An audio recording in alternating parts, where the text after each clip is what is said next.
Let's do a 6-minute contemplation now. Just quiet your mind.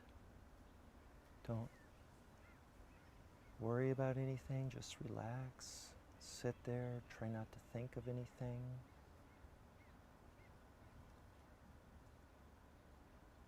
Don't try anything. Just listen.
Okay, let's come out of our silent contemplation. Stretch a little bit. Get comfortable.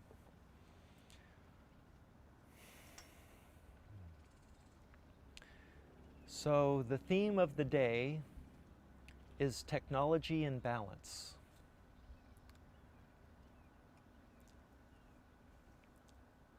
I'd like to talk first about my company, Nanorex.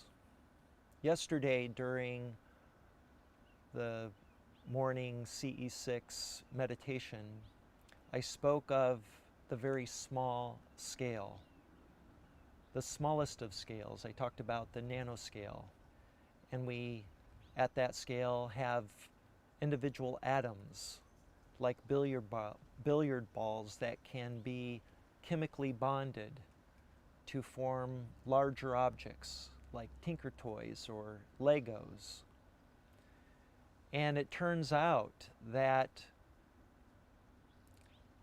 we can create tiny machines in that scale, of that scale, that have the potential to do wonderful things for humanity and for the earth.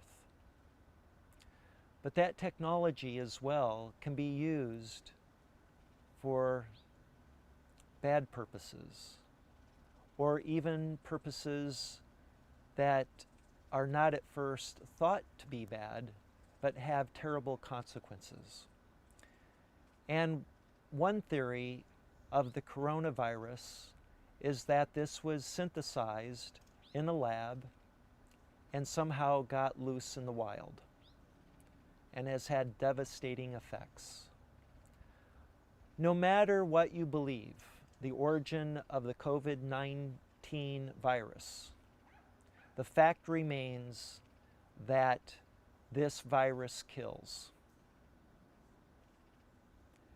And that we have reached a stage of our technological sophistication that we have the ability to create such viruses. And I know firsthand, believe me, I know, because in my company, Nanorex, which I started in 2004, we were building a CAD system, a 3D modeling system, to model and simulate nanosystems, advanced nanosystems. And when we added support for DNA to model complex structures out of DNA and then out of peptide chains, which are amino acids that link together into long chains like beads on a chain, they will fold up into things called proteins. And these proteins are the building blocks of life, like Legos. And I was creating a CAD system along with amazing computer scientists and computational chemists, and we were doing it open source. I wanted to do it for free because I really believed when I started this company that this technology could be used for good, to improve the human condition and solve some of our most challenging problems. But something happened along the way in the 4th year, and that is we actually synthesized a complex object out of DNA and synthesized it. I personally, along with some help from my team at Nanorex, designed a micron scale object out of DNA with our software, and after we modeled it, which took us about a week or two, our first try with our software, once it had all the features and capabilities in it, I hit a button. That's all it took.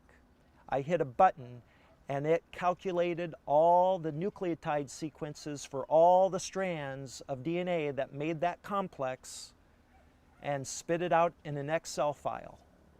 And that Excel file was emailed to a company in Atlanta that synthesized every strand of DNA that went into that object that we designed.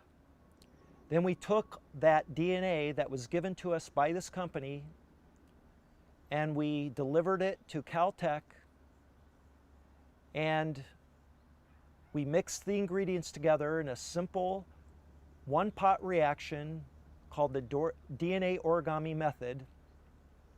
And then after that process took about 24 hours, we took a drop of the solution and we put it under the microscope, and we used an atomic force microscope because the details of nanoscale objects are so small that they can't be resolved by traditional electron microscopes. The wavelength of light is too big to clearly see what's down at that scale.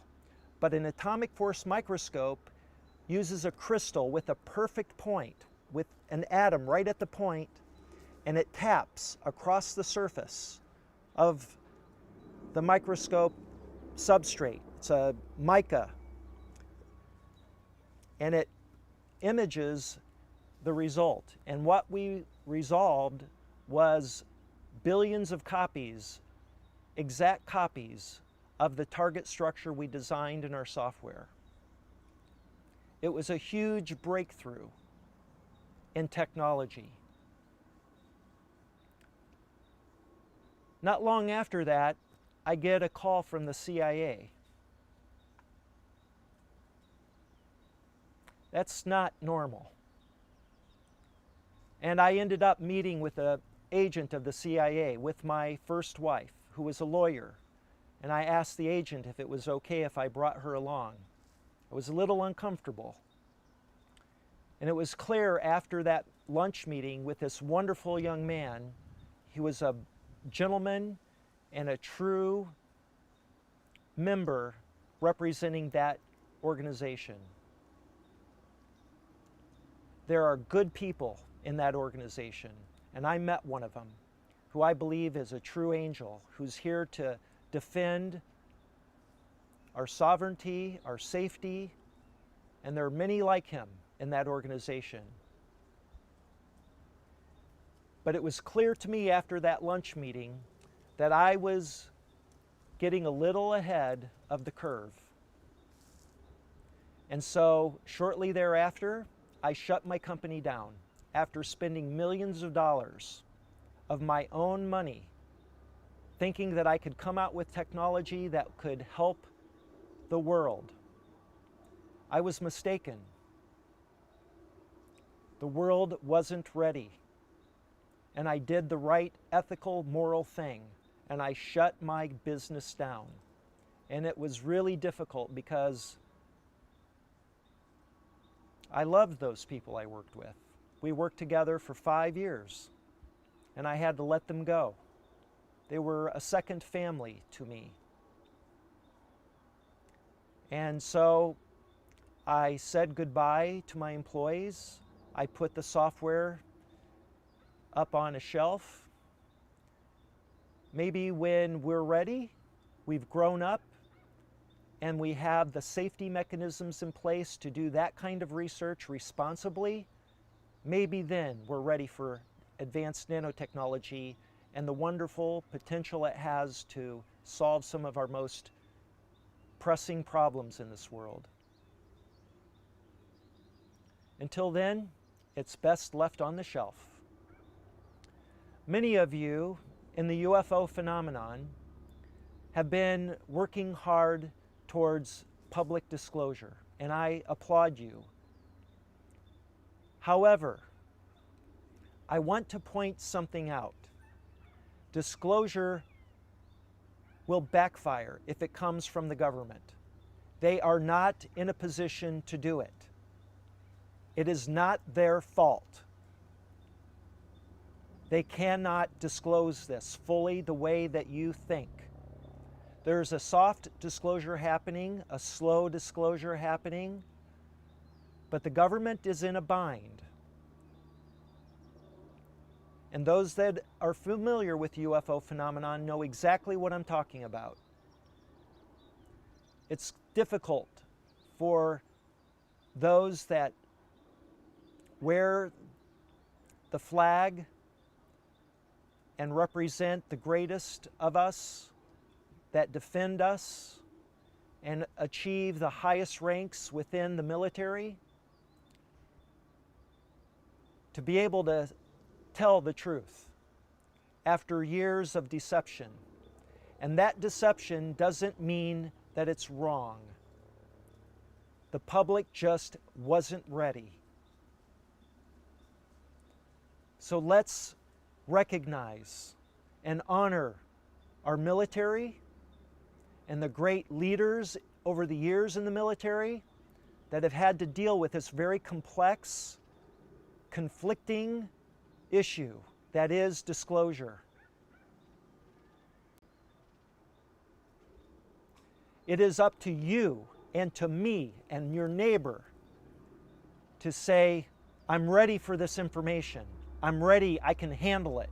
I'm not going to freak out. I can handle the truth that we're not alone. For some people in this world, they are so tied into their worldview that just that idea that there's life elsewhere that's superior to human beings on earth, that idea is too far out. Nope, can't. It goes against what I've learned in the Bible, or I learned in the Quran, or what I believe I learned in these books, the Holy Scriptures of whatever religion you subscribe to. Because it would mean that maybe they've been lied to, or otherwise living in a false reality. That's hard. That's hard for the ego to take, because your whole worldview shatters when something this big becomes known. What's real anymore? Because this UFO phenomenon is complex. It isn't just about advanced beings from other star systems flying in their interstellar craft coming and visiting Earth. That's only a sliver of what we're talking about here.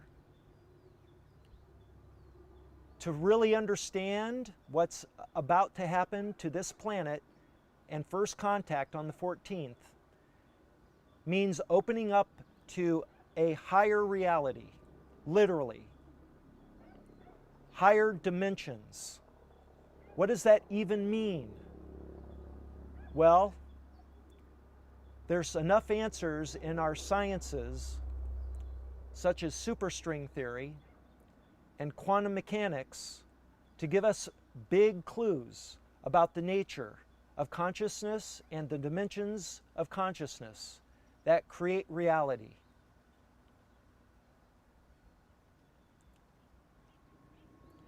We are technology. Technology in balance is us in balance.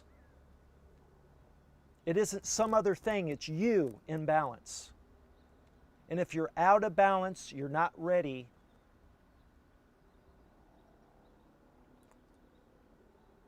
Let me say that another way. You are ready. We are all ready. We're in balance. If you're watching me right now, it's a sign you are ready. It's the other people that aren't ready. So it's up to us to be the way showers. I'd like to call us light workers, earth angels. We are the upperclassmen with a responsibility to show the way for those lowerclassmen who are just as important as us. We just happen to be a little bit ahead of the game. We understand what's going on, and we have a responsibility to bring them with us in a responsible way. That's loving, kind, compassionate, and I'm simply trying to be a role model. And that's why I believe the CE6 protocol, which is a derivative of the CE5 protocol, and it's simply this. It's global initiated contact. That's the disclosure movement. That's the peace movement. That's the thing that breaks us out of this system, out of the prison of our mind that's been created of our own making. We're ready for the next stage of our conscious evolution as a human family. Let's show the way. And it's easy. Get out with us every night, starting tonight, wherever you're at in the world, and start hewing with a group of people.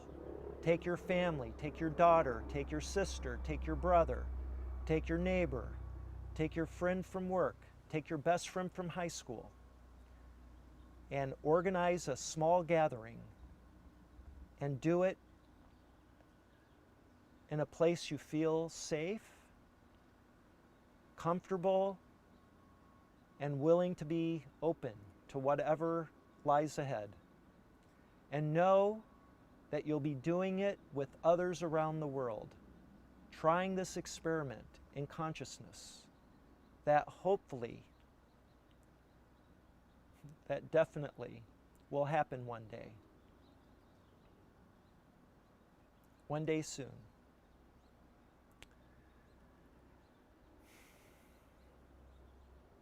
So I would like to read you something about peace. Peace has many attributes. And so I'd like to share some of those attributes. Because again, this is really a peace movement. This is a movement that's compassionate, loving, but we have to also keep in mind that it's hard work. We can't be lazy. Freedom doesn't come for free. It's worked for, and we've gotten lazy. It's time to wake up and get busy. And this is how you can do it right from home, because you are advanced technology and you have access to an amazing tool that is you. Respect. Peace begins with respect. Not only the respect we bear for our own dignity, but the respect we give to the dignity of others. As human beings, we're all entitled to be the masters of our own lives and the planners of our own destiny. When others seek to take away that right and to impose their vision of the good life on the victims of their power, rebellion and war will follow. If we cannot abide a world of human differences, we will never enjoy a world of peace. So many times we want other people to do what we do so that we will feel more secure about our own decisions. Conformity is reassuring and gives us the illusion of group solidarity. But forcing people to be what we want them to be often makes them reject what they would freely choose if it were freely offered. The struggle for personal dignity becomes the fight to be different.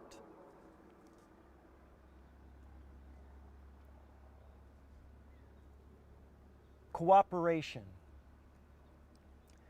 Peace needs cooperation. If we feel too self-sufficient, if we think of ourselves as too independent, we will easily risk the hostility of others.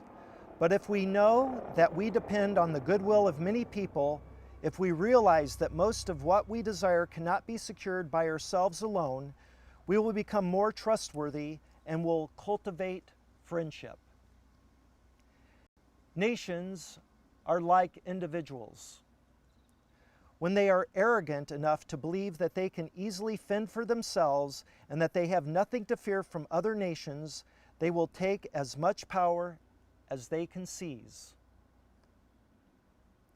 But in a global village of atomic weapons, independence is an illusion. No one is free of danger. The peril is all pervasive. We are all vulnerable. The decision of one leader can destroy us all. Cooperation is a world necessity. If we will not work together, then we will die together.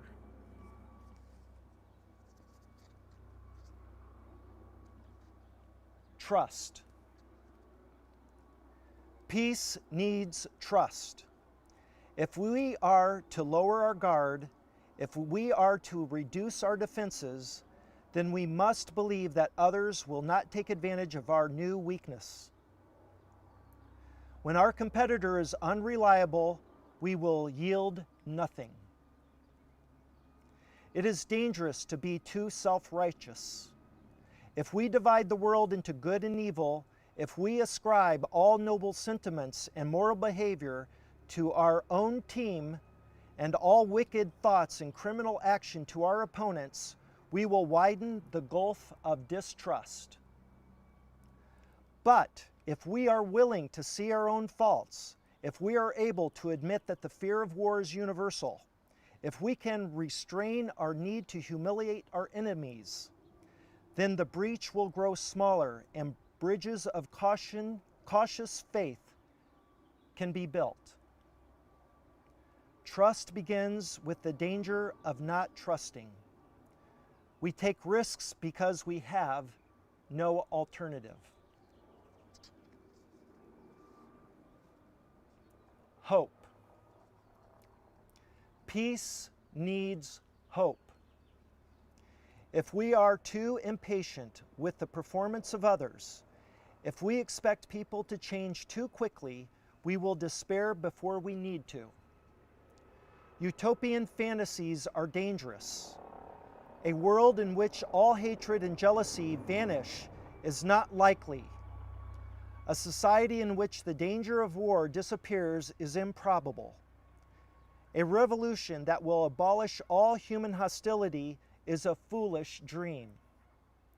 If we expect the impossible, then we will always live with disappointment. But some dreams are not foolish. They depend for their fulfillment on a patient realism.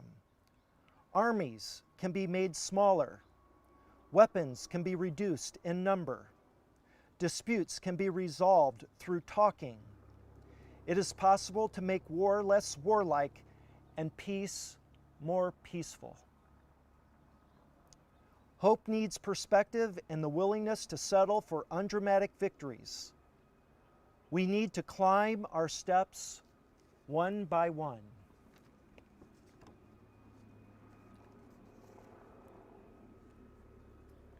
Compromise. Peace needs compromise. It needs a willingness to tolerate a world that is less perfect than we want.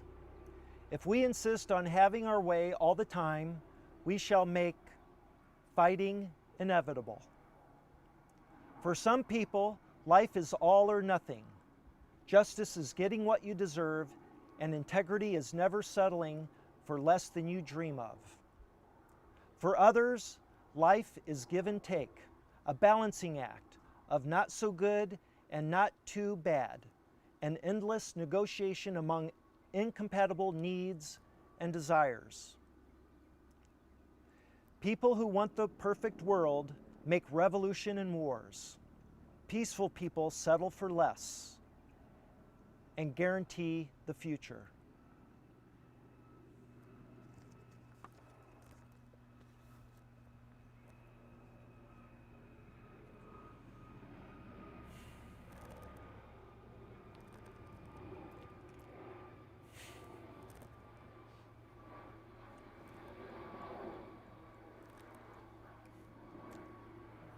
Is that good or evil? Is that friend or foe? We've been buzzed by this helicopter for 3 days now. Right when we went live at 11, seconds before, we were actually delayed a minute because we were having technical difficulties right after we were buzzed directly overhead, and I will be posting the footage after I'm done here. We have the attention of some people. And it should not be a surprise to anyone who's been following this phenomenon, the ET and UFO story. I knew this would happen. I've been planning for this for 5 years. I've been doing it carefully, thoughtfully, diligently, with integrity. It's been a hard row, a hard road. Let me tell you, but I couldn't be happier because here we are before you, broadcasting live to the world. So something went right. I want to tell you though, I'm a smart guy. The proof's in my story, but I've had a lot of help. And I want to acknowledge those that have helped. Some of you are here watching me. You know who you are. I am so grateful to you. I have been somewhat aloof and reclusive of late. Now you know why. There are others right here with me, physically in Ojai, that I want to acknowledge and thank. You are my rock. You are my soul family. You are my tribe. I love you all dearly. I couldn't have done this without your help and your love. There are others that I'm going to thank that may surprise you. Them.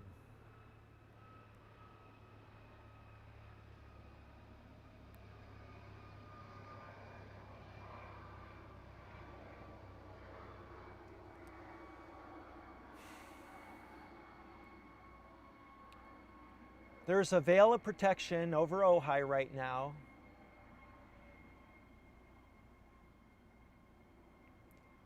That's on multiple dimensions, from multiple realms. This has been an orchestration, years, decades, centuries, millennia in the making. We are about to walk through a door together, a new level of consciousness, if we will it. It's not a question of if, it's when. It's inevitable. Do we want to do it the easy way or the hard way? Some people prefer the hard way. I know, because sometimes I chose the hard way through my life, and I look back on it and I learned a lot by doing it the hard way. I wish I hadn't had to learn all those lessons and I had taken the advice of my father or my friend. No, I had to do it my way, as the song goes. And it all came out okay. But I'm ready. If you want this, I'm ready to lead you. I'm ready to be that person that you can look up to for direction, leadership, integrity, moral support. We're going to do this the right way. But I need your help. We need numbers, like-minded people, good people that know the difference between good and bad and choose the good, that say no to the bad, not today. That bad thought I received, that angry response, I'm not going to do that. I'm going to choose love. And at the end of the day, that's the right choice. Always follow your heart.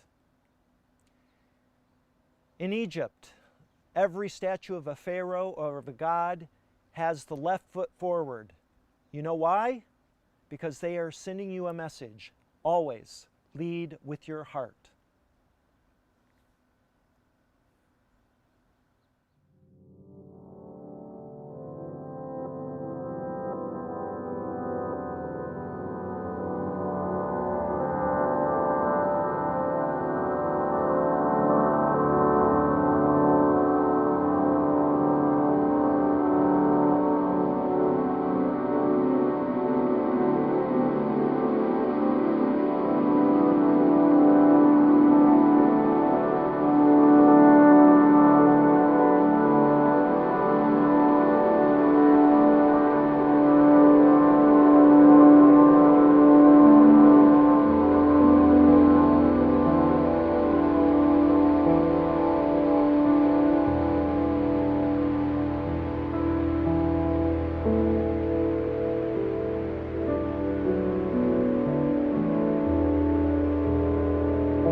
Hello, Harmonic Convergence 2020 family.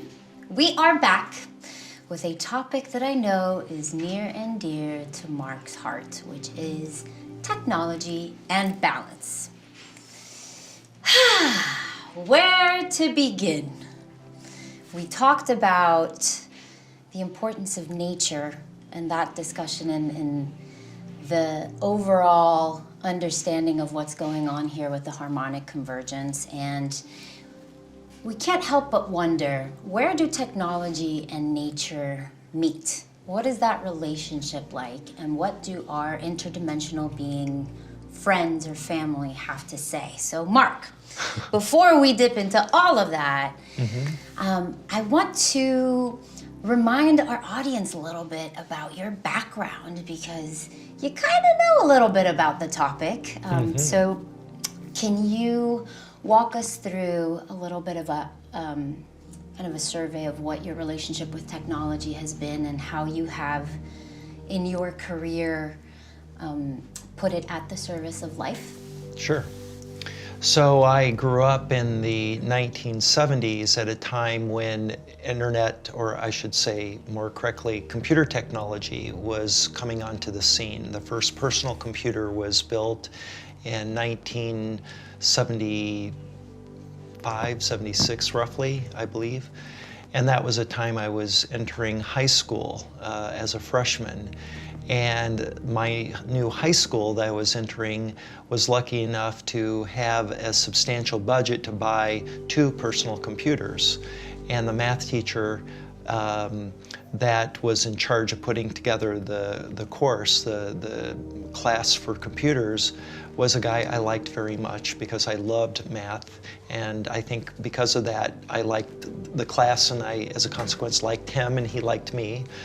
And he let me know that he was starting this computer class, so I was involved. He actually took me to the store, the computer store, the first one in Ann Arbor, Michigan, when I was in high school, with him to check out these new Commodore PET 64 computers that were going to be purchased by the school, and we were going to make a classroom for.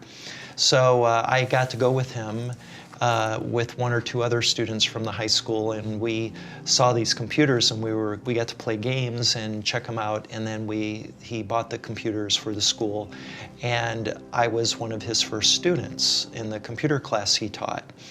And as a consequence, I became one of his assistants eventually, and we taught on the weekends to middle school students. Because computers, especially personal computers in those days, were very unusual to be available to high school and middle school students. So there were programs in Ann Arbor to try to get exposure to young children. And so I became an assistant to him, and so that was my exposure initially to computers at a young age, and that led to a college career in computer-aided design, which I majored in, and that then ended up, after I graduated from college, in a career with Sun Microsystems, my first full career or company that I worked for. And that was a very fortuitous time and company for me to join. Sun was involved in a lot of the transition, the revolution in computer technology, where computers had been these huge machines that required a whole room and a special environment to keep them cool. And now with Sun Computers and other computer makers too at that time were providing computers that sat on a desktop that had all the power of these big mainframes. And so that's when I started working for Sun. They had just started an office in Detroit, and because of the automotive industry, Sun Computers were becoming a computer of choice for 3D design, automotive design specifically. So I was, really blessed with a great job on the ground floor of a new company based in California, but I was helping to start an office in Detroit. And after working there for 5 years, I started my first company, which was an internet security company, because in '92, I was seeing a trend with the internet, which came out of DARPA and the academic environment, this was going commercial now.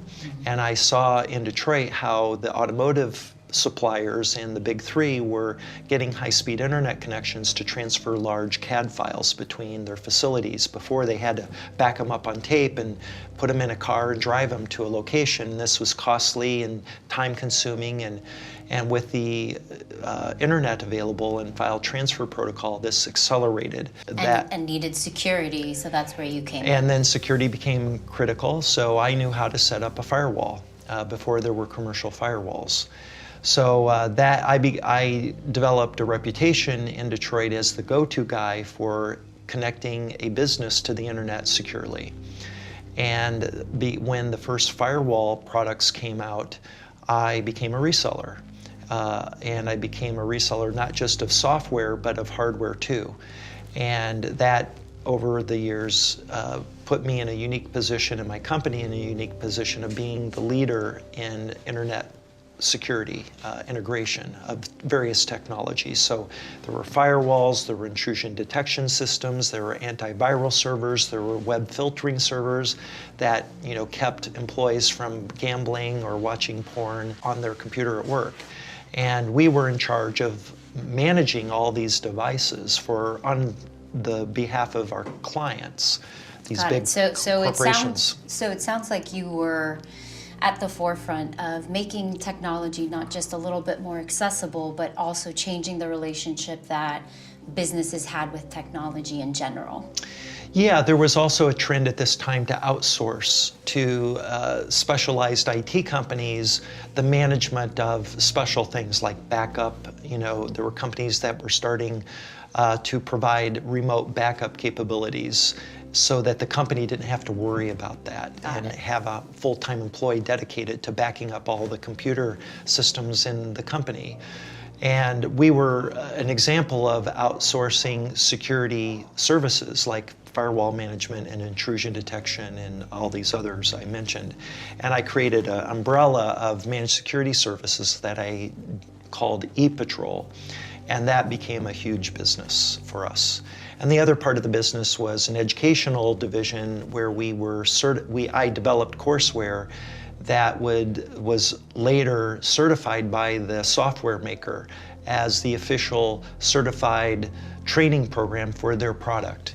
They didn't do it in-house, we did it, I did it. This was a passion of mine. I loved creating courseware and I loved technology. And so this put me kind of front and center in this new industry, internet security industry, as a real leader. And all the companies that were developing new software, addressing all these discrete challenges with internet security, were coming to me to resell their product, and I would write their courseware and incorporate it into our education program. So that became a renewable. So in a way, it was like its own ecosystem almost. Yeah, they were operating on your platform. Yeah, it was a very successful business model, and it's because we provided the core components to a complete internet security integration solution for a business. And we were the leaders. There was nobody close to what we were doing. So when I was reading your book, I read about that chapter of it, and I saw it as the idea of technology then becoming more accessible. So that was the first mountain that you climbed, and that did very well. And then you went even more granular with technology's ability to relate to humanity. What was that second mountain? How did you get involved with technology? Yeah, well, you're referring to my second business, which was called Nanorex. And that was my second career in that field. And this was kind of an idea that came to me after reading a book called Engines of Creation by Dr. Eric Drexler, who was a Stanford professor, and he coined the term nanotechnology and is considered by many as the grandfather of nanotech. And in his book, he wrote about the future era of advanced nanotechnology in which nanomachines, these very, very tiny microscopic machines, could address all of the challenges that facing our planet, from energy production to medicine, to, you name it. There was an application for nanotechnology to potentially solve the problem. And so I wanted to make a difference in the world. And I was retired for 5 years building a home and thinking about what am I going to do next. And I knew that I should do something I had a passion for and that would, make a difference in the world, a positive difference in the world. And so I set out to put a business plan together to create a program that we called Nano Engineer 1 that allowed a college student or an engineer, whether it's a chemical engineer or a mechanical engineer, to design a nanomachine and simulate it in software to see if it would actually work. And we did. We built it, and I'm proud to have led that company. Eventually, we started a collaboration in 2006, 2 years after I started the company.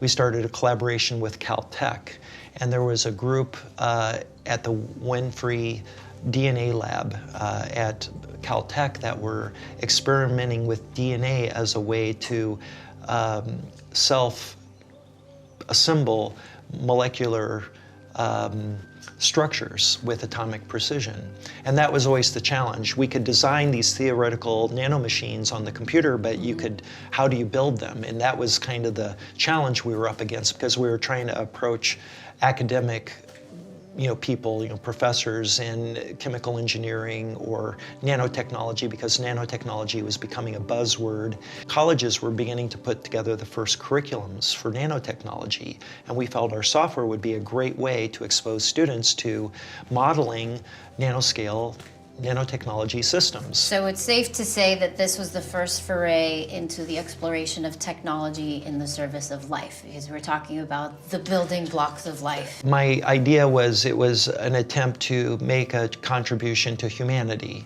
I wouldn't go so far as to say life, although I think in the end, you're right. I didn't anticipate the direction this would end up going. When I first started the company, I was just thinking about these advanced nano robots, nanomachines that could swim in your bloodstream and send you an email if your blood sugar got out of balance and you were diabetic, or if you had a heart attack, it could release oxygen so you could drive yourself to the hospital while you're having a heart attack. Wow. I mean, these were real applications that were possible given the technology would work. And when I read the book, I realized that there's no reason that these nanomachines won't one day be feasible and possible, and I thought that would be exciting and help improve the human condition through the applications of this advanced nanotechnology. So I knew in order to create atomically precise components that make up nanomachines, you would need a special kind of CAD program, 3D modeling program, that allowed you to rapidly design things in molecular detail and then assemble them like a traditional CAD system. But what was missing in traditional CAD was the ability to use atoms as building blocks, like Legos, to put them together in whatever arrangement was physically possible given the rules of chemistry and covalent bonding and other types of bonding between atoms. And so we set out to create a 3D modeling program that allowed and it not just allowed 3D modeling of chemically massive systems that were accurate chemically, but direct the design. And we invented some really cool stuff. I mean, that to the average human being, I'm having my mind blown right now. Straight up. What's fascinating about this is, to me, what is fascinating about technology in general, which is it's almost as if our ability to ideate and create something new is exponentially increased through the design of our technologies. Yeah. And that can take us any direction, right? So we find ourselves here.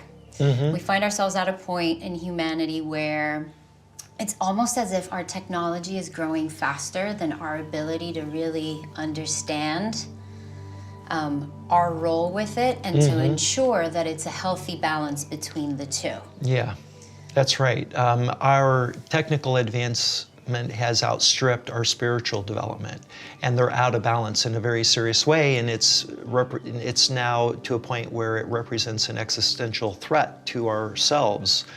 And so we need to recognize there is a ethical and moral imperative that we apply technologies which, you know, aren't good or bad. It's just how they're applied. Right. That, you know, it determines if it's good for humanity or bad for humanity. And we need to take responsibility for ourselves in the way we apply technology, because it's gotten to a point where, you know, with atomic energy and atomic technology, we have the ability to destroy the planet, and we've had that ability since the 50s, pretty much. And luckily, you know, and I think to a large degree with the help from our friends above, we've stayed out of trouble from a nuclear strike, you know, a nuclear war. And so, what questions do we need to be asking ourselves to make sure that that relationship is in right relationship and harmony? When we are faced with a situation in which a technology presents an existential threat, it's time to take pause. And our government has a real role in that in terms of regulating certain technologies. And, you know, industry is always, you know, moving very quickly and doesn't want government, you know, intervention halting the progress of the technology. And, you know, because we've been so conditioned, I was going to use the word brainwashed, but I'll sugarcoat it a bit and say, because we've been so conditioned by society in the West to, you know, embrace advancement and capitalism and industry and the advancement of technology, that we don't want to hear about the government slowing things down, you know, stepping in to keep these technical advancements from happening. But, you know, there's nobody else who can play that role. And that's one of the things we need to realize. It's part of our growth to take responsibility for ourselves in this technology, because it really, the bottom line is, it's like you're giving a loaded gun to a child. Absolutely. I mean, we're talking about technology's ability to, it's a funny relationship in the sense that it's almost ontological, where I design the iPhone, but then the iPhone starts designing me and the way that I process, and there's this design Feedback consciousness loop. Yeah. Feedback loop That directs your... And without that breath in between, we run the risk of allowing binary code, essentially, to determine things like the way we connect and the very things that make us human. Yeah. You know, our brains and technology are very friendly with each other because they function in a very similar way. But what sets us apart as human beings is actually our hearts. Yeah. So yeah, I'd like to just say it slightly differently. I think it's the advancement of technology and its application that changes our behavior, and that's not always good.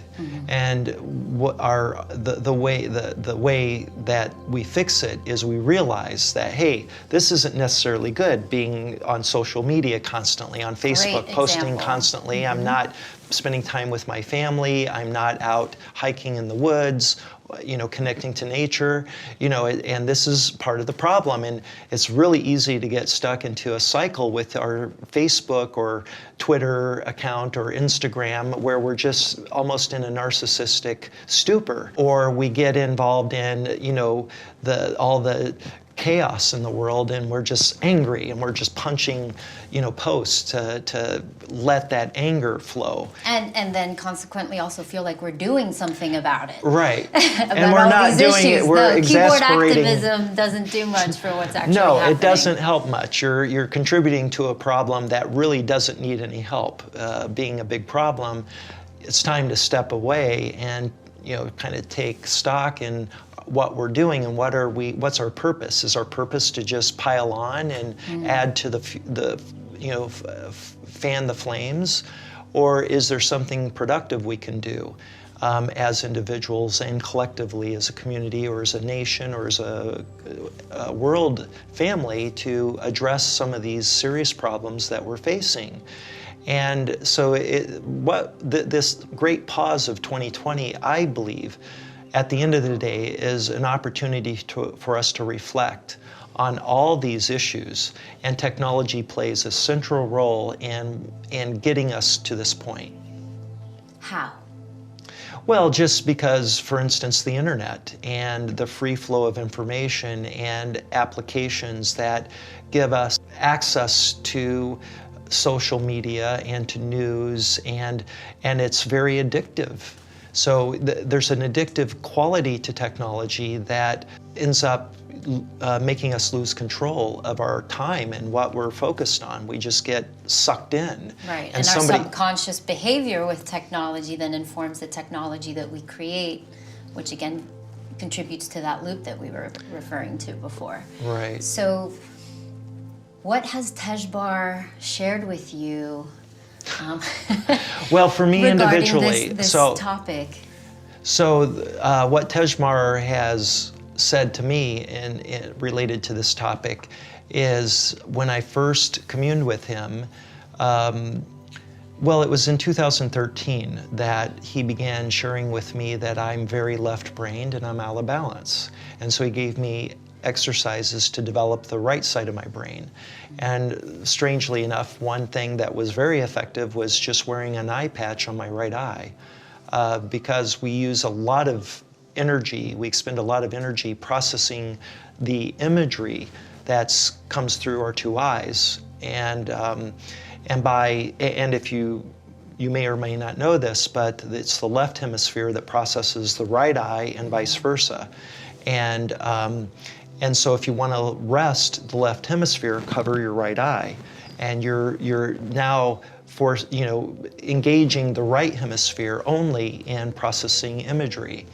And it's a way to rest the left side of my brain. And that's what he said. It wasn't so much developing the right side as it was just, hey, you need to rest the left side of your brain. Wear an eye patch. But isn't it fascinating that nature's technology, right, the way that the brain was designed, ensures harmony and ensures that there's a mechanism to bringing back into right relationship? Yeah. There's a lot to be said about the right and left hemisphere of the brain. The creative right brain versus the analytical, logical, sequential left brain. And it's very mechanical, where the right side is more flowy and creative and curly, and and because of these attributes of our hemispheres, we have associated feminine and masculine energy to each one of these, and I'm very masculine. and so I, with Tejbar's help, set out to do these exercises to help me develop the right side of my brain more and give rest to my left side, and I'm very conscious of that. There were years of practice of these little tricks or little techniques. Wearing the eye patch, for instance, was one of those things. And meditating was really important, it turns out, to balancing the left and right hemispheres. You're engaging the right side of your brain when you meditate more so than the left side of your brain. That was, on a personal level, what happened. Now the question is, how do we do this collectively? Right. And I think it's I think it's happening now, and to some degree by the COVID thing, where it's pretty obvious if you're not working because you can't work and you're at home all the time. What are you doing with your time now? You have some extra time. Are you on the computer all the time? Are you watching TV all the time? What are you doing with this opportunity? I see people outside a lot more right now with their families. And that's cool. That's the right thing. You know, get out in nature, get outside with your family, interact with your family. These are healthy things, activities that are a consequence of this COVID pandemic that Are helping have us kind positive. of come back to the more feminine side of the house? Yeah, I think anytime that we engage with family, especially the nuclear family, the father who's at work all the time, never sees the kids, is always tired when he's home and grouchy, now is home and able to spend quality time with the kids and engage in their growth and, you know, their daily interactions, what's happening, you know, with them during this, you know, so this whole thing is impacting family discussions and interactions in a very positive way, is my personal feeling. I mean, there's certainly those cases where now a husband and wife are forced to live together all the time, and that's leading to terrible things like, you know, domestic violence. You hear that, and a lot of divorces. The divorces are on the rise, and that's, I mean, it's sad at one level, but maybe they really don't belong together. They're not compatible, and they should get a divorce. And it's a time to reflect on one's life when you are going through a major transition like a divorce, especially in these days. Right. So I can't help but wonder what your advice would be for those folks who don't have access to nature as a way of coming back to that side of the brain. You know, we have a lot of people in cities who don't have access to parks, and there's got to be a practice or something that you can do to essentially hack that side of the brain and then that coming into the heart again. Could you share with us? Yeah, I don't like the word hack. I like the word develop, the balance, and I think meditation can be done anywhere. You don't need to be in nature to have a very good meditative practice that will have a positive, beneficial effect on your brain. So that's number one. And I think the other thing is, you know, what I said before earlier, a few days ago, and that was, you know, look at yourself in the mirror at least once a day and say, I love you, while you're gazing into your own eyes, and really mean it. Just, you know, tell that person that they're perfect and there are no mistakes, there are only lessons. And forgive yourself for anything that you're feeling remorseful or guilty about. You're fine. You know, everybody has made their so-called mistakes, but really they're just lessons to develop us spiritually.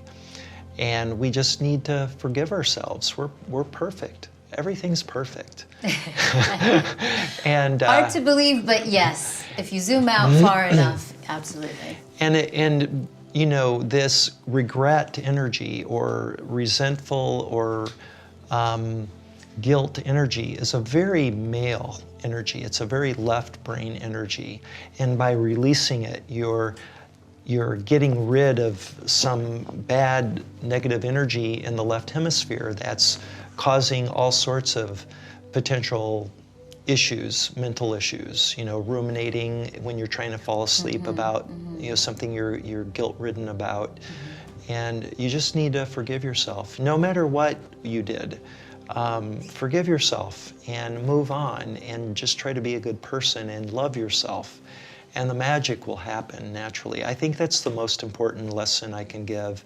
And then meditating and living by the power of thought consciousness concept, which I've talked about before.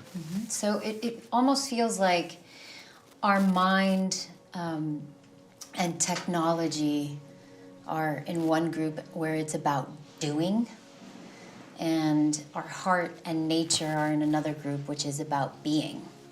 So when we envision the future that we want to see in the world, how does our technology shift? What does that look like?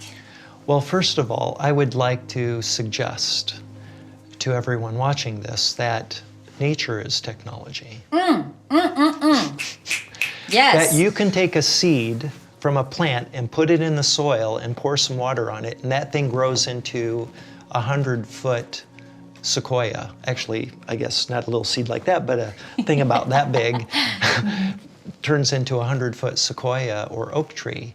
It's pretty amazing technology if you think about it. And I think that's the most amazing technology there is. We don't even come close with even nanotechnology, in my opinion. So what is missing in our technology that nature's technology does well? What's that secret sauce? Well, I would like to suggest that there's nothing wrong with our technology other than its application. And so the key is marrying nature, which is a technology, to human-created technology in a way that is beneficial for all. And by all, I mean the planet. And if we do that, and when we do that, and we are doing that, really cool things are happening. We're seeing it with electric cars, with tiny homes that are outfitted with solar systems and other regenerative energy production systems, and even we need to take advantage of our best technologies that can accelerate and then improve on nature.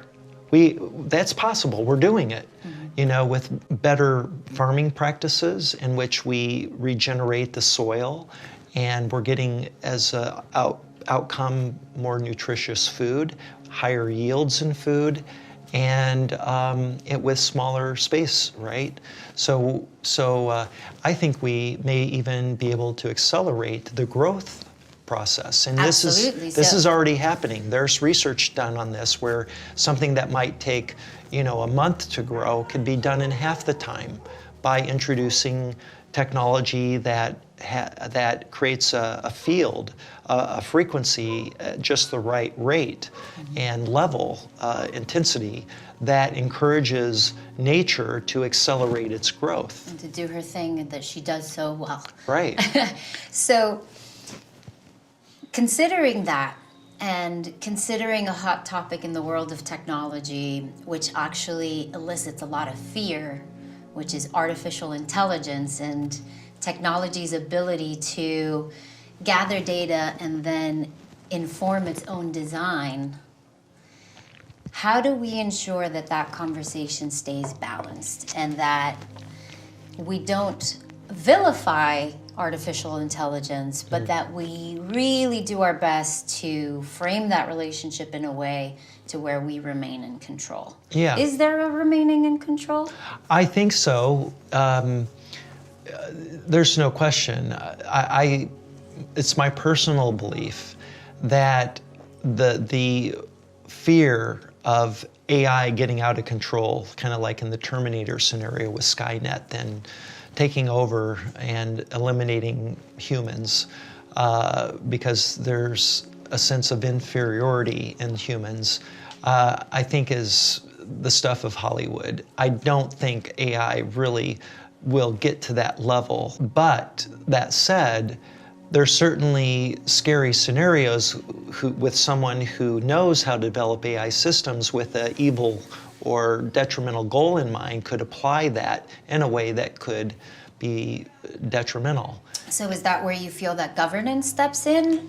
Yeah, governance and spiritual development. I just think, how do we change, how do we encourage young people, or anyone for that matter, to focus their energy on beneficial projects that involve AI or any technology? And that's a spiritual question. That's really where we're at. We need to stop. We have enough technology, frankly. We need to focus on our spiritual development. Right. And the question is, how do we go do that? And I think that's a question for the individual. And then the individual finds a community that is consistent with their own philosophy in these matters, and they work together, in projects, in business, or in a community.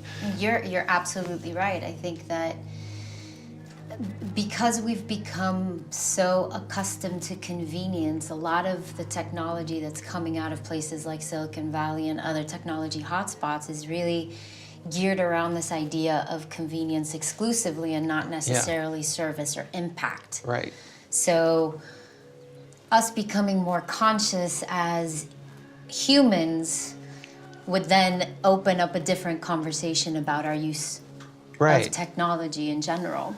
And I think it starts with young people who haven't yet been jaded by society or government, or, you know, as adults, as we learn about the truth of our world, it becomes, you know, difficult to remain optimistic. But for young people, they're always, you know, full of, you know, vigor and want to make a difference if they're put in the right environment. And it's all about the education programs that expose young people to the possibilities that they might find purpose. And then that purpose is in a field of technology. How can they then use that in a way that benefits everyone in the world itself? So an application of AI that I see will one day be created, because it's just such a natural, is hooking up a drone with AI and the mechanics involved in cleaning up pollution or cleaning up litter. You know, if you just had a drone go down the highway and just collect trash that was on the side of the road, that could all be automated. There doesn't need any human intervention whatsoever. Right. And it could make a big difference. And just the fact that we're driving around our neighborhoods or on the highways and there's no trash and it's pristine, will have an effect on our consciousness subconsciously. I can't help but wonder, though, what's going to happen to all the humans that do those jobs once technology gets to the place of being able to do them, right? We're so used to being human doings rather than human beings that's going to lead to some sort of an existential crisis, isn't it? No, not at all. I don't agree with that hypothesis. I think Tell that me more. I think that there's a lot of exciting careers for people if they only are given, you know, the opportunity to study and to apply themselves into new fields that are just waiting for people to focus on them.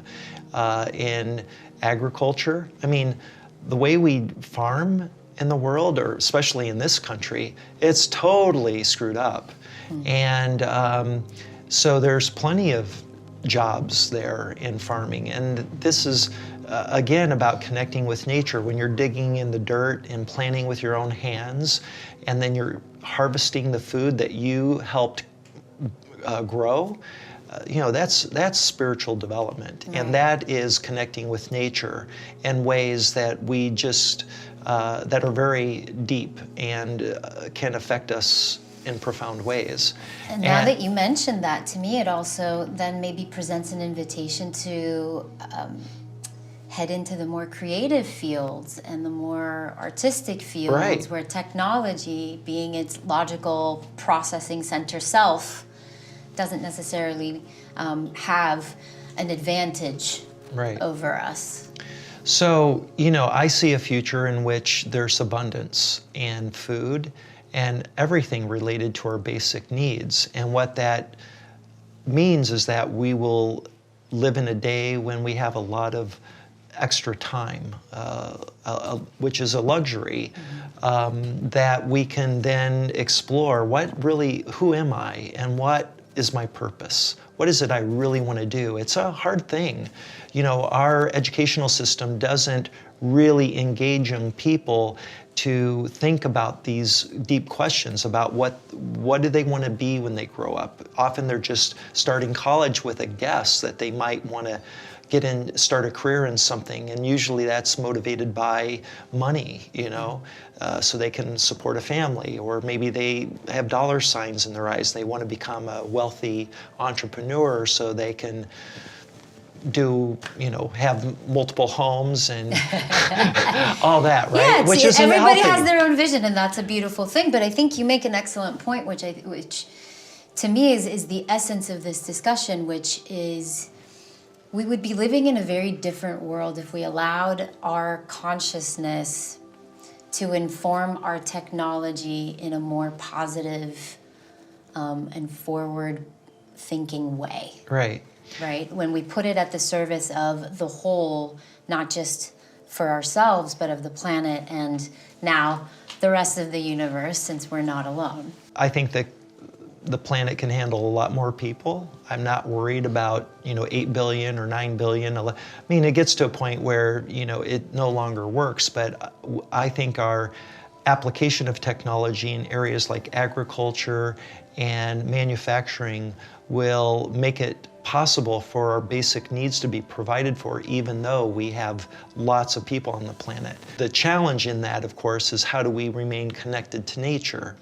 And that needs to be regulated. I think the government needs to get, our education system is antiquated and it needs a revolution.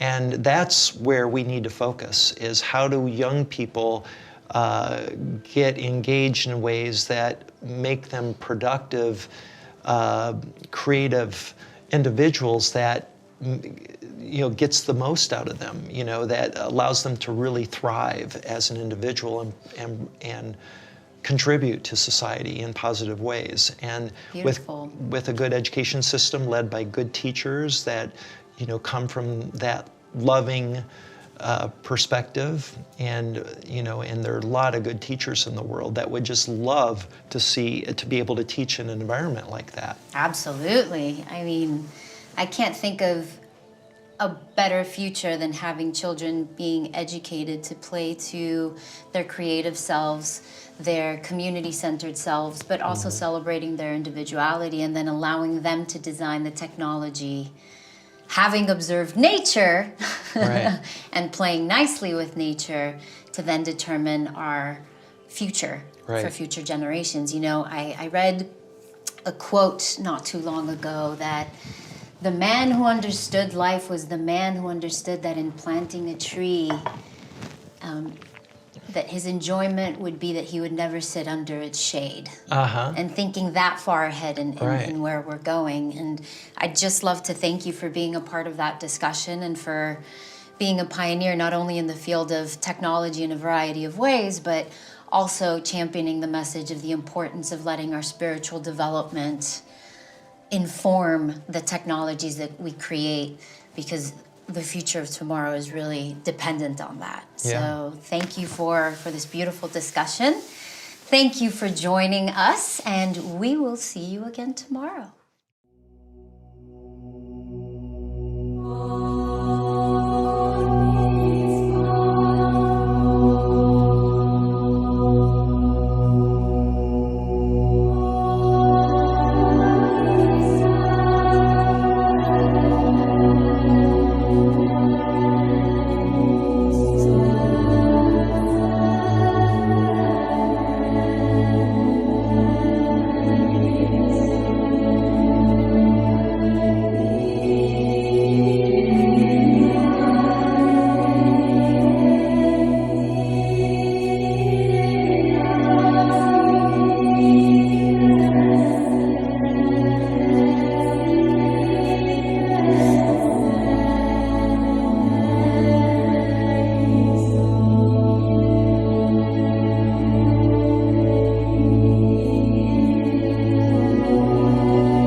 we're the first generation to be conscious of evolution, to be conscious we're affecting our own evolution.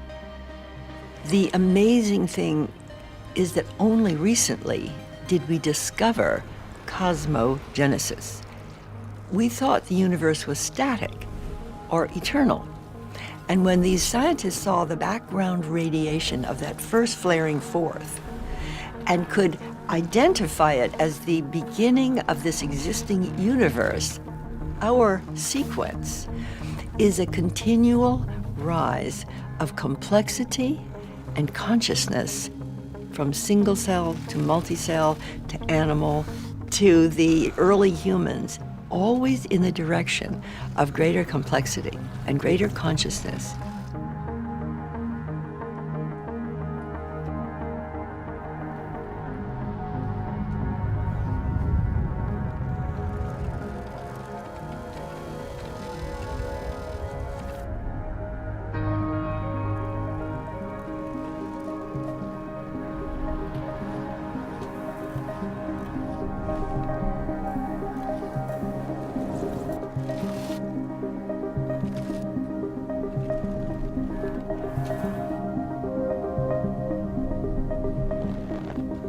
And now that that process has become self-aware, it has been, is now evolving, and we are part of the evolution.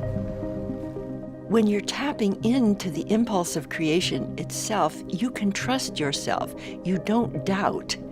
You don't analyze. You don't see if it's right or wrong, but you get a feeling of flow.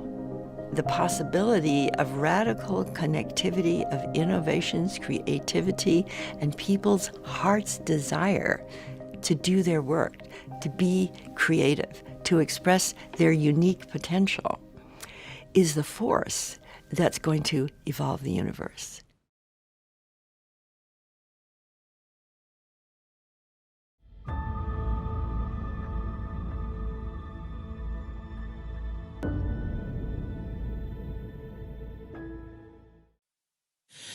I am India Ari, and it is my pleasure to be here in the Essence Wellness House, for my house.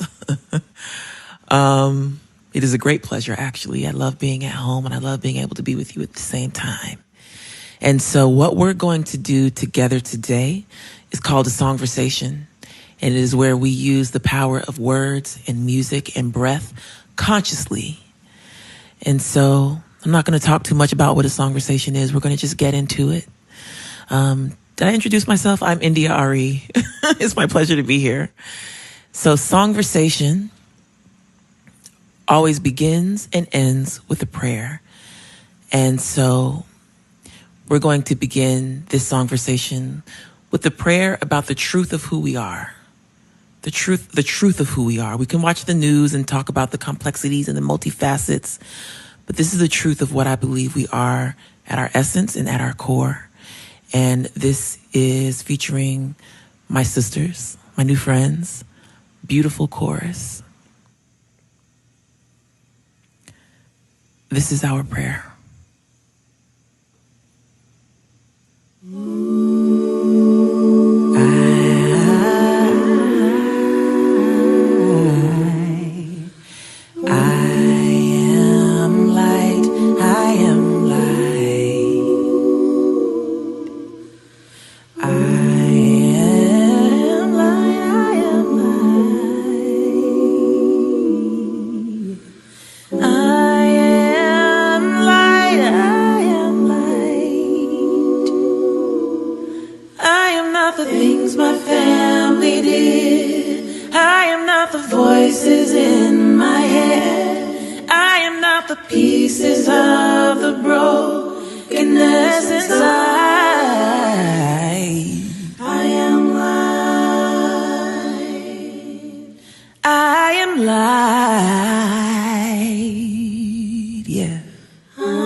Light as in the opposite of heavy. I am light, I am light. Light as in the best word in the English language to describe the soul. I am light, I am light. mistakes that I have made, or any of the things that cause me pain. I am not the pieces of the dreams I left behind. I am light.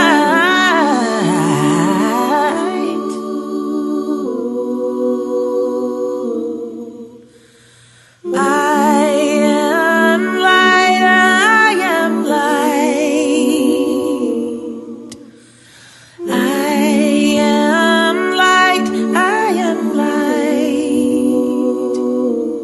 Quantum physics teaches us that we're really actually mostly space. We are light. I am not the color of my eyes. I am not the skin on the outside. I am not my age. I am not my race. My soul inside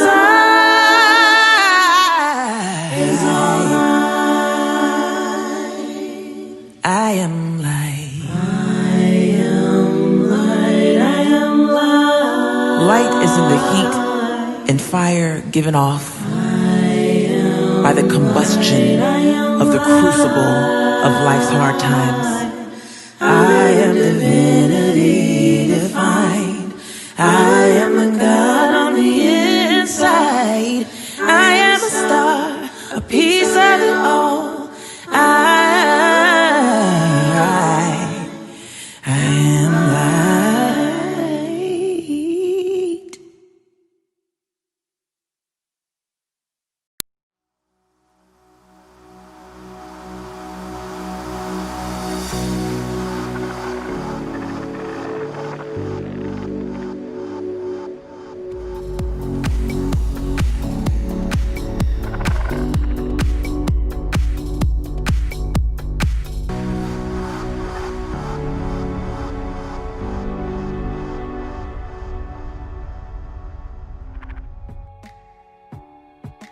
Everybody says that this world can't go on as it has been going on. They say our systems are failing us, the economy, healthcare, government, and that we are ruining the planet around us one tree at a time. They say we're not safe to walk around our town and our schools on our streets. And when I look around, it seems true. Unless it isn't.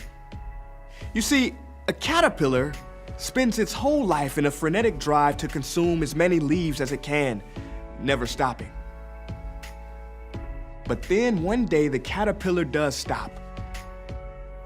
On the inside, all of its systems start to fail, and slowly the cocoon hardens, the caterpillar disintegrates into an amino acid soup, and that caterpillar is no more. In that moment, cells that had been dormant in the caterpillar begin to rise up. At first as independent single-cell organisms, then they come together clustering in a community, and they imagine their way out of the wreckage of the caterpillar, and they build a butterfly. Yeah, you can see where this is going. But let's stop for a moment and ask ourselves, what would become of the caterpillar if those independent imaginal cells never came together? That's right, no butterfly. So if our systems are failing us and disintegrating to the ground, who are the imaginal cells amongst us, those brightly burning independent people? From where I stand, it's you. And you and you and you and us, every one of us. And all we have to do is come together. Bring our brilliance together, not to get something or push some agenda, but to come together as one. I believe that this is the time for us to rise together, to embrace one another and make the leap from me to we. Yeah, I like the sound of that. We together. We rise up. We rise up for love. We rise up for each other. We rise up so that no one is left behind. We rise up for the future of our planet. We rise up for equality, for justice in our streets, for men and women, young and old, no matter what shape, size, color, or race. We rise up for you and for me and for us together. we rise up together, because if we stay separated, isolated, then our brilliant lights will fade and no butterfly will emerge from the cocoon. So how will your voice contribute to the song of the universe? Universe, our one song. This is our time to come together and bravely step into the future where we rise up, lift off, and soar. And we'll rise up, like the waves will rise up. In spite of the ache, we'll rise up, and we'll do it 1,000 times again.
to the Harmonic Convergence 2020. We are so honored to have all of you joining us. And first, from the heart, I would like to just express our gratitude to Daniel Brinkley for his enthusiasm to join us. And I'd love us all to send him extra light and prayers. For those of you that know of Daniel Brinkley, he has amazing books, and he has died and come back 4 times. And he had some issues today. And I've spoken with Reverend Michael from Agape. Daniel Brinkley is already on the path of recovery. And just send him extra light and love and our prayers and blessings. And it is a true honor. We have a very special surprise. Our beautiful Dr. Sue Morter is going to be joining us. She's the author of the Energy Codes. She's been one of my favorite speakers at many conferences, the Revelation Conference, expos. Sue's not only an international speaker, she is a bioenergetic medicine doctor and a quantum field visionary. Dr. Sue, you rock my world. Thank you for being here, and welcome. And it's my great pleasure to be here. And unfortunately, it's under circumstances of duress, and I'm so happy to hear that Daniel is doing better, and so everything is in divine order. And I'm pleased and honored to be able to step in and help support this wonderful conversation and event that's happening. So happy to be here. Thank you for having me. Yay. Well, Dr. Sue, please tell us about yourself. You have so many gifts to share with the world, so give us some of your background. Well, sure. I was raised in an environment that was natural health care. And so there was a natural connection or collaboration with the universe, with the cosmos, and the idea that the body has the capacity to heal itself, and that there is nothing wrong and nothing missing, and there is nothing from the outside in that is really needed, which fosters a really deep rooted sense of self and fosters a deep connection with unity consciousness, meaning that I am whole and complete. So my father was an energy medicine pioneer, and he developed bioenergetic work long before people were working with energy and energy healing the way that we know it today. And so because of that orientation, I've never gone to the doctor and taken an antibiotic for some ailment that I had. I've always been shown and taught and then acclimated toward working with the wholeness of who we truly are. As I progressed in my life, I became a doctor and started treating patients with the energy medicine work that my father was developing, called bioenergetic synchronization work, and bioenergetic synchronization technique in particular. And while I was using this on my patients and getting tremendous results in the clinic, I also felt that there was something else that I was supposed to be doing, which I had known all my life, but I didn't know what it was. And so I was drawn to meditation, and inside of meditation practices, I had an awakening almost instantly as soon as I began meditating to a multi-dimensional level of the self, of who we are. So it was an interphasal kind of experience, a transcendent experience that tapped the quantum field, that tapped the true conscious state of our ultimate nature. And I began to devote my life to figuring out how to return to that state, how to teach others how to access that version of themselves. And over a 10-year period of turning my life into a living laboratory, I began to piece it together. And so I codified that, and I teach it now in what I call the Energy Codes, which is teaching people how to have transcendental experiences while not having to leave the body, because out-of-body experiences, while they are phenomenal, they don't have as much of a possibility of creating healing in our own physiology. It doesn't really have an effect on our own lives in a practical manner until we learn how to embody the things that we experience in meditation or in our near-death experiences or our transcendent experiences that many of us do have. So I love weaving it all together, and I absolutely love sharing it with people around the world. I've been traveling for the last 20 years, and speaking to people, taking people to sacred sites around the world so that we can capitalize on the energies that are there in the planet in those places and begin to infuse that into our own neurocircuitry. So I teach people how to build new neurocircuitry, which takes them beyond just changing beliefs, because I know that we are more than just a believing machine. We are actually quite elaborate beyond that veil, behind that veil. And so while humanity is now very interested in finding our limiting beliefs and changing them and rearranging them into more positive, uplifting beliefs and mindsets, there is a version of us that transcends the mind altogether. And that's what I really want people to come to learn, to know, to embody, to awaken as, so that they can also put beliefs in a perspective that allows the deep core wisdom self and the essential, true, soulful self to have the life that it came here to have without the boxing in that happens from our thinking analytical mind. So that's a long explanation to your question, but that'll get us started in some direction, I'm sure. Oh, it's beautiful. Well, today is day 5 of the Harmonic Convergence, and you're perfect because it's all about technology in balance. And we'd love you to go deeper for us, talking about our own inner technology. It's what you're a master of with higher frequencies and the quantum field, and maybe even give us a taste of how we can put this into our own lives for our own awakening experience. Sure. Maybe even give some, I couldn't hear you. I'm sorry. The connection isn't, I'm hoping you can hear me better than I can hear you.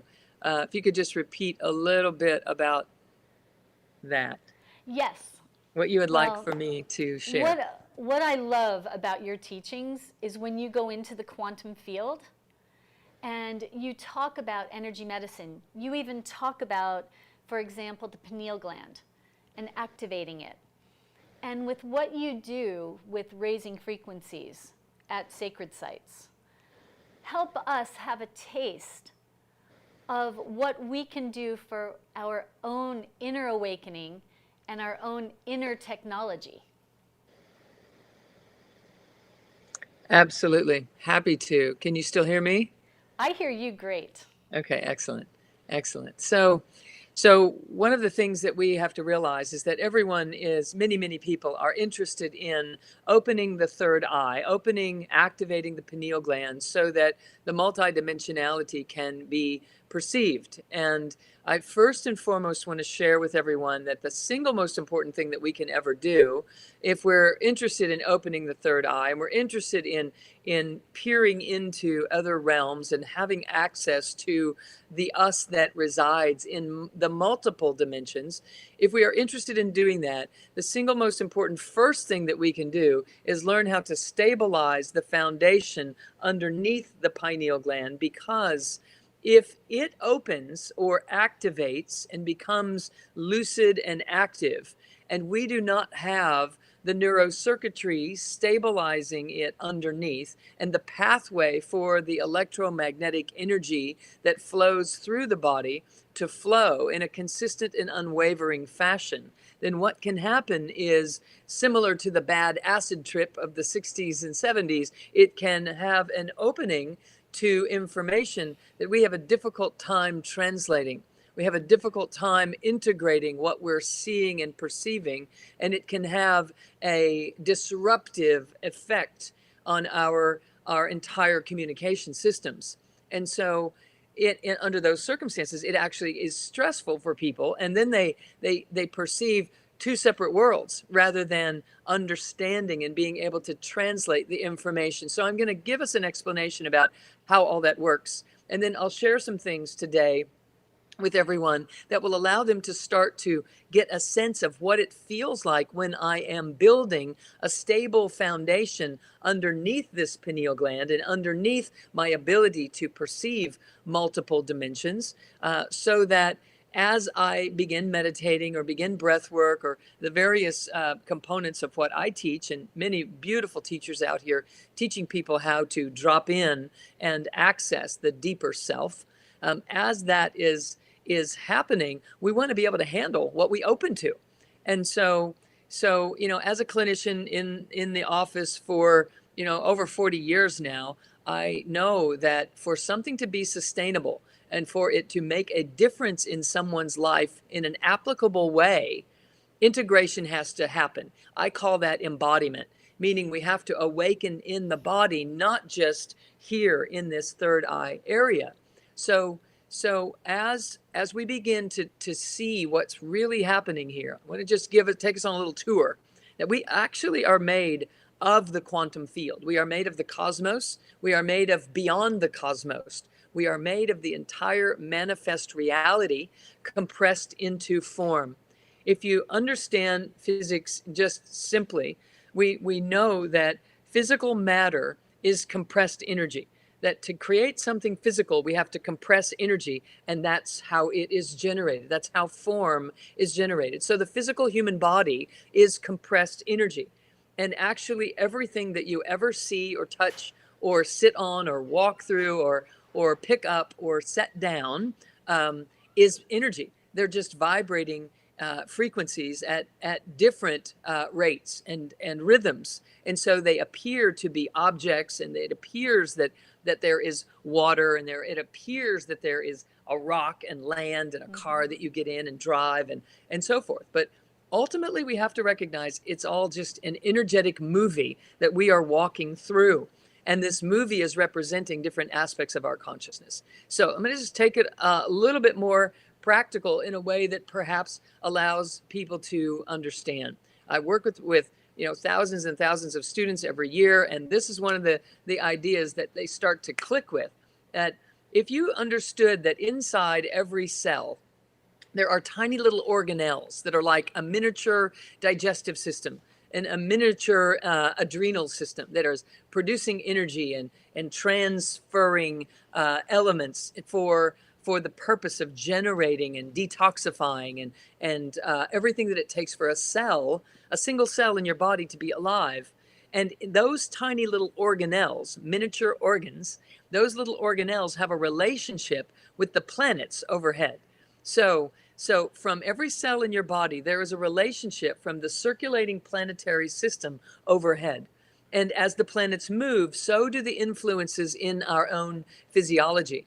And those planets overhead are also being influenced by the constellations in and around and beyond them. And those constellations are being influenced by the entire circulation of our galaxy. And our galaxy in kind is being influenced by neighboring galaxies, which are also having this direct channeling effect. And it goes on and on and on to the edge of the manifest world. So picture it like stardust becoming even less physical, less form, more formless, all the way out to the very stuff that the material world is made of. And these tiny particles that the entire material world is made of are also what this physical body is made of at its very foundational level. So there's actually only one thing happening here, and it is you. It's you. So as we allow that relationship from the cellular level to the planetary level, to the constellations, to the galaxy and beyond, to be a constant flowing relationship, we can start to perceive ourselves as the cosmos pouring through a funnel, pouring through a channel, dropping into a body. This embodiment piece is what we're now walking around inside of. So none of that alone is really us, but all of it collectively is who and what we are. And the more we allow that relationship to be true, the more we can shapeshift and the less we get caught up in stories and beliefs and perspectives that have been jaded or shaded because of experiences in this lifetime. And what shines through instead is pure possibility. And that actually is our true nature. We are actually infinite possibility. We are pure awareness itself. And whatever we land our awareness on becomes our reality. So if we're focusing on a problem, the problem starts to formulate. If we're focusing on a dream, the dream starts to formulate. And here's how that works. If we are in a state that is allowing us to have possibility as our primary focus, what happens is the tiniest little particles in the manifest world start to respond to our thoughts. That's, of course, what quantum science has been showing us now for about 100 years, but it hasn't been out in the regular conversation until maybe the last 20 or 30 years. And so in recent years, 5 to 10, people are starting to understand and become curious about the fact that when we think a thought, photons arrange in accordance with what we're thinking on the outside of our body. And when we think that thought, photons on the inside of our body are starting to have an influence on what electrons are doing. And those electrons and the atoms and the molecule, all the way up to the DNA molecular size and structure, are being influenced by the vibrational frequency that we are holding as true inside of us. So when we are focused on hate or angst or anger or hurt or disruption, then the photons arrange in accordance with that. They take on battle position because that's what we're doing. And if we are focused on seeing through that and understanding our true nature and bonding and collaborating and being present with love and our own divinity and our transcendental selves, then photons arrange in accordance with that. And they create and generate a physicality and then therefore a physical reality that supports where we're coming from. So the whole idea is we have to refine our come from, not keep searching and seeking and looking and asking and grabbing for, but rather lay it down and reveal your magnificence. Instead of seeking something to complete us, it's time for us to flip that over. I call it a quantum flip, to flip that over and trade places with the entire scenario and be the solution that is here to reveal itself out here into this realm, because that's what's actually happening. And if we let that be what is actually happening, it becomes true. And the photon arrangement that happens on the movie screen of the movie that we're projecting out into the world begins to become a reflection of exactly that. When we accept our majestic self, when we accept that we can and have capacity to flow and to dream and to create and to imagine and to manifest, it happens. And if we don't believe that that's possible, then it doesn't happen. And so what I have found in working with people to change that so that that belief is more palpable and more tangible and more accessible is that they have to gather the photon density at the core of their being to a greater degree than they ever have before. Now, here's what I mean by that. When we land here, we kind of splat, okay? And our mind goes one way and our body goes another and our breath goes another way, and we're dispersed. And we direct our attention externally to try to see who do we please, how do we fit in, what are the rules, how do I know, how do I measure up, am I okay, do you approve? And these types of circuits get established that are externally oriented. The invitation inside of the energy codes, which is what I am teaching, is to pratyahara, an Eastern culture term that means draw your attention back here into your core true essence. Come on to the self. Instead of being on object, come on to subject. Instead of being on other, come on to the true self. When we do so, photons begin to arrange in a fashion that is supportive of exactly what we're paying attention to. So when we bring more attention into our core, there is a thickening and a quickening of an energy flow in the core of our body, and that begins to change everything.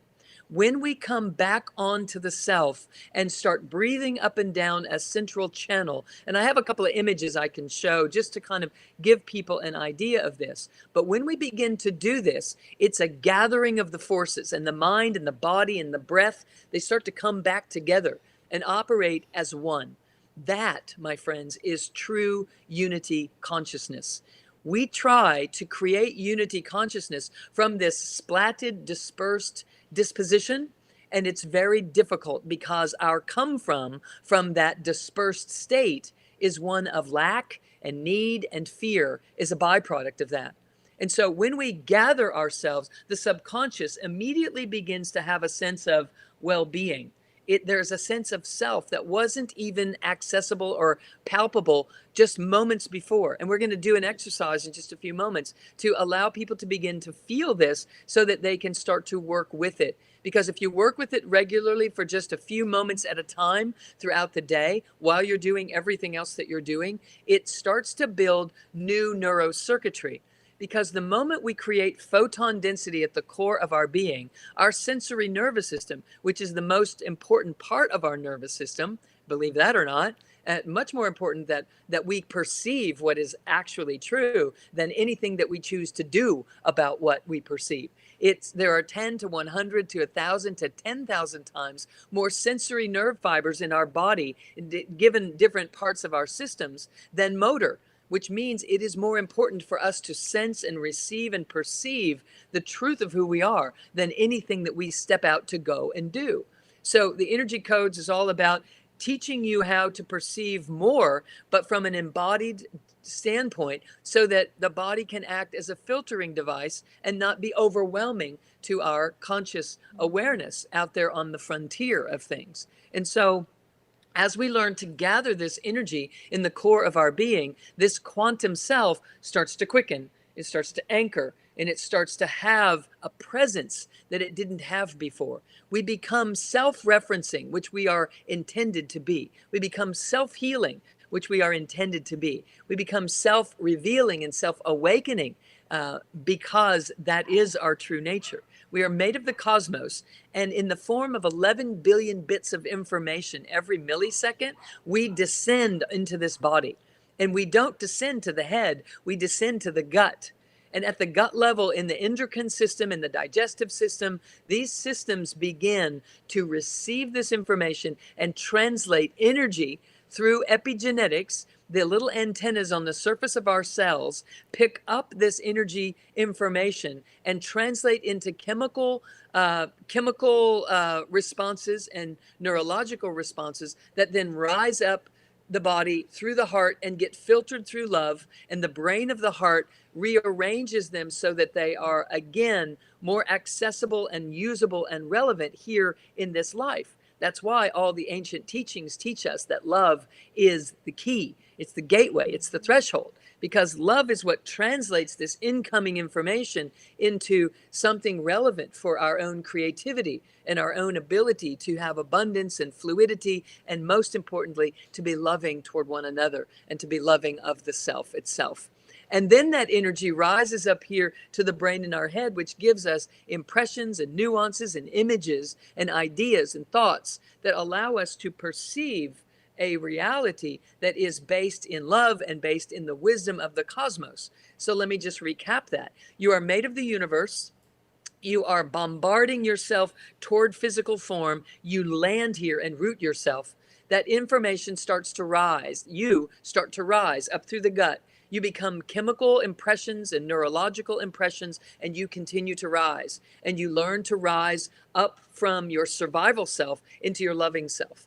And as you learn to love, you continue to rise, and you are able to transcend the primitive brain and access these high brain centers that allow you to be a cosmic individual with a universal mind that is now your mind, without interruption, without interference. That's the point. That's what we're here to be. The quantum self and any kind of harmonic convergence can only actually happen in our own personal experience if we allow that process to happen without interruption, without shoving it back down by not speaking our truth, by shoving it down and choosing not to love because we're just too afraid, by not believing in ourselves or believing in each other, by not extending and letting love lead. We do not interfere. If we do not interfere, this cosmic being has a life.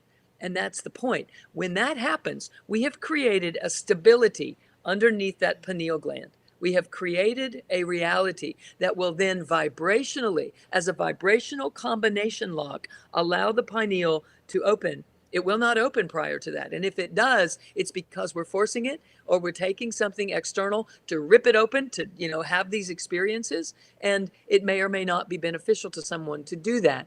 If it has been a challenge for anyone, I have worked with thousands of people, and the reason that it has ever been a challenge, if someone's taking something external, whether it's microdosing or ayahuasca or these various things that are psychotropics that allow the pineal to open, if they have a negative experience, why that happens is what I've just described has not been allowed to happen. If they have a positive experience, then some of that has been happening naturally for this person. We want to make sure that if someone is going to awaken, that it's sustainable and integrated, and that they can actually benefit from what they're experiencing, rather than sometimes people having these experiences and then wanting to go back there instead of being able to bring that here.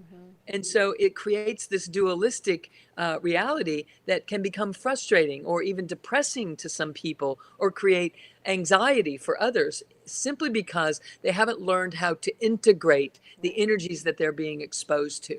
So when this cosmic individual gets to land here and start to ground itself and rise up through the heart and rise up through the primitive brain and arrive at these high brain centers, now we've created the perfect sanctum, the perfect sanctuary for the pineal to blossom open. And as it opens, the third eye opens, and now we suddenly are perceiving a reality that is far beyond what our five senses alone could ever begin to perceive. And this sixth sense is the one that allows us to transcend this third dimension.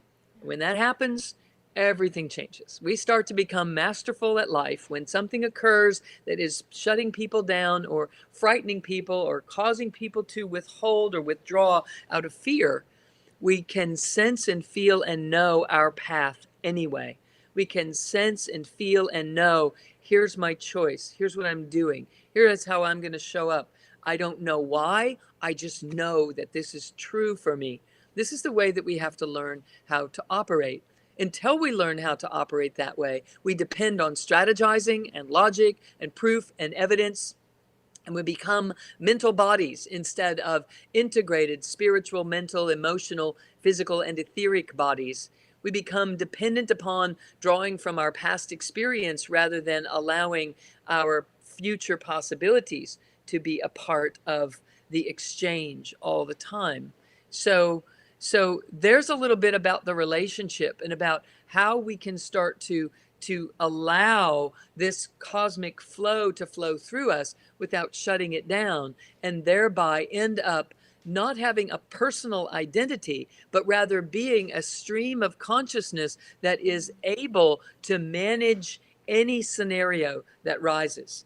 So, for instance, the things that are happening in our world today are happening because we have to deconstruct some of the structures that were set in place for purposes of protection and survival and winning, where some people would win and some people would lose. And that has nothing to do with harmony. It has nothing to do with unity. It is not acceptable any longer. And so it's rising up in these ways at this time, because it's time to no longer allow that segregation and that segmentation and the fragmentation of the bandwidth of human consciousness to exist. We simply have to dissolve it into unity.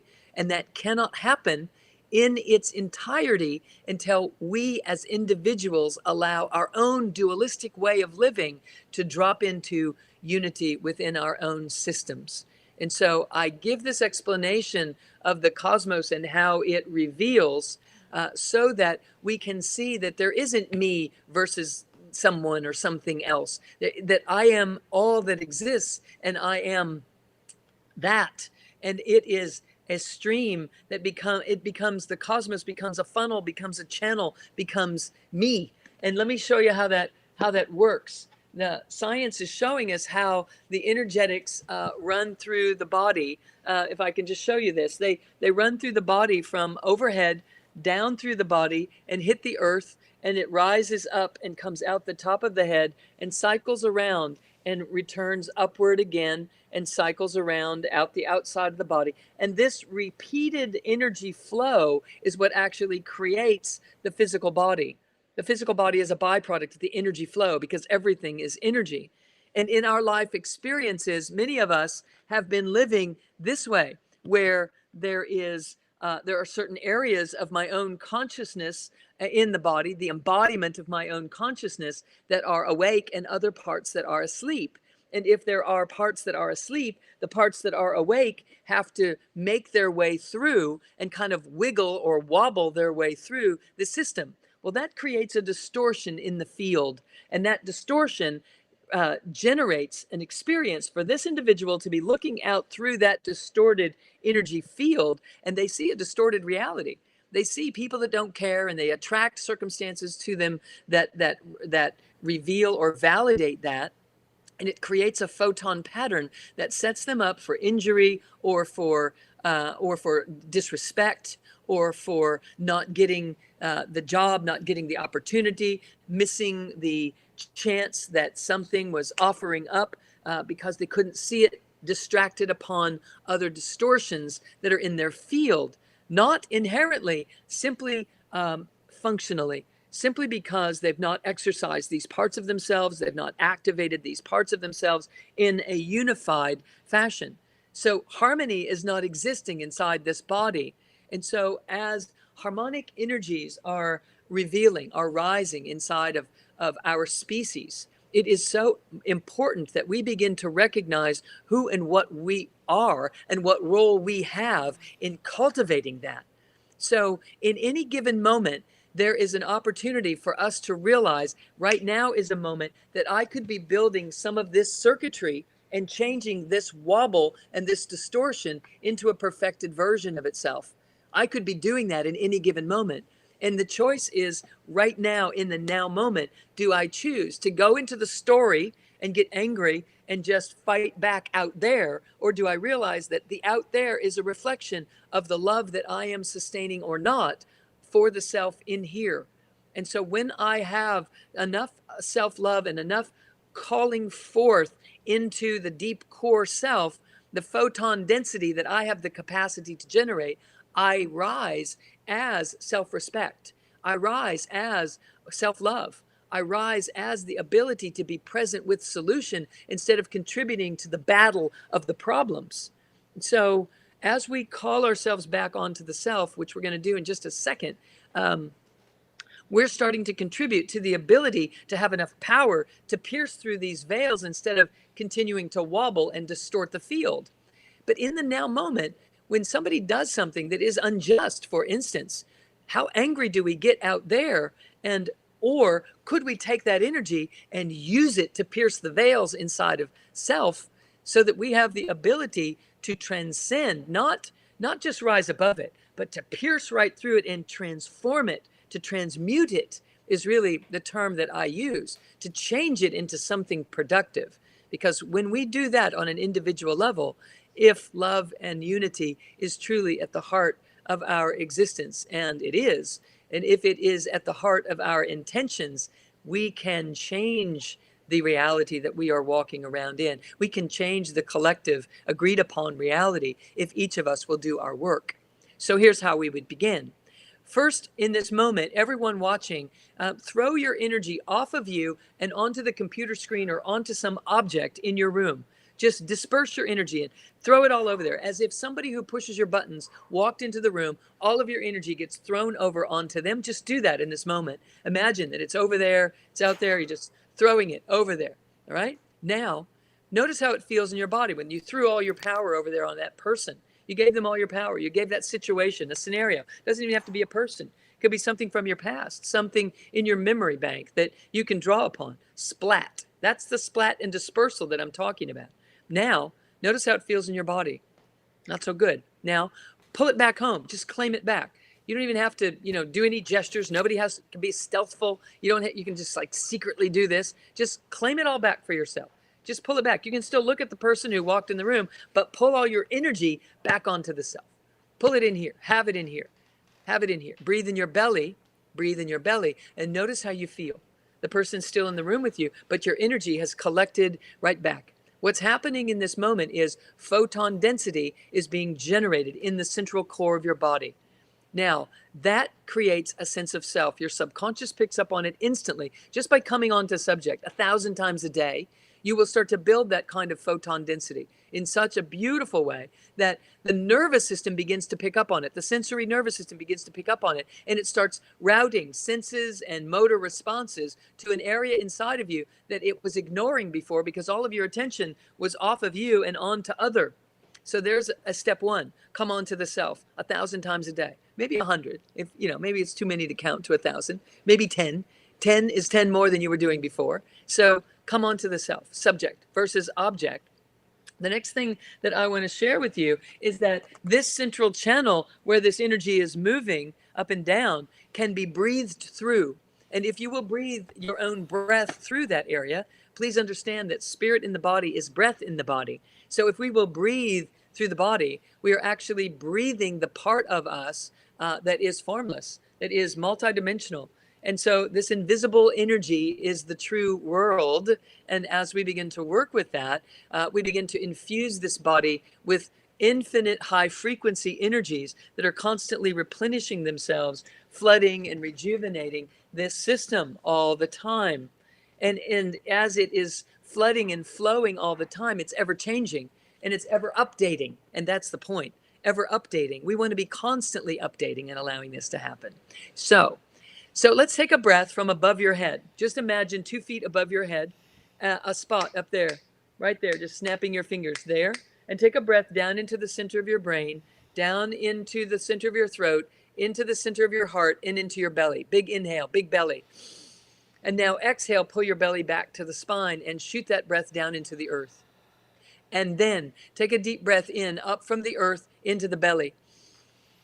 And then roll your eyes up and feel the tension behind your eyes. You're right in the neighborhood of the pineal gland, right in that moment. Now squeeze your shoulder blades together and breathe up through the heart, right between your shoulder blades, up to that area right behind your eyes and out the top of your head.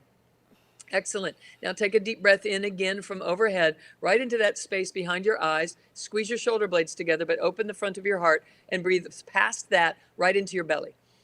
Now, as if you had to you were going to the bathroom and you had to stop the stream instantly, squeeze the muscles that it would require for you to stop the stream in an instant. It's called Mula Bandha. It means anchor at your root. Okay. Now exhale and shoot that breath down into the earth. Now inhale, keep it contracted. Inhale up from the earth. Keep it contracted. Squeeze your blades. You got this. Breathe into your belly. Now roll your eyes up and you're going to exhale from the belly, up through the heart, up through the throat, up right behind where you feel that tension and shoot it out the top of your head. And then inhale from overhead, right into the center of the brain, center of the throat, center of the chest, into the belly again. Same. Squeeze that Mula Bandha root lock, those muscles that you would squeeze if you were having to stop the stream automatically, and exhale into the earth. That's a central channel breath. It's in my book, The Energy Codes, 7-step system to awaken the body, awaken the spirit, heal the body, and live your best life. Okay, you can find it everywhere. It's easy to learn these things. Okay, and breathe up and down this central channel multiple times a day. There are many different types of breath works that we can do to activate different parts of your consciousness. But this one will start to help you stabilize that wobble that creates that distortion in the energy field. And there's one more thing that I want to share if we have some time, but I want to stop and ask, how are we doing on time? Go for it, share. Okay, we Yes. good? Okay, my dear. So in this, anytime something upsets anyone, the key is to realize that I have 2 choices. I can either go out there to the outer world and get in the upset, or I could come in here and realize there's a reason I'm getting upset about that. Because if I had all my circuitry in place, I wouldn't have any wobble or any distortion. And I would see that that person is behaving how they're behaving for reasons that they have, but it really actually has no effect on me. And that I can stay open in my heart to them, and I can help transmute and shift the energetics here if I can gather enough power and wherewithal within my core to do so, and I can. And so whenever someone triggers you and upsets you, there's a place in your body, different place, different topic, different times, always. A lump in your throat, a knot in your chest, a knot in your stomach, tightness in your chest, something. And it's tightening up and lumping up and doing what it's doing because of the circuits that are not in place. And it's hitting, the energy's hitting that area, and that's when you feel the knot in your stomach. Or it's hitting this area, and that's when you feel tightness in your throat. It's because of circuits that are not yet in place. And so we have to learn to build the circuitry to be able to have this whole, full life flowing without a distortion. And so the invitation is this. You squeeze the area wherever you feel the knot, you squeeze it back. If you feel a lump in your throat, you squeeze it back. And then you squeeze those anchor points of your shoulder blades and rolling the eyes and this mula bandha at the base of the pelvis, just like I was describing. And you start breathing through the central channel with special attention on that area that's talking back to you, because it's trying to tell you where you need to build the circuits to take the distortion out of your life. Life is trying to show you how to heal the distortions that are there so that we can live in this harmonic reality that is available here for us. But we can't perceive it if we don't have the circuits in place. So we come on to subject instead of going on to object. We come on to subject and we start breathing through the central channel. And as we live breathing through the central channel all day long, you can't overdo it. As we live that way, as life happens, something's going to come along and sock you in the gut or get you in your chest or get you buckled over something. Squeeze it back and let it know that you are in this in a unified way, that the mind and the body and the breath are going to work as a team, and we're going to solve this issue once and for all. And as we squeeze it back and continue to breathe up and down the central channel, you'll start to feel that knot start to stretch out and start to flow the energy again. And as that energy begins to flow, we have a different outlook on life because we're part of our true self again. We're part of the true reality that is cosmos and human consciousness expanding, and we're playing an active role on the frontier of that process. That's what we're here to do. We are here in contribution, and yet we think we need to seek something in order to experience our wholeness. It's just that we're scattered, splatted, and dispersed, and it's time to come back together in this way. So I just, boom, there's just a big old download for everyone, but I'm hoping to just give some people some understanding and give them some tools to work with at this most important time in human history. So tell me where we need to go from there, my dear. Dr. Sue, you are such a gift. Thank you. Where I'd love you to go right now, because you've hit on so much. How can people learn more about you? Your Energy Codes book, your retreats, your traveling around the world, your website. So show us All the how to above. dive deeper into Dr. Sue Morter. Yes, so drsuemorter.com is the website, and yes, I teach coursework. I have a lot of online courses. I have the introductory course into my work starting very soon. If people come onto the website, they'll get some free stuff to get more experiential things of what I'm describing right here. There's some free meditations and some master classes that I teach that are made available as soon as you plug in. And then you would be made aware of when our classes are starting. It's starting up next month, so I'm thrilled about that we get to take another group through the coursework. I have all kinds of advanced coursework, more than you can than we could possibly share in this moment. But if they go and explore, there are people standing by always online, at the office, through the phone lines as well, to connect with and answer questions about anything that someone might have about the journeys that we take around the world to the sacred sites, or the coursework from home online, or the in-person live events that we have across the country. As soon as we're able to gather again safely, we'll be doing that. But in the meantime, we are putting out free yoga classes and meditation healing transmissions once a month. So I would just invite everyone to plug in and be supported in every way that is needed. Yeah, we're here for you. Beautiful. And for a final wish or blessing, what would you love to say for this harmonic convergence? I would love for everyone to realize that there is only one of us here, and it is you, and that everything that looks like other is only a part of your own consciousness that is waiting to merge with the other parts of you that you're already familiar with. There is nothing broken. There is nothing missing. There is nothing wrong. There is a humanity that is trying to awaken. And as we drop into our own deep core selves and integrate in the ways that I've been describing, we find a way to bond and to merge with one another in unity.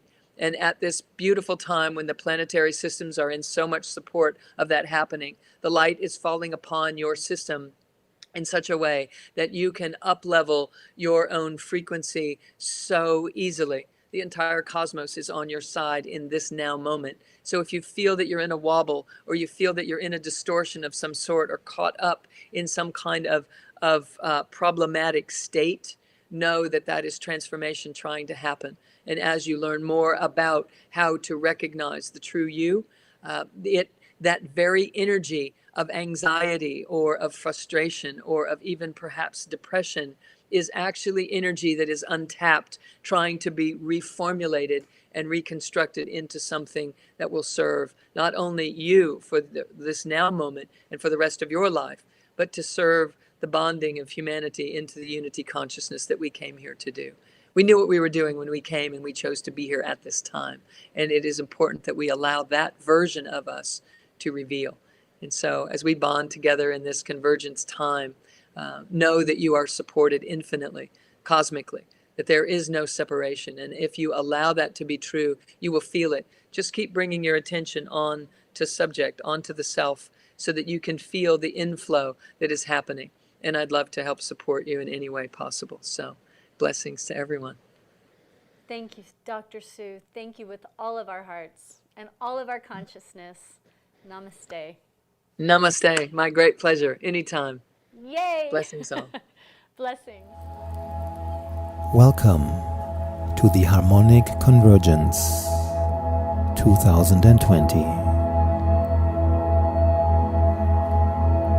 I invite you to take in these beautiful images of Mother Earth.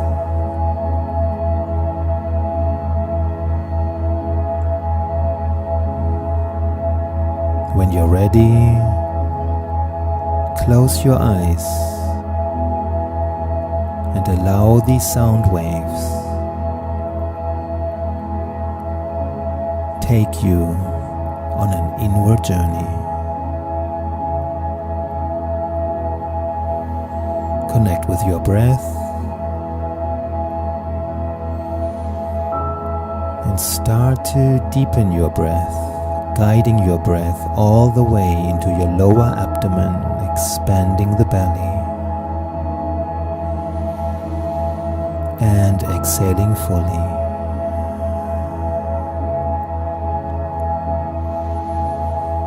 Take a few deep cleansing breaths.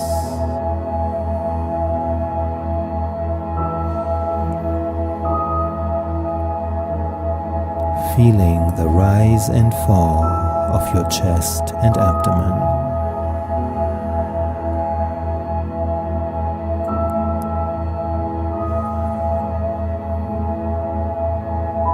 Let your exhale be slow and long, sending a signal to your nervous system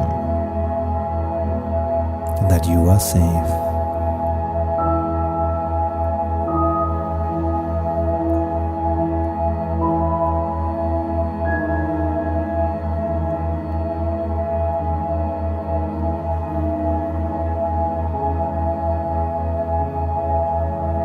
Imagine you are inside of a bubble of light. Your own safe and sacred space.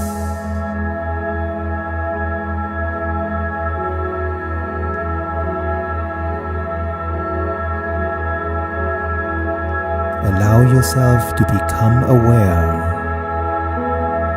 of any tension, tightness,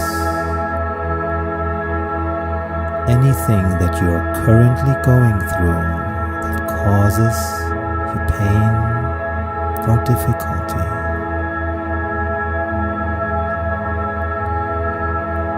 Simply seeing it for what it is.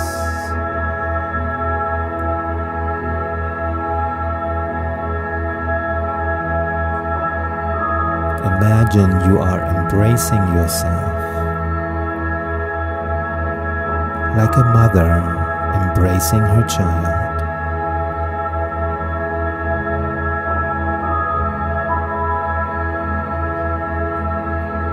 Holding yourself with love and compassion.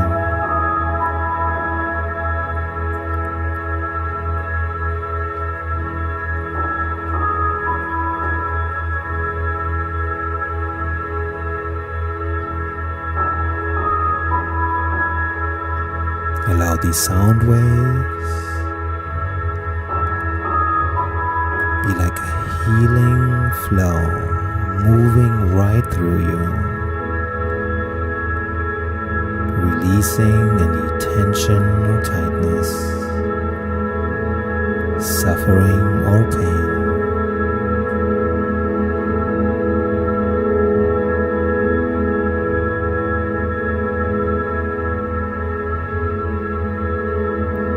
And if you so choose, expand the space of your awareness into the world, towards everyone else who is currently going through a difficult time.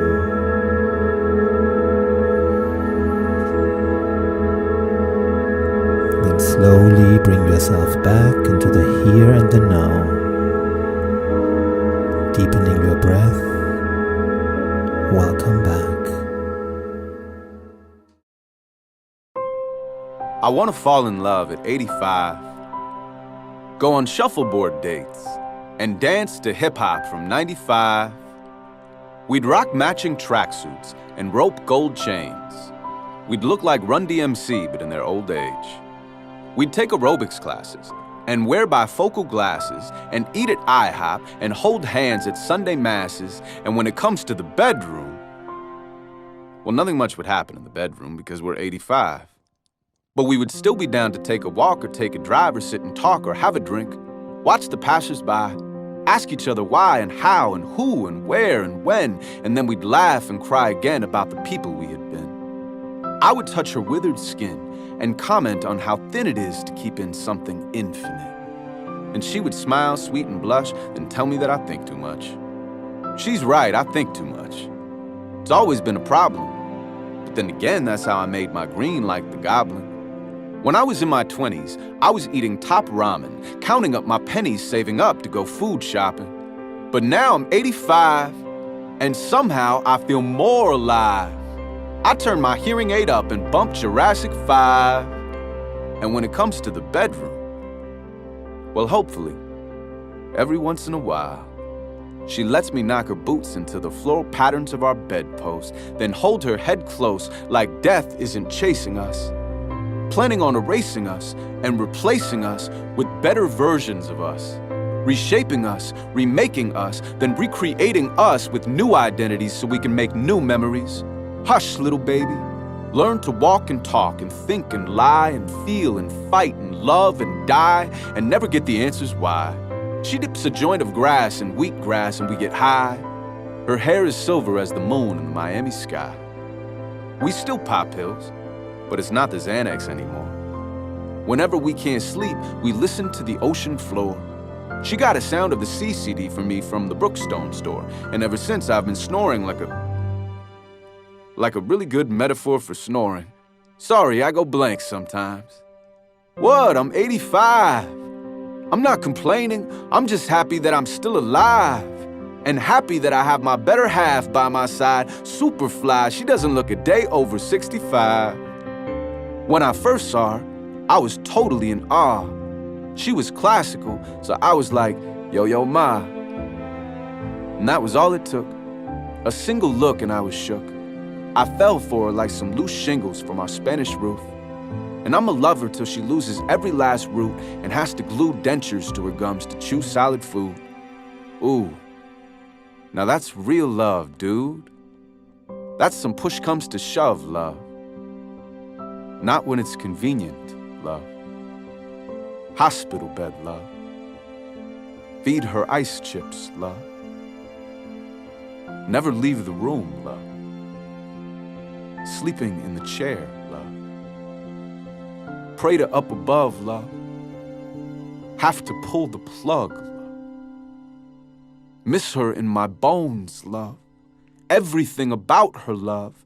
Die within a month, love. Can't live without her, love. Love, the only reason that we are alive. And none of us should have to wait until we're 85.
Nano canso pai ni ui uri asa kira kumui.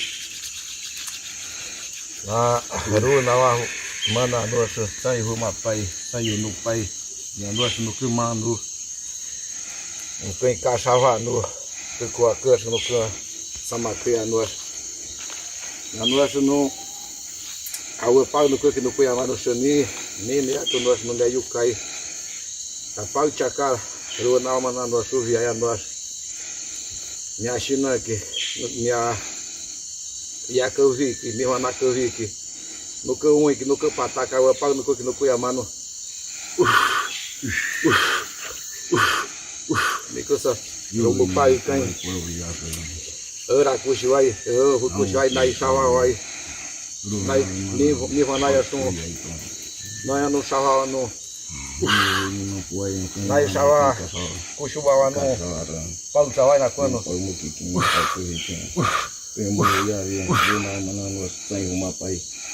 Na pauia são rumo pai crença nunca entamano nunca fogo nunca samacana sandiga tu vixina manuas um tiro takua han runa no candicai com no atu rau can com marrom na paulo suvia em com rau no atu quem pai paulo nunca pauia são nicas minha nenhuma no que vi que nunca entamano no puxuai nunca gramata nunca yura tu mati pal sawa something tanah menundi kain yang tanah untuk mau nuan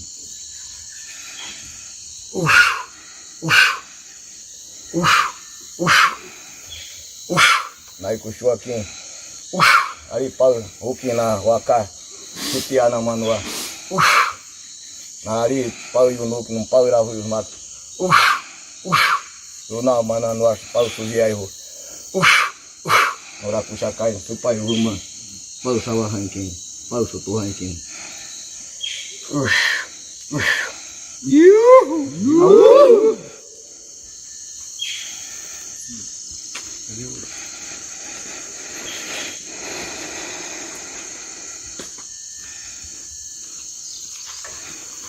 Rombi rombi uai te nande.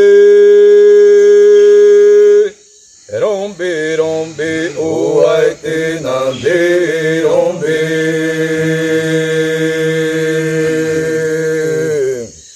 Rombi rombi uai te nande.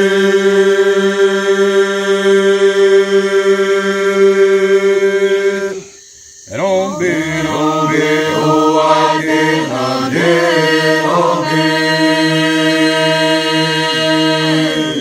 Rombi rombi wa wa wa wa. Rombi rombi wa wa wa wa. Rombi rombi wa wa wa wa. Rombi rombi wa wa wa wa. Rombi rombi hey hey. Rombi rombi hey.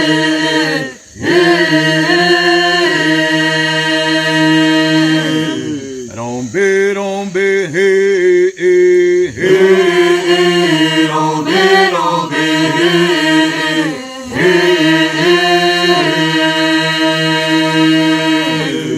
Rombi rombi wo wo wo wo. Rombi rombi wo wo wo wo. Rombi rombi wo wo wo wo. Rombi rombi wo wo wo wo. Rombi rombi uai te nande. Rombi rombi uai te nande. Rombi rombi uai te nande.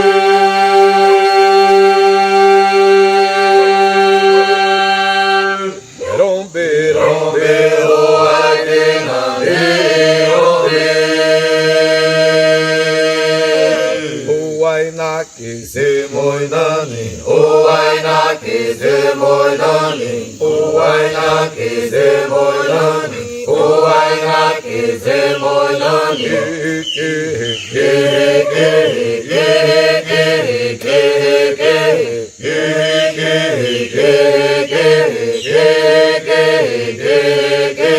Rombi rombi rombi rombi rombi rombi rombi rombi rombi rombi rombi rombi rombi rombi rombi rombi. Rombi rombi uai te nande.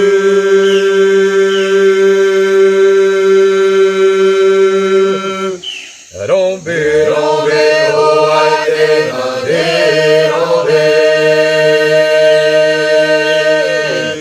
Rombi rombi uai te nande.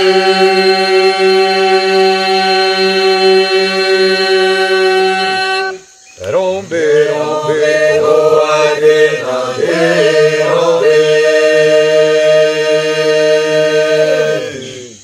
Rombi rombi runa runa. Rombi rombi runa runa. Rombi rombi runa runa. Rombi rombi runa runa. Rombi rombi uai te nande.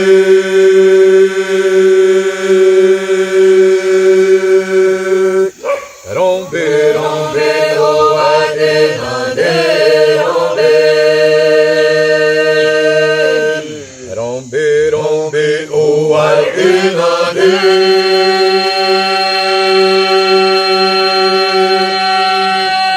Rombi rombi uai te nande.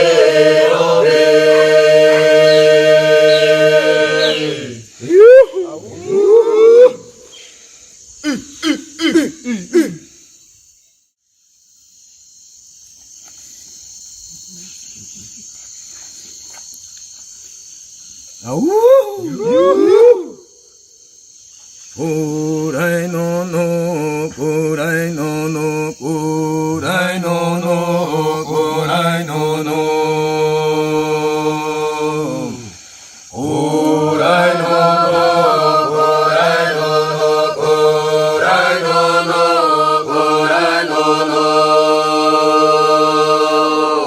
Kui kui kui kui kui kui kui kui.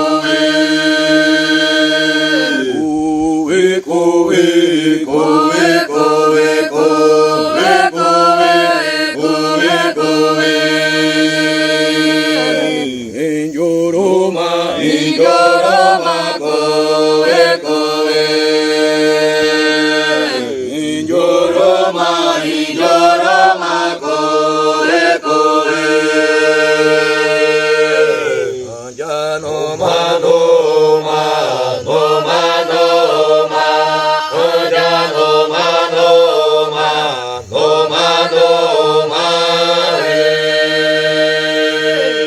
Anjano mano ma, no mano ma. Anjano mano ma, no mano ma. Anjano mano tai vai ro, tai vai ro. Anjano mano tai vai ro, tai vai ro. Anjano mano tai vai ro, tai vai ro. Anjano mano tai vai ro, tai vai ro. Vaminira, vaminira, vaminira, vaminira, vaminira, vaminira. Vaminira, vaminira, vaminira, vaminira, vaminira, vaminira. Varo no ma, varo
Numa sanaiku, numa sanaiku, numa sanaiku, numa sanaiku, numa sanaiku aterenderambote. Numa sanaiku aterenderambote. Numa sanaiku aterenderambote. Numa sanaiku aterenderambote.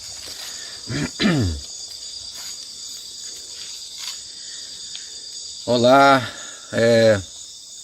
primeiro queremos agradecer ao Criador por essa oportunidade de estar aqui nessa floresta, com esse vento, com esse sol, com esse ar, com todo esse verde que o Criador nos deu. Nós não somos os donos da floresta, mas nós somos os guardiãos da floresta. Estamos aqui para proteger a floresta. E queremos deixar nossa mensagem, né? Falar para os nossos amigos que estão nos vendo, para as pessoas que estão nos assistindo de toda parte do mundo. Nós também, como um povo Yawanawá, né, nós queremos mandar uma mensagem, falar da importância desse lugar, da floresta, e também dos elementos que nossos ancestrais, a nossa história, ela nos alertaram desde o início da criação, que quais são os maiores elementos que estão sobre a terra, que nós não podemos tocar, que nós não podemos como brincar com ele. Nós podemos desfrutar de várias coisas que o Criador nos deu, mas tem coisas que nós não podemos tocar, porque não é uma coisa só de uma pessoa. É uma coisa, é como um patrimônio da humanidade. E dentro da nossa história dos Yawanawá, nós temos alguns pontos grandes, importantes, que nós preservamos desde a história, desde o começo, ainda quando nos tempos imemoriais. E nós queremos falar aqui da grande importância da água, né? A água, esse canto que eu fiz agora há pouco, ele fala um pouco da água. No mar significa água. E o mar, a água, ele também é como se um mundo diferente. Não é esse mundo aqui que nós estamos vendo, mas também existem seres poderosos que estão dentro da água, vivendo como nós estamos vivendo aqui, mas com outra forma, com o espírito, né? Então esse povo que está dentro da água chama-se Numayunxin. Numayunxin, já muitos líderes espirituais já viram, os homens que estudaram muito espiritualidade se conectaram com essa força. E o nosso pajé, o nosso último pajé do povo Yawanawá, o Tatá, ele teve uma grande visão com a água, né? Ele recebeu uma mensagem vindo da água.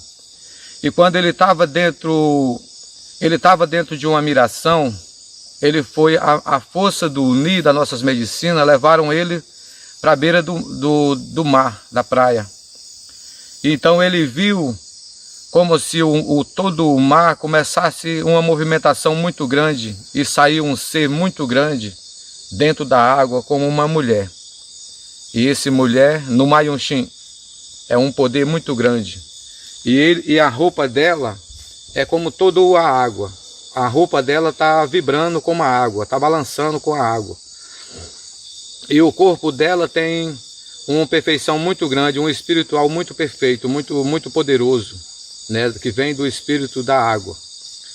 Então ele recebeu a mensagem e trazendo para que é como se esse espírito está com medo de o povo perder a sua cultura, a sua essência, né? Então fala para ele, quando você o Tatá estava fazendo um trabalho fora, não na aldeia, e o espírito diz, quando você volta para a sua terra, você planta uma semente, e essa semente é a semente do cairau. O cairau é uma planta que ela não existe em matérias, mas espiritual, para crescer. É uma planta que ela não pode se perder, ela sempre vai estar criando, ela sempre vai estar evoluindo.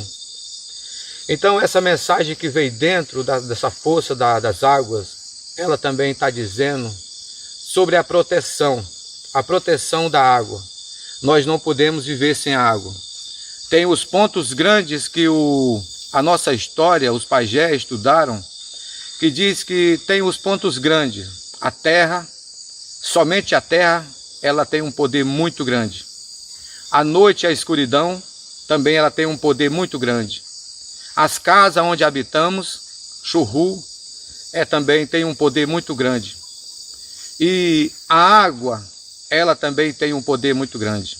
Porque ela tem esse poder tão grande que ela não escolhe nenhum tipo de ser humano para alimentar, para saciar a sua sede. Não importa todos os tipos de animais, não importa que eles sejam animais muito ferozes, mas como um simples animal, ele depende da água. Isso significa que a água tem um grande poder da vida. E os tempos e a nossa história, ela diz que vai chegar um tempo, quando vai chegar o término de um tempo para começar o outro, pode acontecer coisas muito fortes com esses elementos poderosos. Porque quando o homem mexer nela sem respeito, sem o amor, mas por orgulho, por querer o poder, a própria água também, o espírito das águas, ele vai trazer um retorno também forte. Então a água para nós é a vida. A água é a resistência da terra, é a resistência de todos os povos, não importa qual povo, ou nação, ou tribo, ou língua. Todos nós precisamos da água, por isso que precisamos preservar. Então cada um povo, de cada uma tribo ou nação, ele tem a sua história. E o poder das águas é grande, porque sem a água nós não temos vida. Então se a vida é a água, nós precisamos preservar. Tem várias outras forças grandes, outros elementos que precisamos preservar, mas a água é o principal para esse momento agora. E agora nesse tempo de pandemia, nós estamos sentindo, nós estamos vendo o que está acontecendo em todo o planeta, essa grande mudança, essa grande transformação para a humanidade. E o que nós precisamos fazer agora, esse tempo agora é um tempo de reconciliar, é um tempo de aliança, é um tempo de voltar para a sua essência, para o seu Criador, para você firmar, para você sentir a segurança e proteger o que ainda nós precisamos ainda dela para continuar como um povo. Então o que nós precisamos agora? Nós precisamos da floresta, nós precisamos da terra, nós precisamos da água limpa, para que que os nossos filhos também possam ter e os nossos netos também possam desfrutar, mas isso também é um patrimônio da humanidade, para que o homem não possa ficar sem água. Então a nossa recomendação, o nosso pedido daqui dessa floresta é que todos preservam, é que todos respeitam, porque ela precisa de nós para a sobrevivência, assim como nós também precisamos dela para sobreviver. E hoje a floresta, o povo está mandando uma mensagem com tudo o que está acontecendo, com toda a situação difícil que os povos estão enfrentando. Então, as pessoas que se interessarem de nos ajudar, as pessoas que vão ver esse vídeo, Muito obrigado por você estar aí nos assistindo, por nós também estar mandando a nossa mensagem. E também queremos dizer para todas as pessoas que aqui no Mutum, nessa terra indígena, Rio Gregório, na aldeia Mutum, no estado do Acre, na Amazônia, no Brasil, nós estamos mandando a nossa mensagem aqui para todas as pessoas e falar também dos nossos projetos que a gente tem, como reflorestamento, com plantas de frutas, da água potável, para a gente poder também ter uma água boa. A nossa floresta temos muitas águas, mas também a gente precisa de uma água melhor para a gente poder estar bem de saúde com a nossa casa. Então, também nós temos um projeto de luz, de placa solar. Então, as pessoas que se sentirem tocadas quando ver esse vídeo, se vocês querem nos ajudar, vocês vão ser muito bem-vindos à nossa casa, ao nosso apoio, à nossa terra. Então, muito obrigado a todos e uma proteção do Grande Espírito para todos. Uhul! Greetings, friends. My name's Warren Hellerud of Floresta Association and the Boa Foundation, and I'm here to share a little bit more with you about the reforesting project in Mutum. The idea is to plant regional and native foods and fruit trees throughout the village to give them access to clean organic foods year-round. This will also strengthen the overall health of all the people in the village and allow them to share these foods with all the visitors that come to visit from all over the world. So if you are able to, please donate, and also please share this message with your friends and pass it along. Lots of love, deep gratitude.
Alabao al gran creador y formador del universo, siempre se dan las gracias. Gracias, oh corazón del cielo. Gracias, oh corazón de la tierra. Gracias, oh corazón del agua. Gracias, oh corazón del fuego. Oh cuatro vientos que respiramos el corazón de nuestra vida. Te damos siempre las gracias. te pedimos el permiso para que nos abras el camino en las 4 direcciones. Gracias, abuelos y abuelas Balanguichea. Oh Paloma, dador de vida. Gracias, abuelos y abuelas Balamagacho Mija. Gracias por cuidarnos, por protegernos en la caída del Padre Sol. Gracias, abuelo Oik Balam, abuelo Kakishaja, manantial, nacimiento de las aguas, donde nacen, surgen el agua que corre en nuestras venas, nuestra medicina, el sanador de nuestra vida. Gracias, abuelo Mahukuta Sununya, postrados en el ocaso del viento, donde recibimos el alimento sagrado de toda la producción que nos da la Madre Tierra. Gracias por darnos todo lo necesario, el alimento sagrado, el alimento espiritual, nuestro vestuario, el producto de nuestro trabajo. Gracias te damos. Te pedimos por nuestros hermanos menos válidos, que no tienes un pie, un brazo, un ojo, que no haga falta,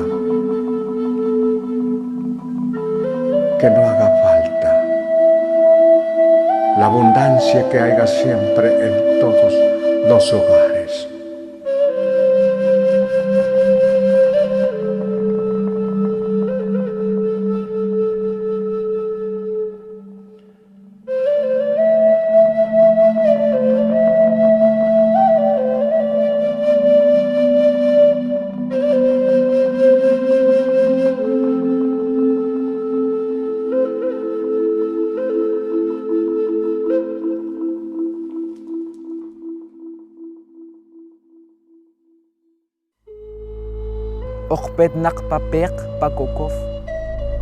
Venimos del pataste y el cacao, el renacimiento de todas las cosas buenas, el renacimiento del mundo, el renacimiento de todo lo bien, de la paz y el amor.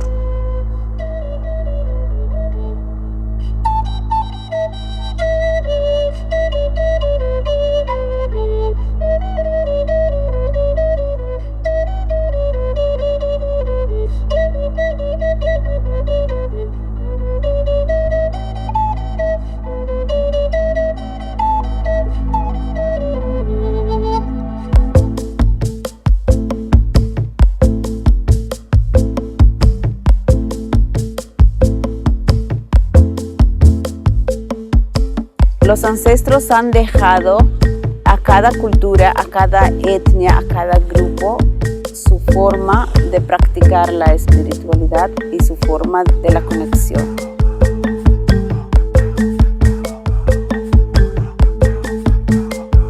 I remember just opening my eyes and just looking at the stars, and everything felt so clear and liberating.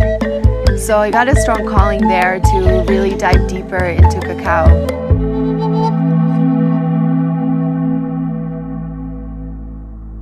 Júncame, Wucúcame, los jefes del inframundo dijeron: no deben acercarse nadie en este árbol, fueron prohibidos. Pero viene la hija de Hunahpu, que se llamaba Ishkik, burló la guardia. Al acercarse, quedó mirando el cráneo de Hunahpu. Entonces Hunahpu dijo: pon su mano. Así extendió su mano y deje caer como su baba, en forma de baba.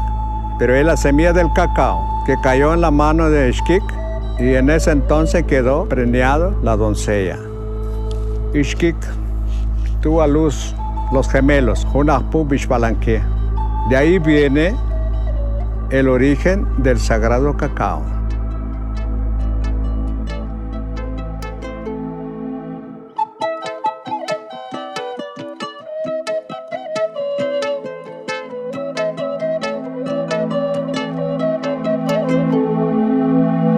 Se sabe ya por estudios científicos de la botánica del cacao que el cacao sí tiene un origen en Guatemala. Sí hay unas semillas que se remontan a millones de años atrás, que sí se propagó naturalmente en Guatemala en un clima muy apto, que era como el de la costa sur. Una cultura olmeca que existió en la democracia, en Escuintla, unos 2000 años antes de los mayas. ¿Qué hacían los olmecas aquí? ¿Qué venían a sacar?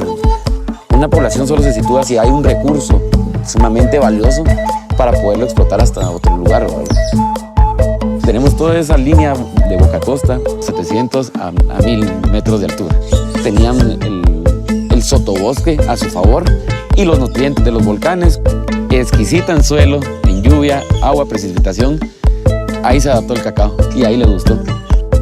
Entonces ahí es donde yo podría decir que el origen del cacao viene mucho de esta parte de la costa sur.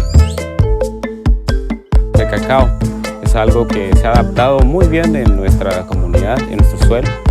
Es una fruta que no tiene que madurar tanto para la cosecha, para que tenga todos los azúcares bien concentrados adentro de la mazorca. Y es así como hemos aprendido a cosecharla, llevarla a un centro de fermentación. Desde generación en generación son reconocidas en este pueblo por su trabajo. El tostado del cacao. Conocen exactamente el punto del tostado del cacao. El fuego consta de 3 piedras. El símbolo cosmogónico, que es el triángulo del sol, de la luna y de la tierra, que es el que nos sostiene. Ya tostado, se pela a mano y esto hace que se vuelva material para moler. Todo lo que se consume molido, nuestras abuelas, nuestras ancestras trabajaban con la piedra de moler. El fuego tiene que estar adentro de la piedra de moler para calentarlo bien. Ya que está caliente, ya se empieza a proceder con el molido del cacao. Después del molido del cacao, pues se procede al agua caliente. Se necesita siempre del batido, es la forma de que como el humo se va como ofrenda a nuestros ancestros.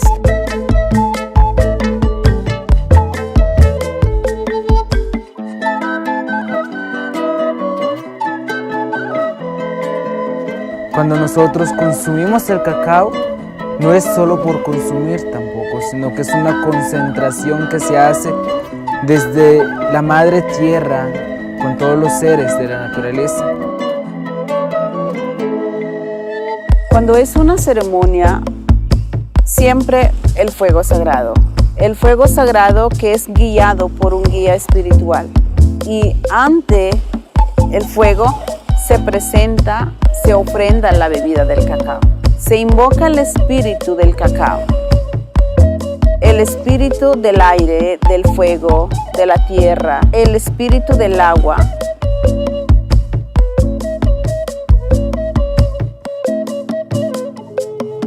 Y uno toma el cacao para meditar, para decir gracias por lo que tengo, por lo que soy, por lo que necesito.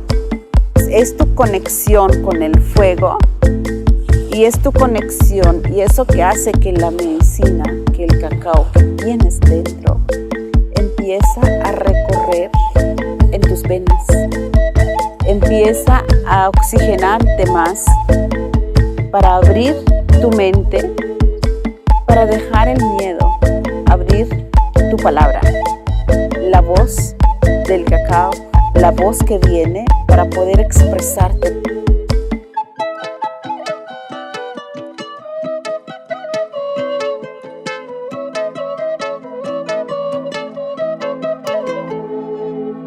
Además de lo espiritual, es lo físico que puede producir el cacao, la alegría, la fortaleza, la fuerza, la energía física que puede dar. Por eso su nombre dice en nuestro idioma Kokof. Kof es la fuerza. Cacao is one of the richest foods in magnesium, supporting heart health, relaxing the muscles, the joints, the nervous system, and optimal brain health. Another powerful component of cacao is tryptophan. Tryptophan is a precursor to serotonin. The combination of tryptophan and magnesium supports serotonin release in the brain. Theobromine is also found in cacao. Theobromine is known for being a vasodilator, allowing the blood vessels to relax and stimulating blood flow. These components create a beautiful duality of feeling awake and energized, while also feeling relaxed, bringing a balance of feeling clarity and focus. Es el alimento sagrado para el cuerpo, para el espíritu, para la mente, para el corazón. ¿Cuál es el espíritu? ¿Cuál es la intención que se le pone desde el corte, desde la preparación del cacao? El cacao es amor. El cacao te muestra toda su ternura que nos forma, que nos guía, que nos transforma como una bebida. Y es el respeto, conocer el espíritu del cacao.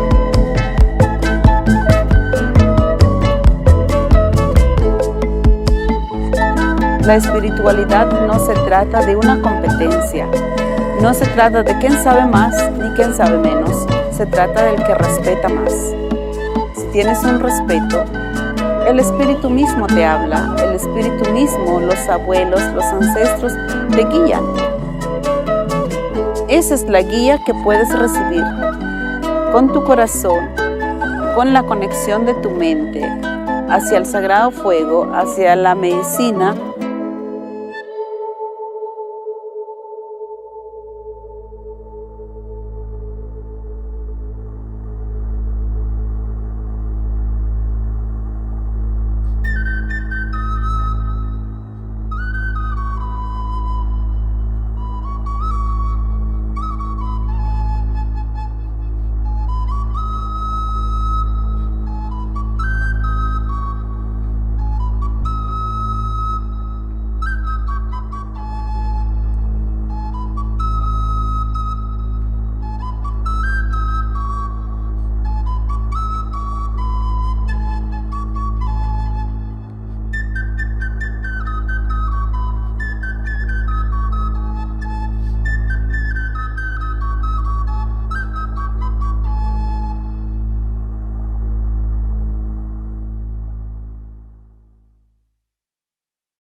I think it feels better to do a generous act than to receive a generous act. It means a lot to me when I see someone smile or say thank you, because you know that you accomplished something good, and there is such thing as karma, and karma comes back to you.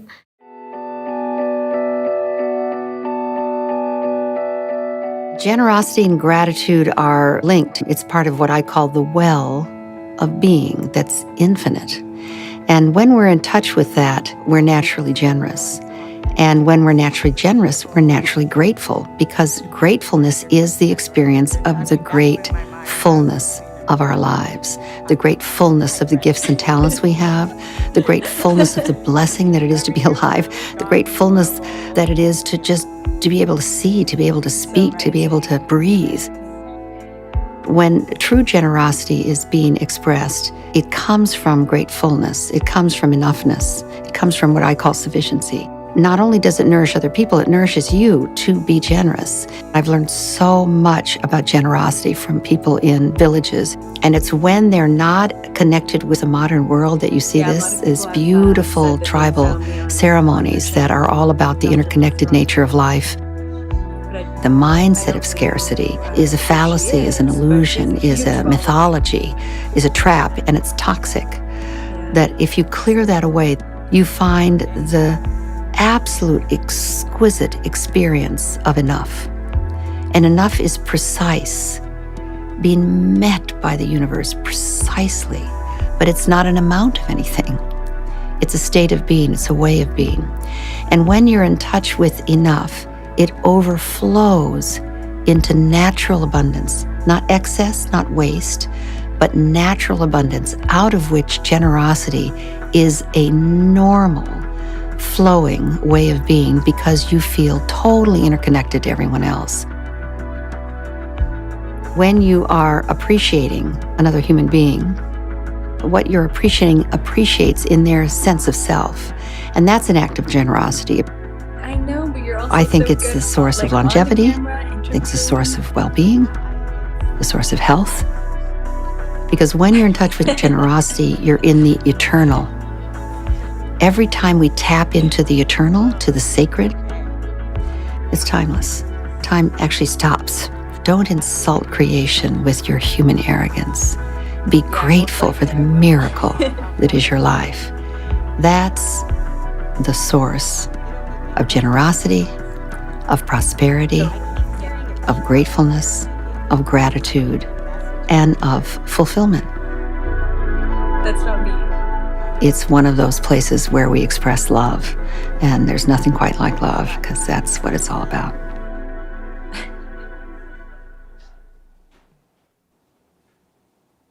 It sounds like you're getting a text.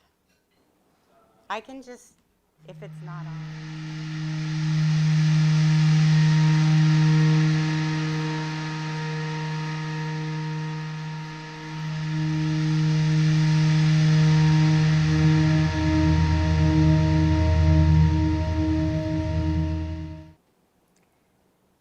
Hello and welcome back to the Harmonic Convergence 2020.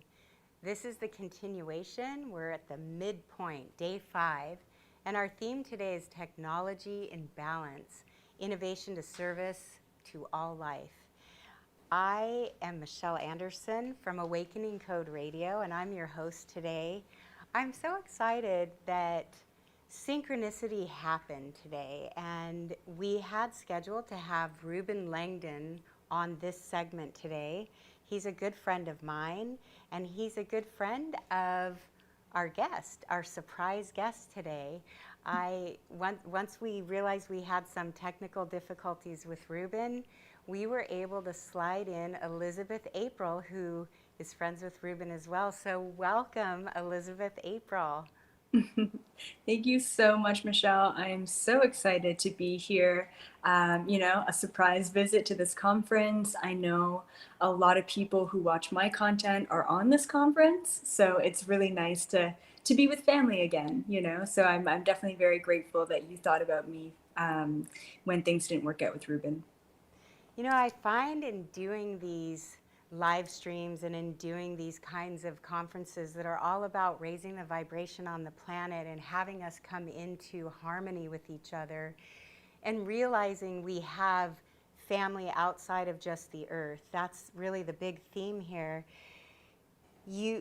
There's so much more going on, and with what you do with your intuitive channeling and the way you bring through messages from the Galactic Federation of Light, your face just came so right in my face when they said, do you have somebody else that we can put in for this segment? And right away I just said, today is Elizabeth April's birthday. This was yesterday afternoon, and I said, it's her birthday. What a birthday gift to be able to contact you and have you join us from Joshua Tree.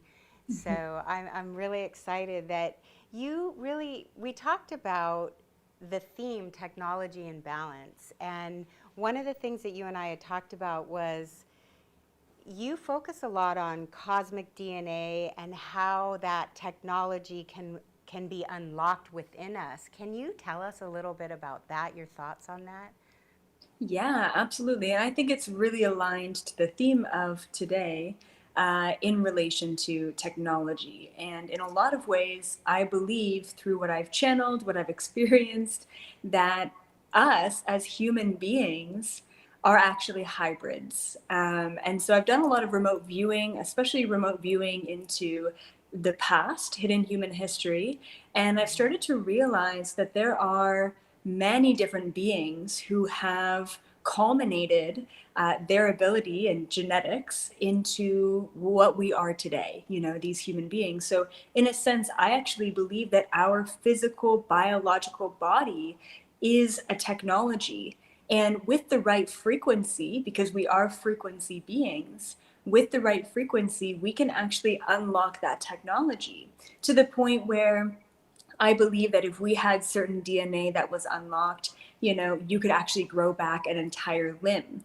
I believe that we are that powerful. And unfortunately, society has been very oppressive and hasn't allowed us the fullest extent of expression in relation to our vibration. So, a big thing that I help other people with is understand that they are very powerful, that their bodies are a technology, and essentially how to unlock that technology with raising our vibration. And as we raise our vibration, I believe that we access and express different DNA strands that are coming from our cosmic family. So, I mean, psychic abilities, telepathy, astral traveling, these are all just, I believe, very natural things for us as human beings, because I believe that we're a lot more, a lot greater than just here on this third dimensional plane. I love the way that you put that, because I think so many people are realizing our potential and wanting to find more ways to unlock those things within ourselves.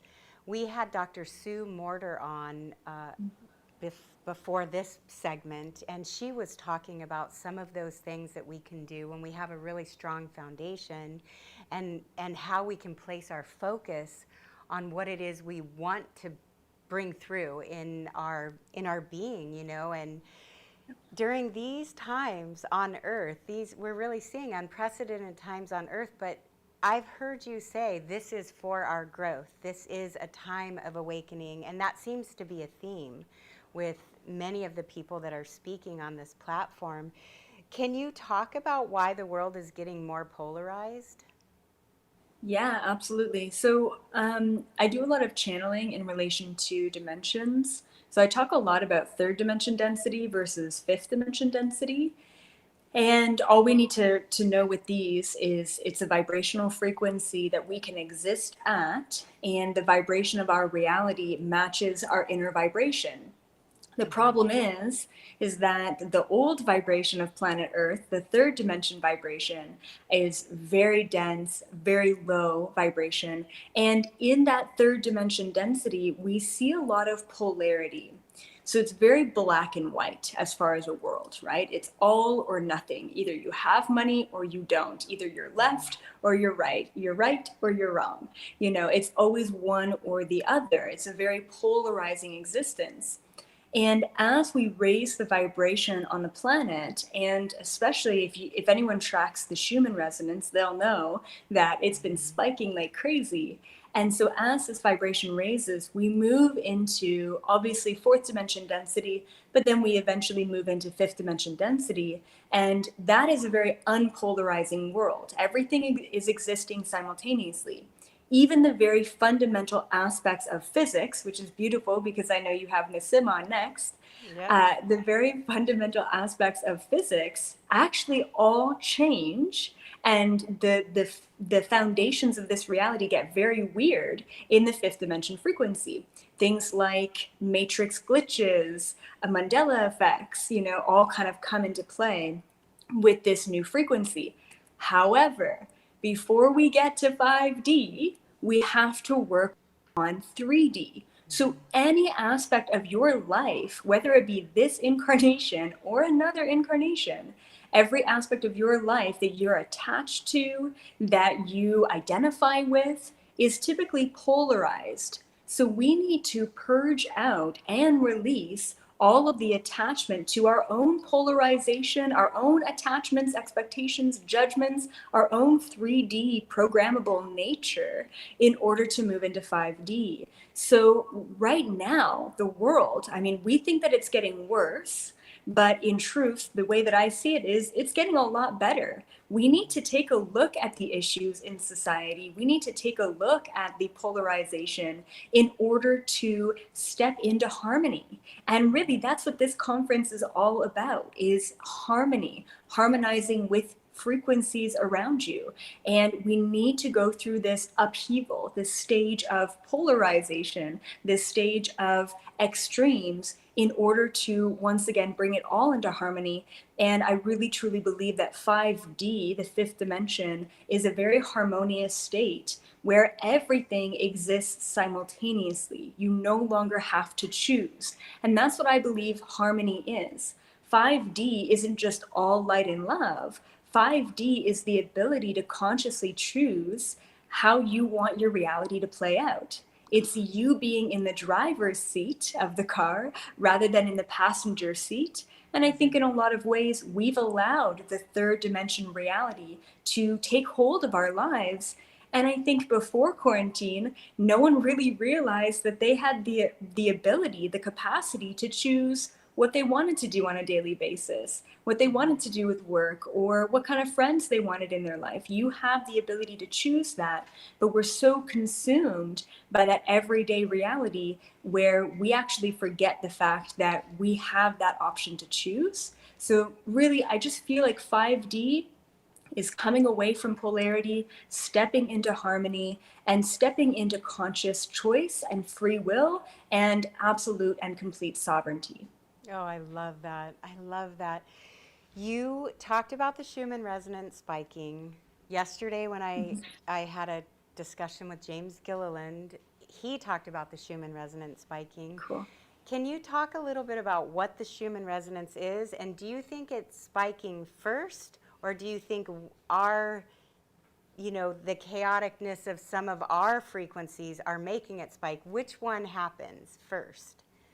Yeah, totally. That's a great question. And it's a difficult answer, to explain. So, first of all, I just believe that the Schumann resonance is a measurement of the vibration on the planet. And I know that it's technically not really called the Schumann resonance, and some people call it the power level of the planet. But regardless, I mean, the energy, the electromagnetic frequency is spiking on the planet. We are electromagnetic frequency beings. So, of course, with the entire planet, the entire globe, and the frequency on the planet changing and shifting, it's going to have a huge impact on us. And like I said, with that vibration spiking, that also forces all of us to shift away from our own internal 3D and polarity to move into this new vibration. I believe that it's a little bit of both. I think naturally the planet is spiking its vibration. As it does, more and more light workers are coming online. And in that regard, we are actually allowing the planet to spike and shift as well. So I believe it's actually a little bit of both, the collective consciousness of the planet and the planet itself, along with astrology. And, I've had some really great conversations with some astrophysicists who have also agreed that our position in the universe affects the vibration on the planet. And I also believe in cycles as well, like astrological cycles. And I also believe, from what I've been told by the Galactic Federation, that the last time the planet was in this cycle, was in this phase, was back in ancient Atlantis. So we're getting back to these Atlantean times of, everyone's psychic, everyone's telepathic, free energy technology, hovering spacecraft. There's a lot of things that are shifting for us to get to this new point in vibration. So yeah, and then I just want to add one more thing as well. I was very surprised, but just the other day, I think it was a week ago, I did a little channel check-in with the Galactic Federation of Light.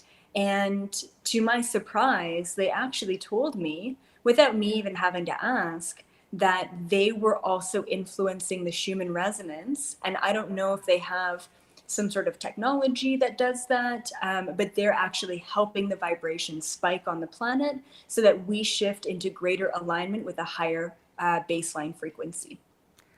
That's fascinating. That's really fascinating. What has the Galactic Federation talked to you about what we can do to prepare for contact and to prepare for what's to come? What's happening and where are we going? Yeah. We know, I mean, you definitely did a great job of articulating moving from the 3D density into the 5D, which is more fluid and more telepathic and sensory-like.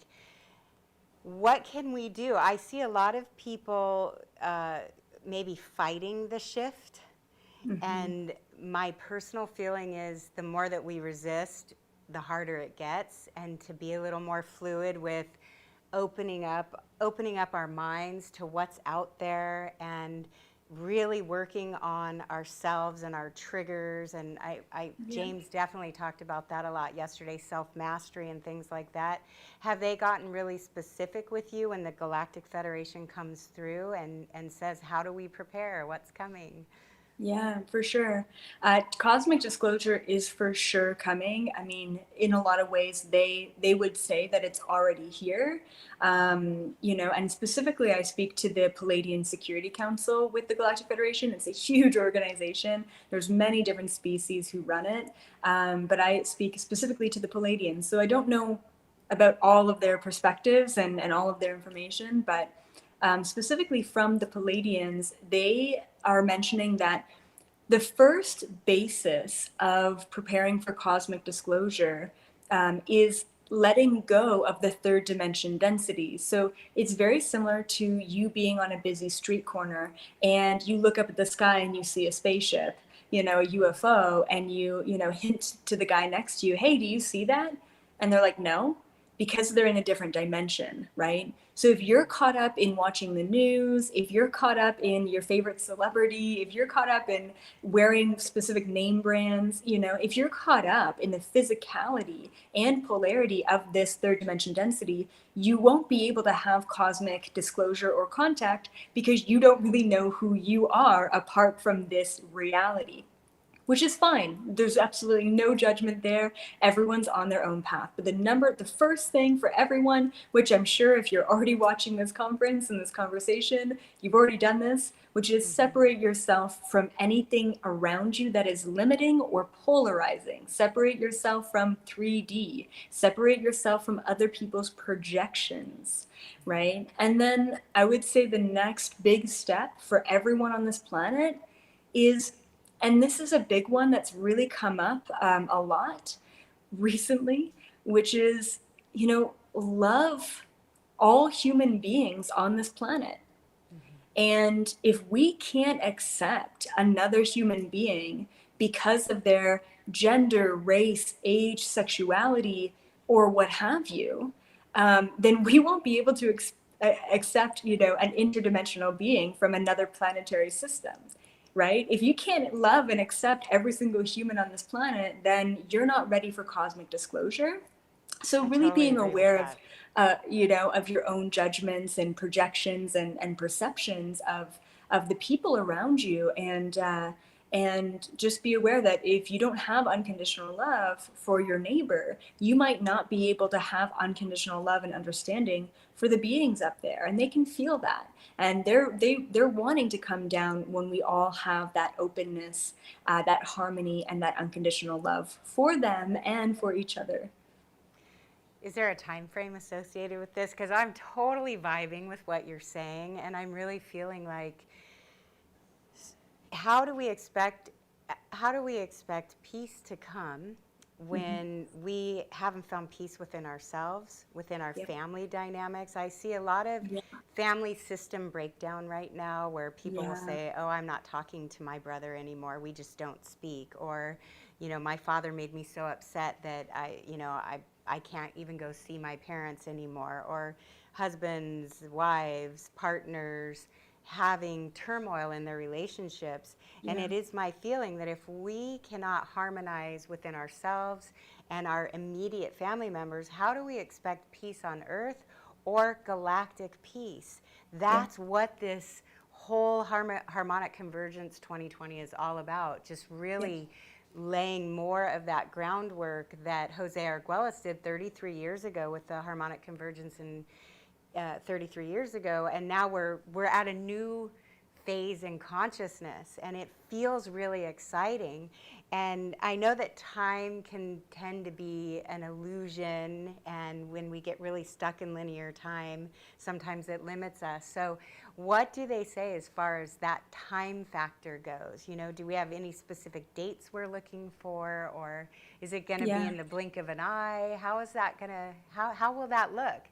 Yeah, absolutely. Good question. So I just want to mention something about family dynamics, because I do know that, you know, there's a lot of breakdown, right, within the system of the family and those kind of dynamics, especially during quarantine. So I just want to mention that there's a lot of things that haven't been said within family dynamics, that haven't been discussed, that are now finally all coming to the table. Once again, we are all being pushed to let go and to, yeah, to release the old energy and to bring in that new harmonic vibration into every aspect of our lives, into our career, into our family, into our living situation. And if you don't have full harmony with an aspect of your foundations, then watch out, because it will break down before it can get better. So it's very typical within the awakening and the raising of the vibration that there are certain elements of people's lives that just aren't working anymore, because they were never working before, but now it's just that much more apparent and obvious. So I just wanted to mention to those people who are struggling with those dynamics, make sure that you're always checking in with yourself and asking yourself, what do you want? What feels right for you? How can you move forward, rather than always just moving your and shifting your vibration to match everyone else around you? It's no longer time to play other people's games and to lower yourself for others. So that's a very important message, especially at this time. And speaking of time, timelines. So I have received a very significant timeline. Other channelers have also validated this timeline, because I don't do any external research, so I'm not really sure what else is out there. But the timeline that I have received from the GFL is between 2020 and 2024 is meant to be a huge breakdown of all of the structures and the systems on the planet.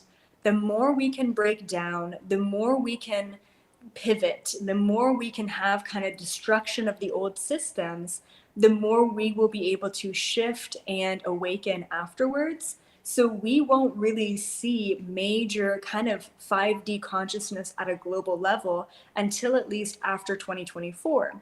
At an individual level, there's going to be a lot of light workers and star seeds on the planet stepping into their power, stepping into their mission, and also receiving lots and lots of cosmic disclosure themselves. At a global level, I believe that we won't be able to see cosmic disclosure until after 2024, but it also depends on what your definition of cosmic disclosure is.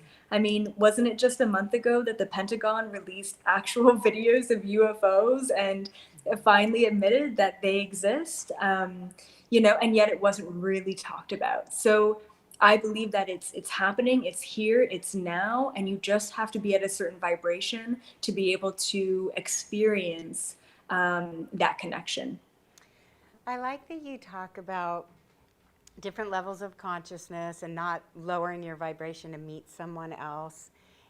I think that's a really important point to bring up right now, that it's not about a hierarchical system. It's not about one person being better than another.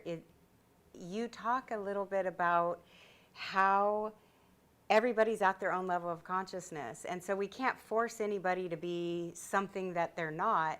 Does it seem like more and more people are starting to have that sense of entrainment when it comes to, you're around a lot of people that are starting to get this sense that there is something going on that is lifting us and raising us, and we are becoming more forgiving, more loving, more accepting, more compassionate and kind? And when those vibrations are in alignment and more people are emitting that kind of a vibration, doesn't it seem like more people kind of soften and have their own awakening experience after that?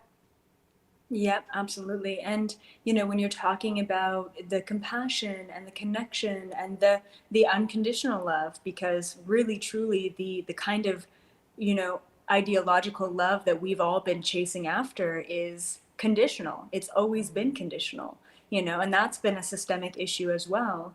But when you're talking about all of these traits of, kindness and oneness and harmony, the biggest thing that comes to mind is we have to find that within ourselves before we find that in our reality, and therefore create this utopian society that we all want.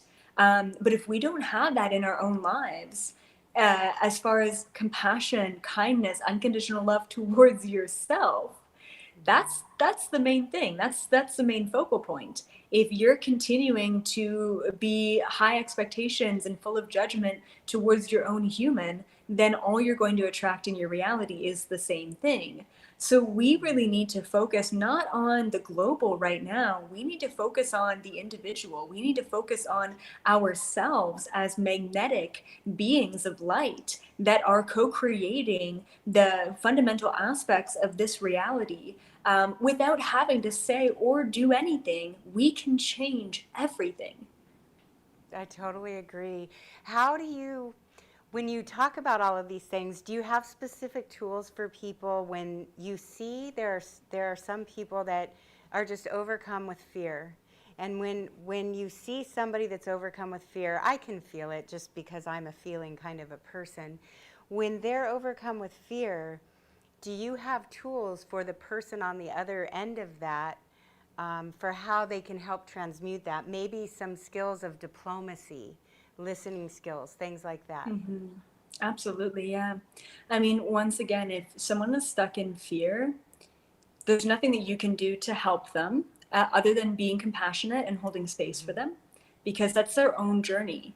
And we can all think back to a time when we were very fearful, whatever that time may be for you. But most of the world right now that is waking up is all going through this stage of fear. And so, once again, be compassionate towards those people, hold space for those people. And if it's you yourself who is stuck in the vibration of fear, the number one thing is do things that excite you, do things that bring you joy, do simple things throughout your day. I mean, a lot of the time we have this fear of the unknown. We don't know what the future is going to look like. You don't know if you're going to get another job or not. You don't know, where we're going or where you may live, really, in the next couple years. And ultimately, the more small things that we can do that bring excitement and joy to the present moment, the more excitement and joy we're bringing to the future moments. So a lot of the time, we just kind of get shrouded in the expectation, and the overwhelm of all the possibilities and what could happen rather than what just is happening, and dealing with things step by step. So definitely following the excitement and joy and self-love practices, checking in with yourself, taking a bath, writing in your journal, getting out in nature. These are all things that do not include the duality of this reality. The second that you remove yourself from all of the judgment and the projections and the news and the fear of the world, you start to realize you're like, I'm good. I'm on my path. I'm on my journey, and letting go of that expectation that we have within. I've heard people talk about the trust frequency and living in the trust frequency. And when we live in that frequency of trust, sometimes we're not even trusting ourselves for, what's going to happen. When you hear somebody say, I lost my job, what am I going to do? And they step outside of trust, that it all comes around when you're laser focused on letting go and surrendering and letting things come in. Do the Galactic Federation talk about or give you messages about how people can move forward in that frequency of trust and how to align with it? Mm-hmm. I mean, they mention, yeah, it's difficult because everyone is at their own phase of awakening and everyone has their own kind of perception. So when they talk about skills and tools that people can utilize, it's usually pretty general, and they always bring it back to raise your vibrational frequency. And there's actually a really good point here, that I want to bring up about what is it to raise your vibration.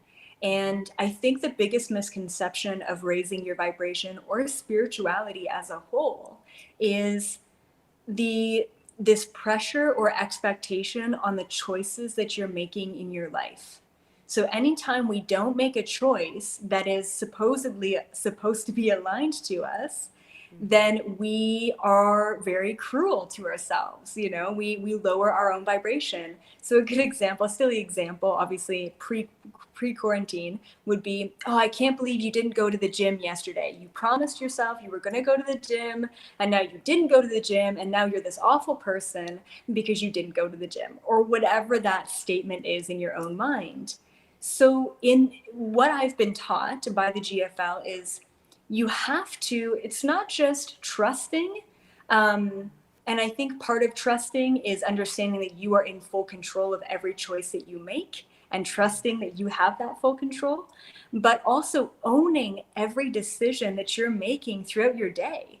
You know, having it be a decision that excites you first, then taking action on making the decision and owning the fact that you made that decision. And I always have a joke about eating a whole bag of chips, right?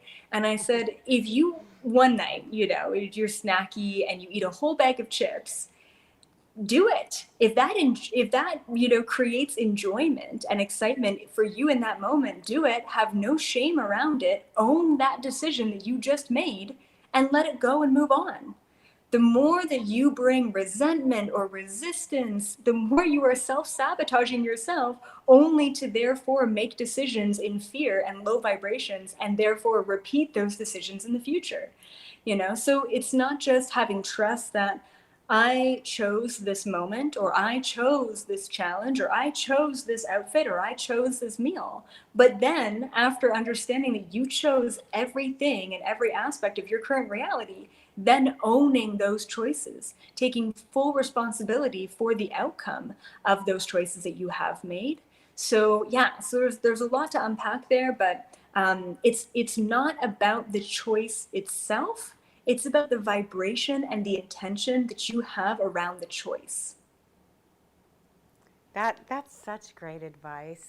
I've heard other people talk about that, that if you go into the shame of what you just did, you just kept yourself lower because you stay in it. But when we're fluid and when we just kind of flow with things and keep that essence of joy within us, that's emanating out from us, and it brings us back into balance and back into alignment.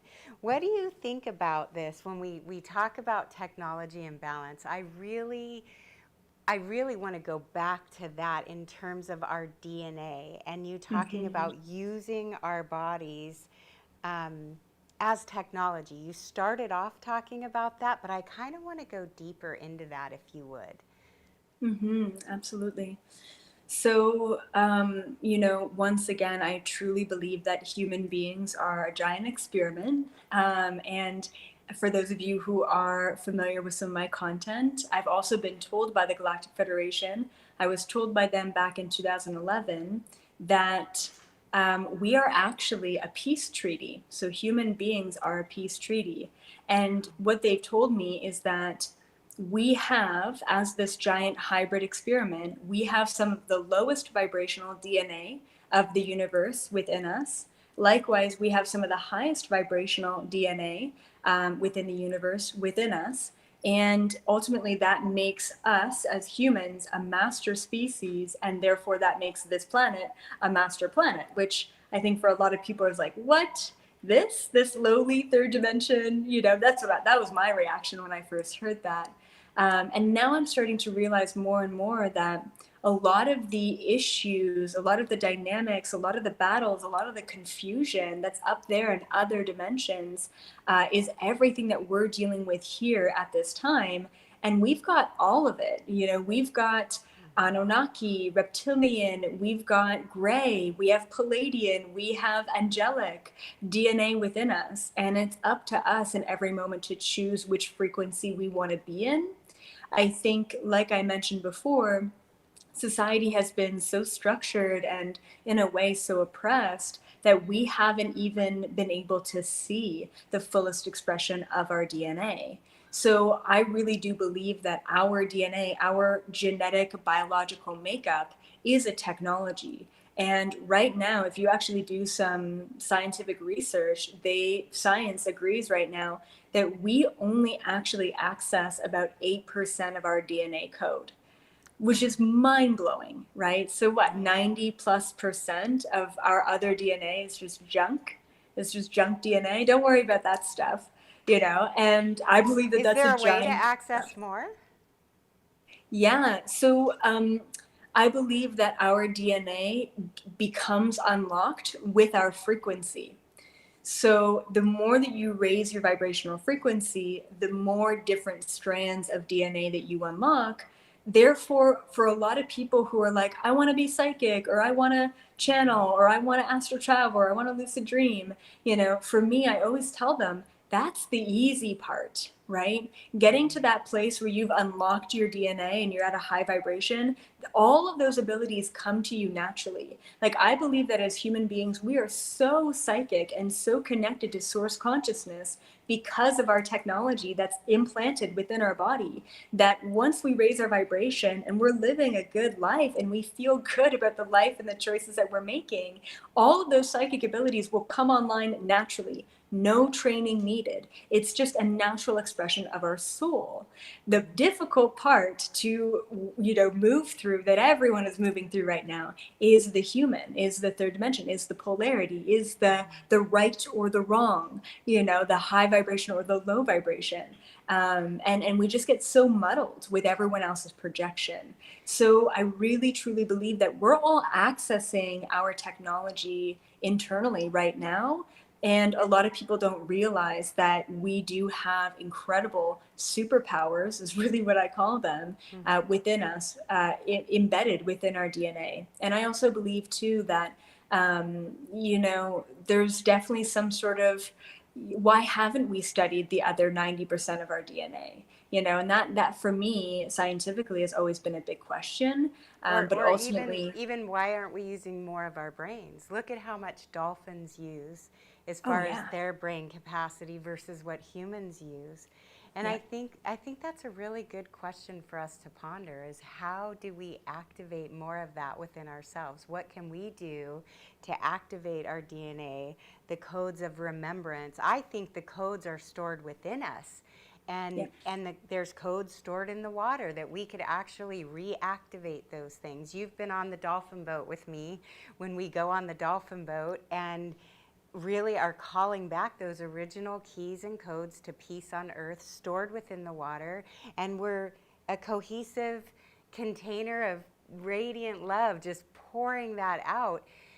That feels really good. So what I like to ask you about is the personality self versus the soul self, and how I think sometimes people may be asking, who am I and why am I here? Or maybe asking the question or thinking that this is who I am, and standing really firmly in this is who I am, and I'm not really being who I am. And that's the personality talking versus who are you as a soul?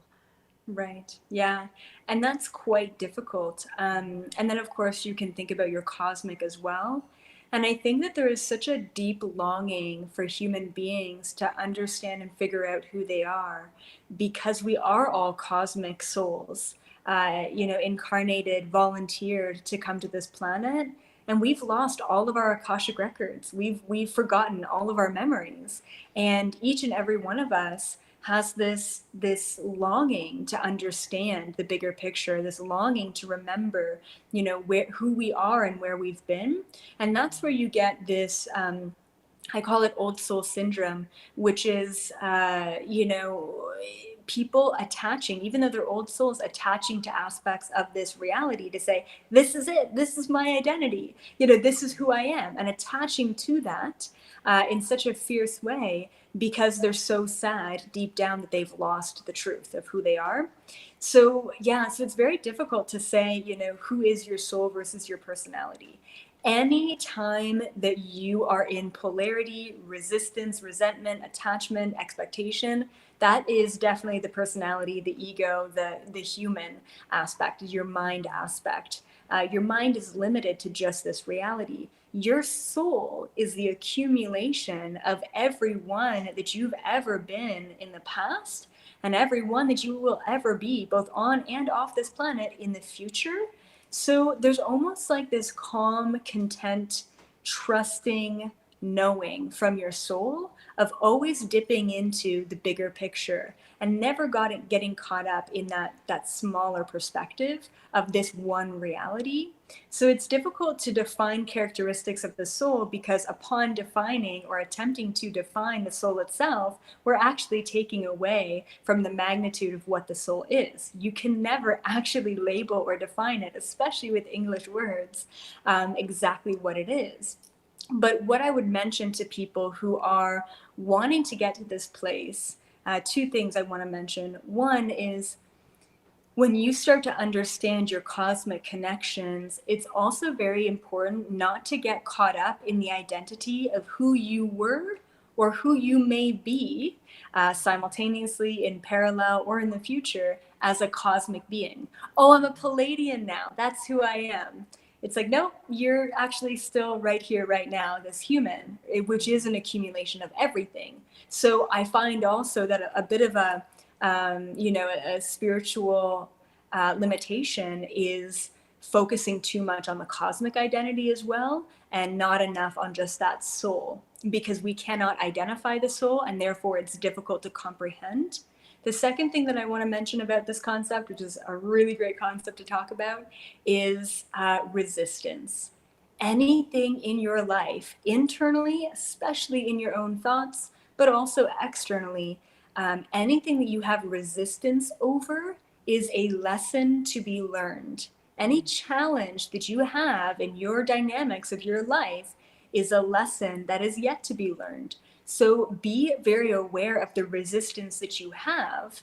And by diving into and surrendering, and being vulnerable with that challenge, you overcome it. Therefore, you raise your vibration and you become in more harmonic resonance with your reality. So that's also a really good tactic and strategy to get closer to your soul as well, is be aware of your resistance, surrender to the resistance, and then take action that is different from the action or reaction that you would have taken previously in order to completely neutralize that resistance in your reality. That is such a poignant lesson. I just want to take that snippet right out of there and blast it across the airwaves. I think so many of us can relate to what you're talking about, Elizabeth, and this is why I am such a devout follower of yours when it comes to the information that you bring through and the way that you talk about it in such a tangible way that we can understand it. How long have you been doing? You have a podcast on. I love the way you say it's Monday at 5:55 on Eastern time. You've been doing it for how long? Since 2016 now. I started on Facebook and then I moved over to YouTube about a year and a half ago, maybe. Yeah.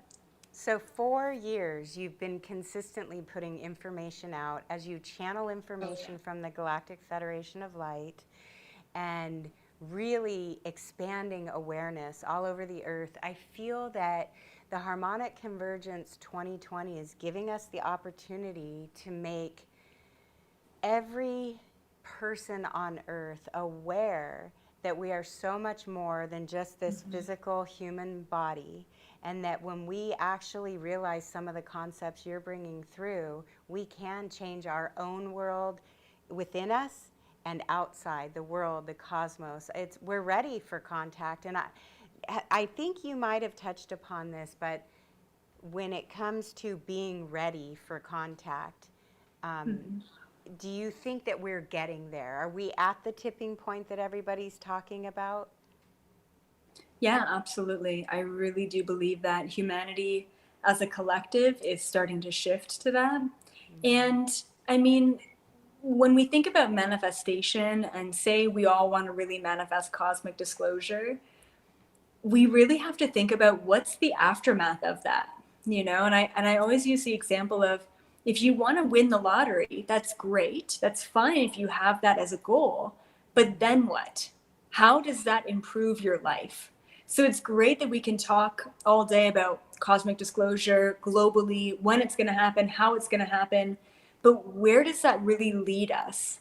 And I believe that we, as a global collective humanity, have to be at a certain resonance, a certain frequency of unconditional love for ourselves and for each other before that happens. So I'm not super excited about cosmic disclosure. I'm super excited about where the planet is and where humanity is as a whole before we get there. Because that's just an indication of, hey, you made it, here's your gift. You know, this is the truth, right? Which is incredible. And I think that in a lot of ways, cosmic disclosure will help to shift around some of the old limiting beliefs that we've had on this planet, such as religion, which I personally find quite limiting. And cosmic disclosure can help us understand that maybe we weren't necessarily seeing a God. Maybe we were actually taking a look at higher intelligent beings.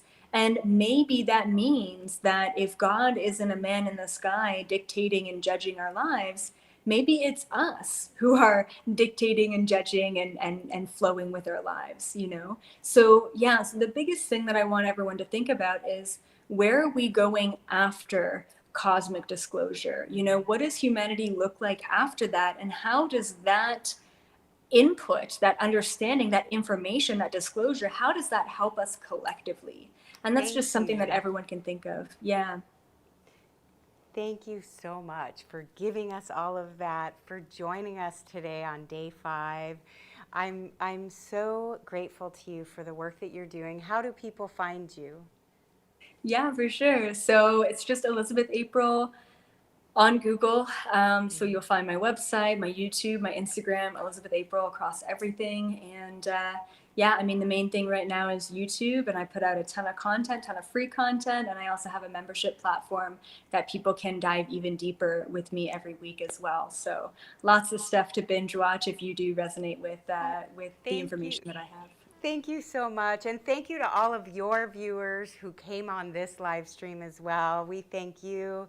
We're so appreciative. And I'm really excited that I get to see you soon. And we'll be back with Nassim Harriman following you on day 5 of the Harmonic Convergence 2020. Thanks again, Elizabeth April. Thank you so much, Michelle. You're welcome.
Welcome to the Harmonic Convergence 2020.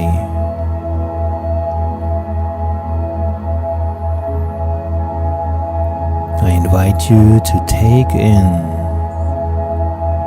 these magnificent visuals of Mother Earth, our home planet.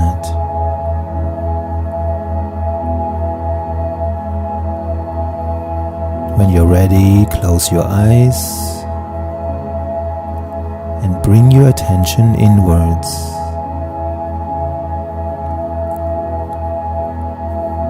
Allowing these sound waves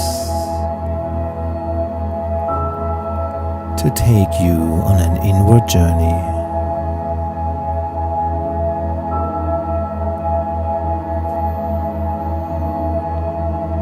Connect with your breath like an anchor,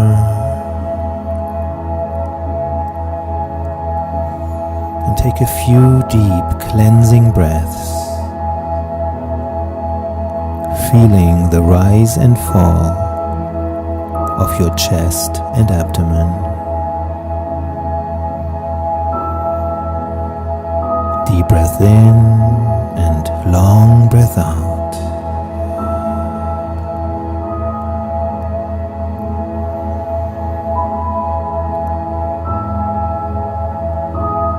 As you inhale, drawing in fresh life force, prana, oxygen into your system, and as you exhale, letting go, releasing anything that is no longer in alignment with who you are.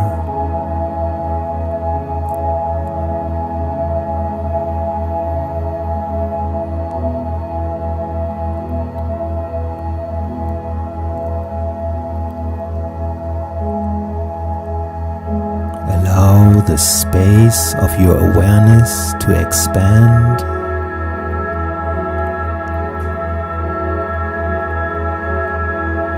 as if you are swimming freely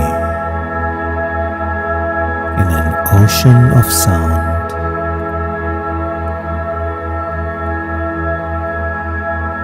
Set yourself free, as if you are shedding your skin.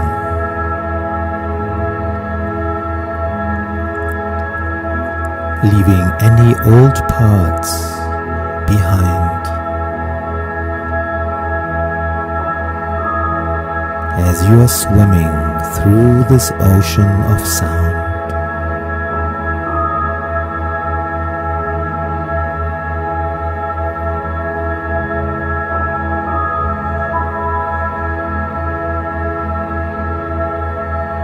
And as you look around, there are many other fellow beings with you right here, right now. Like a school of dolphins.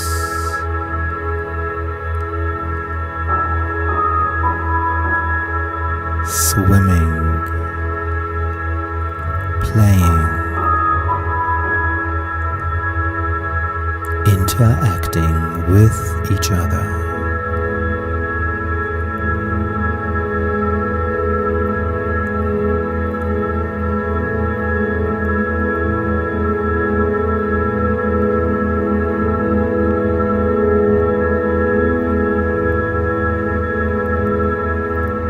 Notice how that feels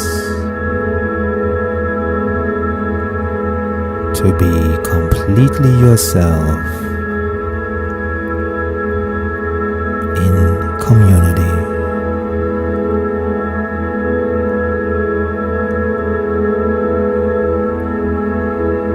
And bring this sensation with you. Deepen your breath. And when you're ready, come back.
Welcome to the Harmonic Convergence 2020, Day 5, Technology in Balance. I am Iran Zahavi and have a very special guest with us right now. He is a world-renowned leader in unified physics. He is the CEO of Taurus Tech. Our guest today, Nassim Haramein. Thank you so much for joining us, Nassim. Hi, it's great to be with you guys. Happy Harmonic Convergence. Yeah, we're right in the heart of it, right in the middle. Awesome. I'm curious, do you remember the first one in 1987? Was that on your radar? Absolutely. Well, I became aware of it after the fact, though. I became aware of it at the end of that year. And it coincided with a very important moment of, I don't know, transformation in my life that really was a very critical starting point where I wrote some of my first equations, geometric equations describing the structure of space-time that year. And later on, I met with Jose and we became friends. And I discussed that with him. And it was great. It was great conversions between his work and all the amazing work he had done on time and understanding the mechanics of the universe and the natural cycles better, and some of the work I was doing in the geometry of space-time. That's amazing. And for those that may not know, the Jose you're talking about is Jose Arguelles, who was the creator of the original Harmonic Convergence and ushered in the foundation of the law of time. Is it possible that you could take us back to potentially being a fly on the wall 33 years ago or so when you had those conversations with him and you guys were both butting into these amazing breakthroughs with our understandings? What was coming out through those conversations?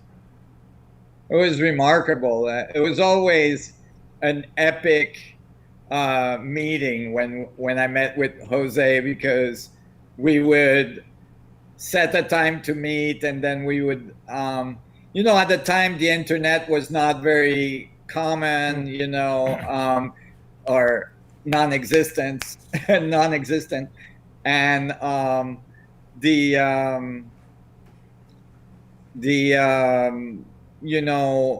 cell phones were non-existent and all this. So we met in person, it wasn't a Zoom.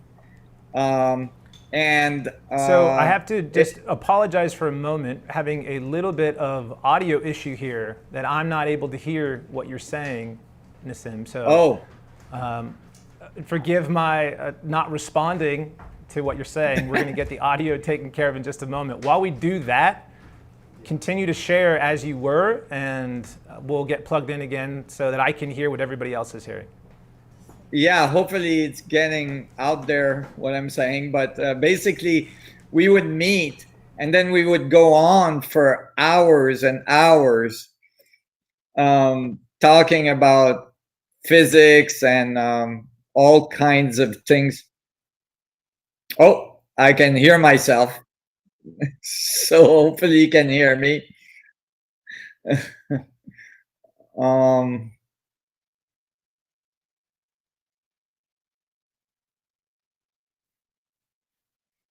Okay, so basically we would go on for hours and hours talking about everything from physics to biology to the law of time, calendars, the way we think of time, but the way we think of space as well.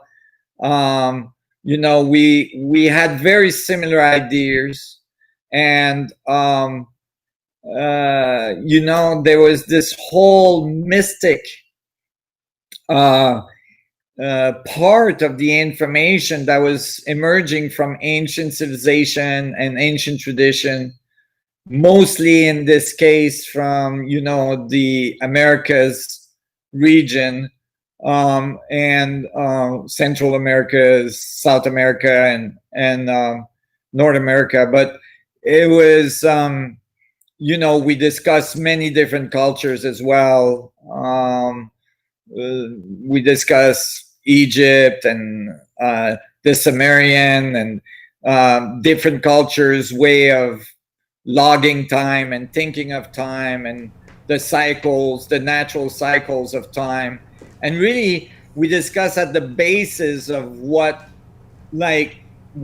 time was, and he and I really agreed that time was much more than the concept of a linear progressions of event, that gives us a time arrow, but that it was more a set of information embedded on the structure of space, that was entangled with the structure of space in such a way that you had synchronicity of relationship in time, and that led me as well later on to define space and time as a space memory network instead of time, which is undefined.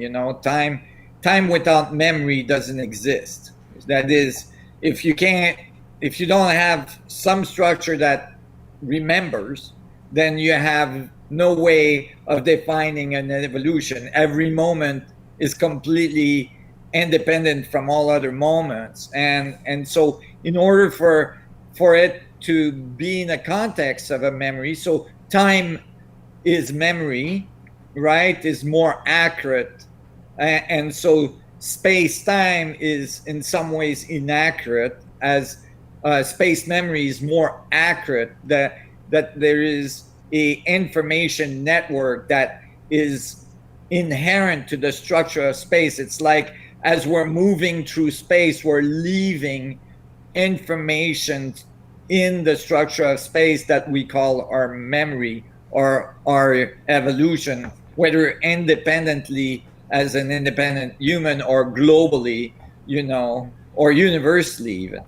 So with that, if memory is the, let's say, substitute for time, is it fair to say that it requires somebody to do the remembering for memory to exist? No, that's the problem, is that, the idea that that memory comes from somebody is erroneous, even in the case of a human being. This is why we can't find memory inside the brain, or we can mess with memory inside the brain, but we don't know where it's stored, and that's because it's not stored in the brain, or it's not even stored in the genes. It's because it's entangled with information on the structure of space. That is, your brain, your body, your genes, everything is tuned in like a radio set into an information frequency, an information flow to a certain radio station, which is your gene set, your genealogy, right? Which makes you a little bit different than another human being beside you, right? Both human beings, right? But a little different because you are tuned into a little bit different set of information. And the reason you're tuned into a different set of information is because you're not like a radio set that's just a receiver. You're a transceiver as well. You're sending information into the field, which is leaving information in the path of you moving through the field, and that set of information then feeds back into you and builds you according to that information, right? And that goes on from, it's passed on, right? The link of information is passed on through the genealogy, and that's why the gene set represents what, like a certain set of information from your grandfather and your grand-grandfather and your grandmother and your grand-grandmother and so on, right? So so that it's non-local. So with that, so it's not stored within the genes, but we're getting essentially is the same antennas tuned to the same parts of the memory that are sending in the same information. Is that correct? Correct. And this is why certain discoveries were made that the genes are not completely solid, that there's genetic coding that is actually malleable, that's changing along the way. Is that actually there is changes that are occurring in the information set, so that the past is actually not like unalterable. It's constantly being altered by the way changes, interpretation of that information is being made. That is, as you manage the information that you call your memory, you might change your relationship to that information. For instance, if there was a trauma, or if there was something that happened in your life, and you learn to deal with that information in a different way, right? Then you're actually changing the information on the structure of space in the coordinates in which it was laid, right? And as you change it, it changes the information forward to your present time, and that will change literally the way your physiology is interpreting your existence. So there will be physiological changes, right? So you might actually heal an illness in your body, or you might you will change, even if it's slight, even just in your understanding, your consciousness, the way you see things, and that will change your future, right? Because now you're going to take different decisions, you're going to do and so the past, the future, and the present are fundamentally entangled. And this is not what I'm saying might sound very out there and very edge, but actually that's not inconsistent with Einstein field equations. Like even classical equations of physics predicts that time travel is possible, that that time is malleable, and so on. Cool. So if it is consistent, then why is there a distortion of some of your peers and other people that may not be so happy about these breakthroughs? I've heard you share about tomatoes being thrown. Why is there not more of a celebration of this type of understanding? Because it feels like it's something that could benefit all of us. Oh, absolutely. Well, it's one of the reasons is that I disturb the current formalism. The formalism I'm using is very different from the formalism that has been present for 100 years, in some case longer, and it's difficult to accept. That's changing. And certainly with the paper I'm preparing right now, it's going to change fundamentally, because my formalism is finally joining better with theirs in this latest iteration. And as well, some of the discoveries I've made are going to be very, very difficult to ignore. But it takes time. It's like changing the direction of a very large, vessel, like a cargo boat, on the ocean. You turn the wheel, but it takes a little while for the whole thing to go in a different direction. And it as well. Some of the discussions I've had, for instance, with the law of time, in those great discussions I was having with Jose 30 years ago, require very complex formalism to be able to be understood, and some of that formalism has not been written, meaning some of the physics that I've written has given hints. For instance, I wrote a paper about space memory networks and the role of consciousness in altering the structure of time and space, but I've not completed all of the formalism in order to be able to have a complete picture. I'm finishing that right now. So until it's complete, it can be very much debated. And you mentioned the formulas working with the law of time and some of these very complex equations. The one formula, the one equation that maybe Jose could be most known for is that time equals art. And I would love to get your take on that. What does that mean to you? Yes, I remember discussing that with him at length for hours.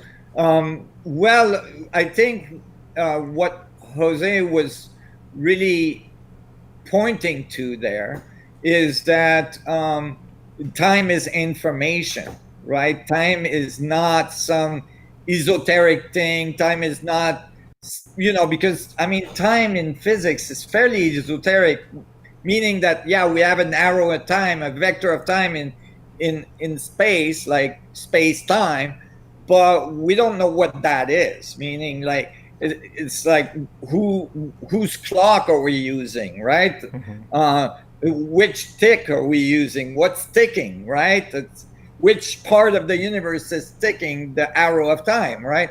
And eventually you can get to the Planck time, but let's not get too technical. But basically, what Jose was pointing to is that time must be information, meaning that it is a natural beauty, right? That's why he called it art, meaning it's a natural the way the information interacts is a natural set of information that interacts, that produce beauty, that produce art, that produce consciousness, produce that it's not a mechanical ticking, although the mechanics of the universe are most likely behind it. The result is beauty, right? It's beautiful. And so that there's something in that feels really resonant that any person will be able to integrate within their lives. And the work that you're doing is profound and something that the planet would actually be able to do, but the synthesis and the distillation is something that will be able to be understood by a lot of people and then applied. So for people that are listening, and we have people all over the world of all different understandings, all different cultures, coming from a unified place, knowing what you know, how can they take this knowing and embody it or apply it to their daily lives that it could be a benefit for them and the world around them?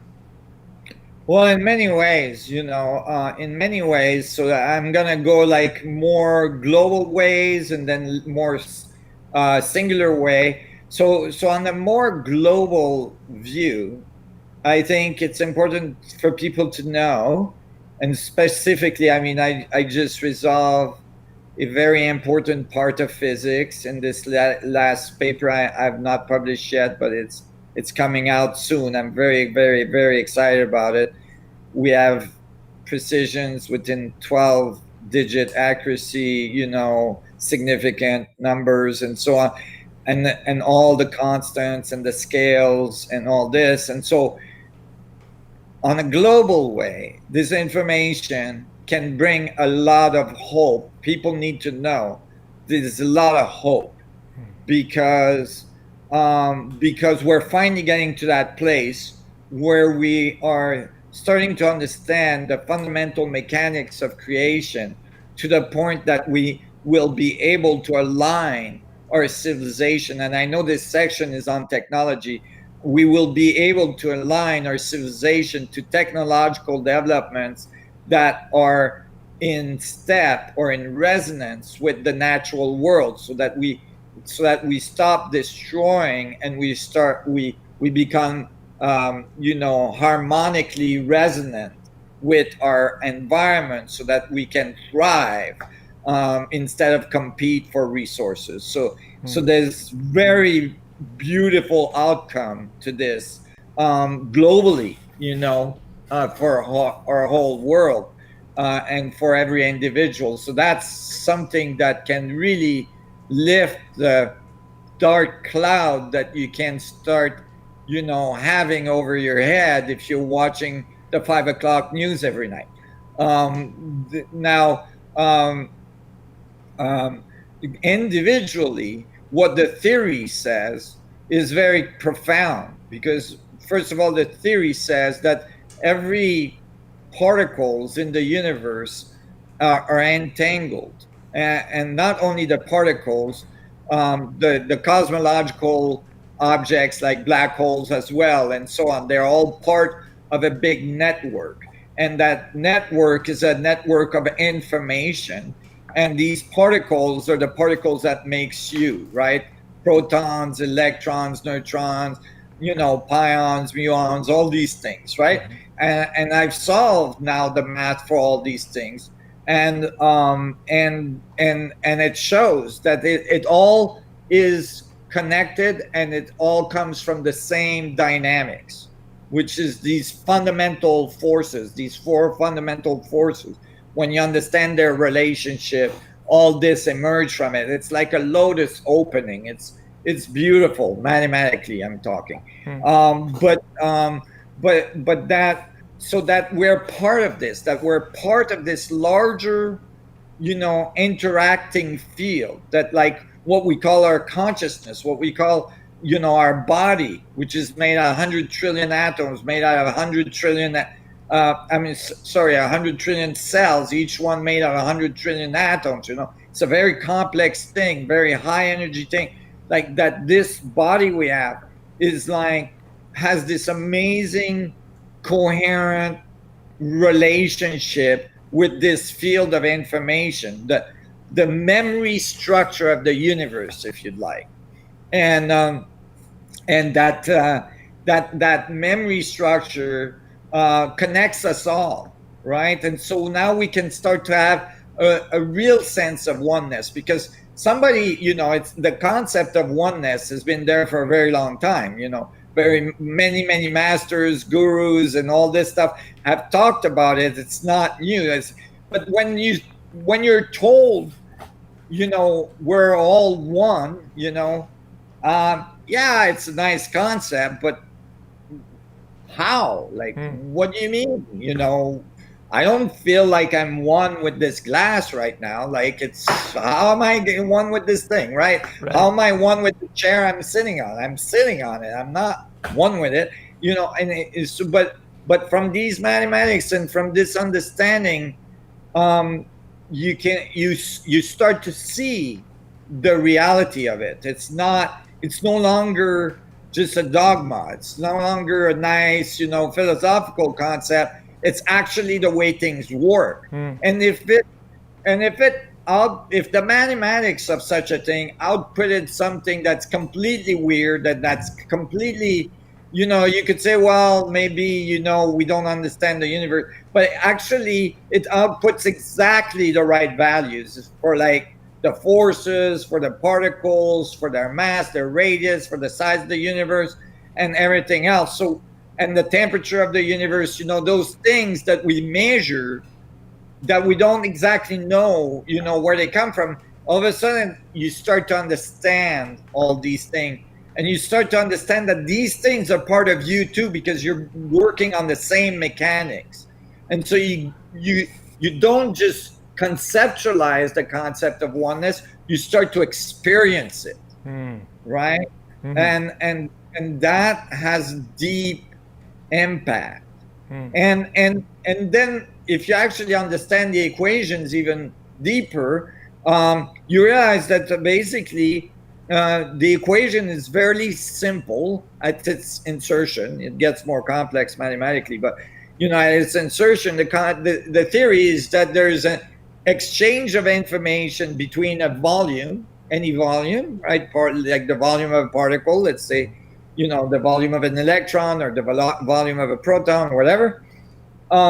and when I mean the volume of an electron for the technical people, I mean the Bohr radius, because anyway, and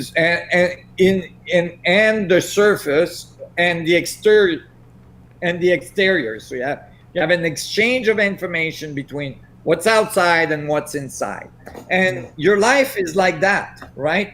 Inside of you, right? You have this running commentary, right? Inside of you, right? And it's interpreting what's outside of you, right? So you see things, you experience things, all this, and you're running an interpretation of what's going on, right?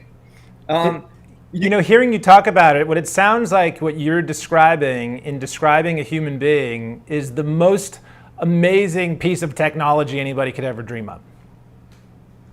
You could say that. Yeah, absolutely. It's remarkable. I mean, biology in general, but the human being, is remarkable. I mean, you're running almost 100-degree Fahrenheit, 24/7. There's 100 trillion cells going on. There's like billions of chemical change every second to make sure all these cells are doing the right thing, right? And if they got confused for a few seconds, it would be really bad because you're dividing at a million cells a second, and so you're constantly reconstructing yourself based on the memory imprint, which is remarkable. And so it's a very highly dynamic, very highly organized system that you wouldn't expect, from a random universe that has no meaning, right? Right, absolutely. How could it be this elegant if it were random? Exactly. It wouldn't happen, actually. Mathematically, it doesn't add up. Like 13.7 thousand, billion years, is not enough. Like it wouldn't even put one microbe together. If it was just, particles bumping into each other randomly and all of a sudden making a microbe, that doesn't happen in 13.7 billion years. Like you need trillions and trillions and trillions of years more. So forget a human being, even a Rubik's Cube ordering would require more time than the age of the universe by billions of years. So, and it's way more simple than a human being. So this idea, so the problem is when you start talking like that, people think, oh my God, he must be religious, and say he's going to come up with God is organizing all this stuff. Well, there's another option that was never considered, and that is that there's feedback. And this is what I've been talking about, this feedback between your interpretation of the field and the field. The field is listening to what you're saying, and because you're made out of the stuff that are making the field. You're made out of the stuff that are made by the field. We call them particles. So these things are listening to you. You're connected to this field. You're entangled with this field. And so it feeds back information. And in the feedback structure in mathematics, you get highly coherent, highly structured system very, very quickly, right? It's called a fractal structure, which we see in nature everywhere, right? The way leaves divide, even the way your hands are made, many parts of your body, the way they are made, it's all fractal structures, like the way your veins divide and your arteries and your nerves and all this stuff. And so this is all, I'm going through this very quickly because unlike with Jose, I don't have hours and hours, but you can imagine that, realizing that you're part of this amazing network of the universe, you're an expression of the universe, really kind of opens you to your real potential, which is much deeper than, oh, you just randomly showed up here and you're just gonna work your ass off for the rest of your life. And then when you're done, hopefully, you'll get a little bit of good time at the end, and Yeah. and then you're done, right? So that gives you a little different opinion about the whole thing. Well, the whole message to me sounds incredibly empowering, that we are essentially the operators of these phenomenal machines that have the ability to speak our choice into the field that will reflect what we choose because we are made up of the same things. Yeah, but Yeah. the important part to remember there is that it's a collective field. So it's not just you talking into the field; it's a coordinated effort, right? It's a coherent, collective effect. So yes, you're talking into the field, but it's not like it's only your interpretation that's getting fed into this field. It's a coordinated reality that's generated from all the interpretations in the field. So does the possibilities get exponentiated when multiple people share the same thoughts into the field? Absolutely. Then this literally, even mathematically, computes to, well, then if you get more and more people thinking the same way and interpreting the field the same way and going in the same direction, you will create that reality. Like you will produce a feedback into the field that will be very much along those lines. And so, yeah, and you can see that in the human evolution, right? You can see that like the general thoughts of the epoch, define very much our social structures, what we do, how we do it, the level of technology that we utilize, and so on, right? So it's really how many people can imagine a certain future together that makes that future be possible. And that's a perfect time to share that message for the harmonic convergence, which is, Yes. I mean, it's exactly that. You're speaking to the heart and the essence of why we're all here together. So I Right. would want to ask you with that to bring it back into that. And I know we're almost running out of our time, and I want to make sure that people know how to contact you and follow up with the work you're doing. But to what you were just saying, if you had the ability to, and you do actually in a sense right now, to get everyone who's listening, everybody all over the world potentially, to say that I want you to think this thought, I want you to put out this feeling into the universe, that you were the one that got to choose what the script said, that we all were putting out into the field, what would it say? What would we collectively ask for? That's a good question. I want to clarify as well, just if I have a little bit more time, that yes, the body is an amazing technology, and we can manifest that amazing technology in harmony with nature outside ourselves and get really amazing technology outside ourselves. Like gravity control and infinite amount of energy and all this, and those things are important as well. Like it's always the outside and the inside, they're always in balance. You can't get rid of one, the that doesn't. So again, the equation is very clear. It's a relationship between the two. But as well, I think what first of all, I mean, that's why at the Resonance Science Foundation we put our course online for free. There's like a 6 module course that's fairly extensive on all this science, all this physics. We have 30,000 people taking it right now, so that people can start thinking about these things and going, in that direction, hopefully. But as well, I think the most important thing people could come to at this point is to realize that they are connected to the whole, but very fundamentally, very literally, through all the atoms and protons and electrons and subatomic particles they're made of. And it's not outside, like in some field of consciousness or whatever, it's actually inside.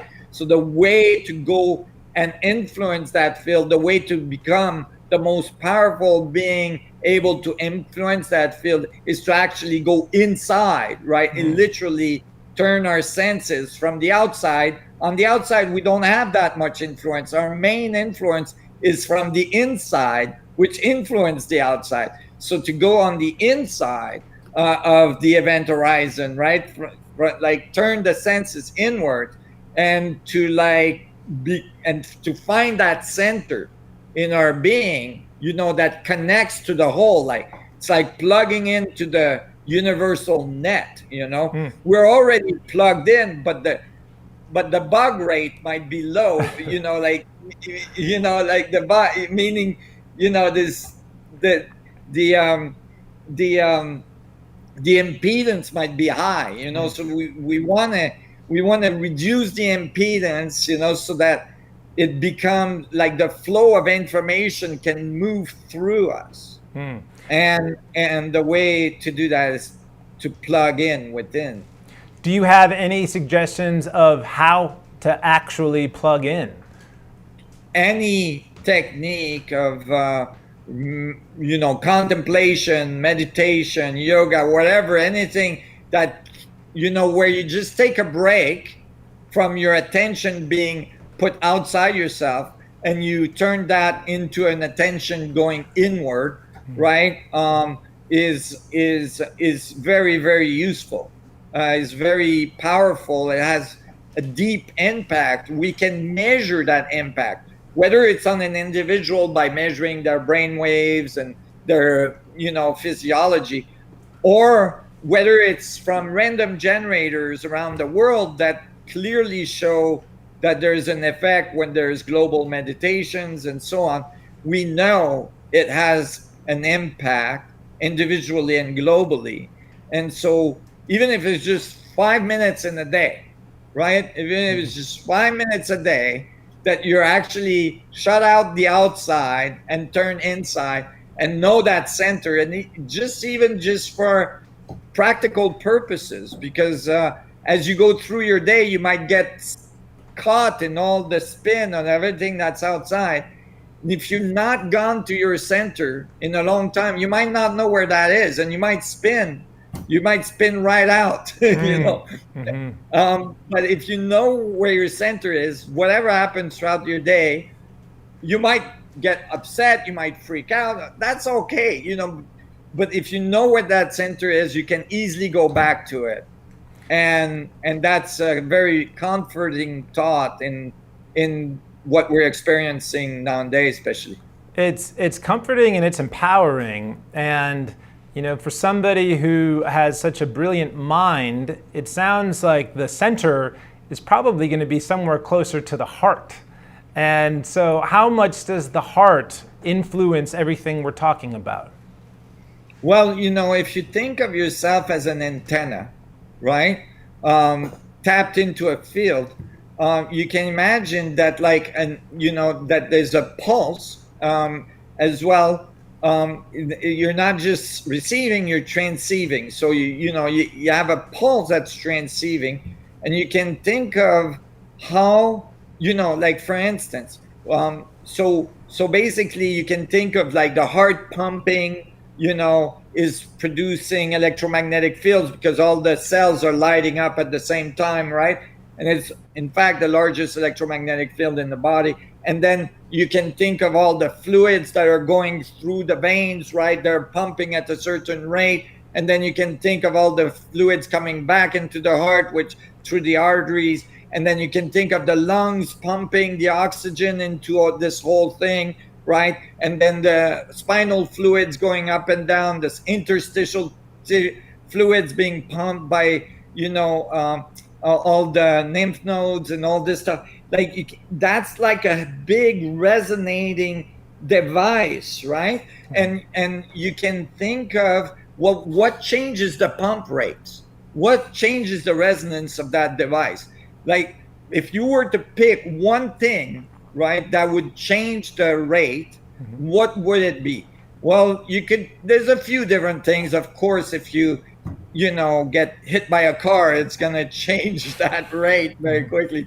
But in general, in your daily life, your state of emotion is going to be what we know for a fact, like, you know, if you're afraid, if you're in love, if you're, you know, all sorts of, like, as soon as you experience a change in emotion, you can see the heart rate change, you can see the heart coherency change, you can see changes in the way the fluids are moving, you can see, you know, hormonal changes, all these things happen, temperature changes.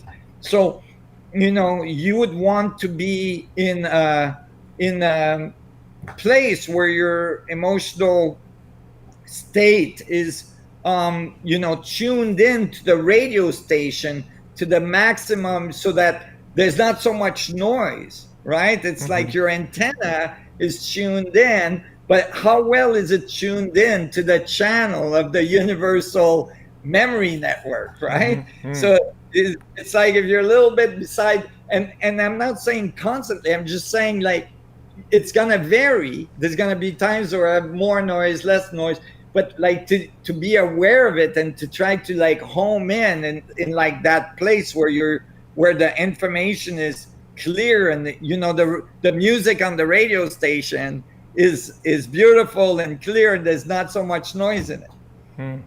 So that's it. It's tuning our own antennas, going inward. That's going to be what's going, and that feels so empowering and hopeful, because there's no one to tell us not to do that. Anyone at any point, anywhere, has the ability to do that with their own machinery and technology, and, as you're proving with your mathematics and physics, through the actual interconnectedness of all things. Exactly. And, you know, there's other things as well to tune our antenna. Of course, eating the right things, you know, having enough sleep, you know, all these things. So, like, what you put in your body, you know, how you use your body, like exercising, all these things, that changes the heart rate as well. So, you know, this bunch, it's about, you know, self-care, but at a deeper level than just making sure that you're fed and all this. But as well, it's this realization that we're participating in something deeper than just the day-to-day life interaction we have, and that we're participating in a collective, and that this collective is unified. And really, that's the first step in the evolution of a more advanced civilization, is to realize that the racial differences, the cultural differences, all this are really superficial, right? Literally, you know, if you have more pigmentation on your skin or not, really doesn't matter, right? You know, and that, like, you are part of a not just a global adventure. We're all flying on the same planet and we're linked to the same fate, but that, you know, we're participating in a universal adventure, evolution, and when you sit at the universal level, for instance, if you think of the planet at the galactic level, if you look back, if you were a galaxy and you look back at a planet, you wouldn't think of each race as separate. It would be easy for you to think of all the humans as one, you know, human race. So to come from that perspective, I call it go to think vertically. And I remember discussing this with Jose some 30 years ago, because Jose was very much about thinking galactic, you know. And that's a perfect tie into what we're doing here, the harmonic convergence, the convergence of science, of spirituality, the convergence of the external to the internal, the convergence of the mind and the heart, and people all over. And just so grateful and thankful to you for coming to share your wisdom and your message at this very crucial, important time in history. And what you have to say is incredibly important. And it's nice now, from what you're sharing, it seems like you're feeding the mind so it doesn't have to argue with what the heart always knew. So we can have that coherence unified together. So exactly. Nassim Harriman, again, we're so grateful. Thank you for the time. And people can find the course that you mentioned at the Resonant Science Foundation. And it's a free course, so we invite people to check that out and continue to dive into everything that you've been sharing. So thank you again so much, and for everybody watching, stay tuned for more to come with the Harmonic Convergence 2020 Day 5.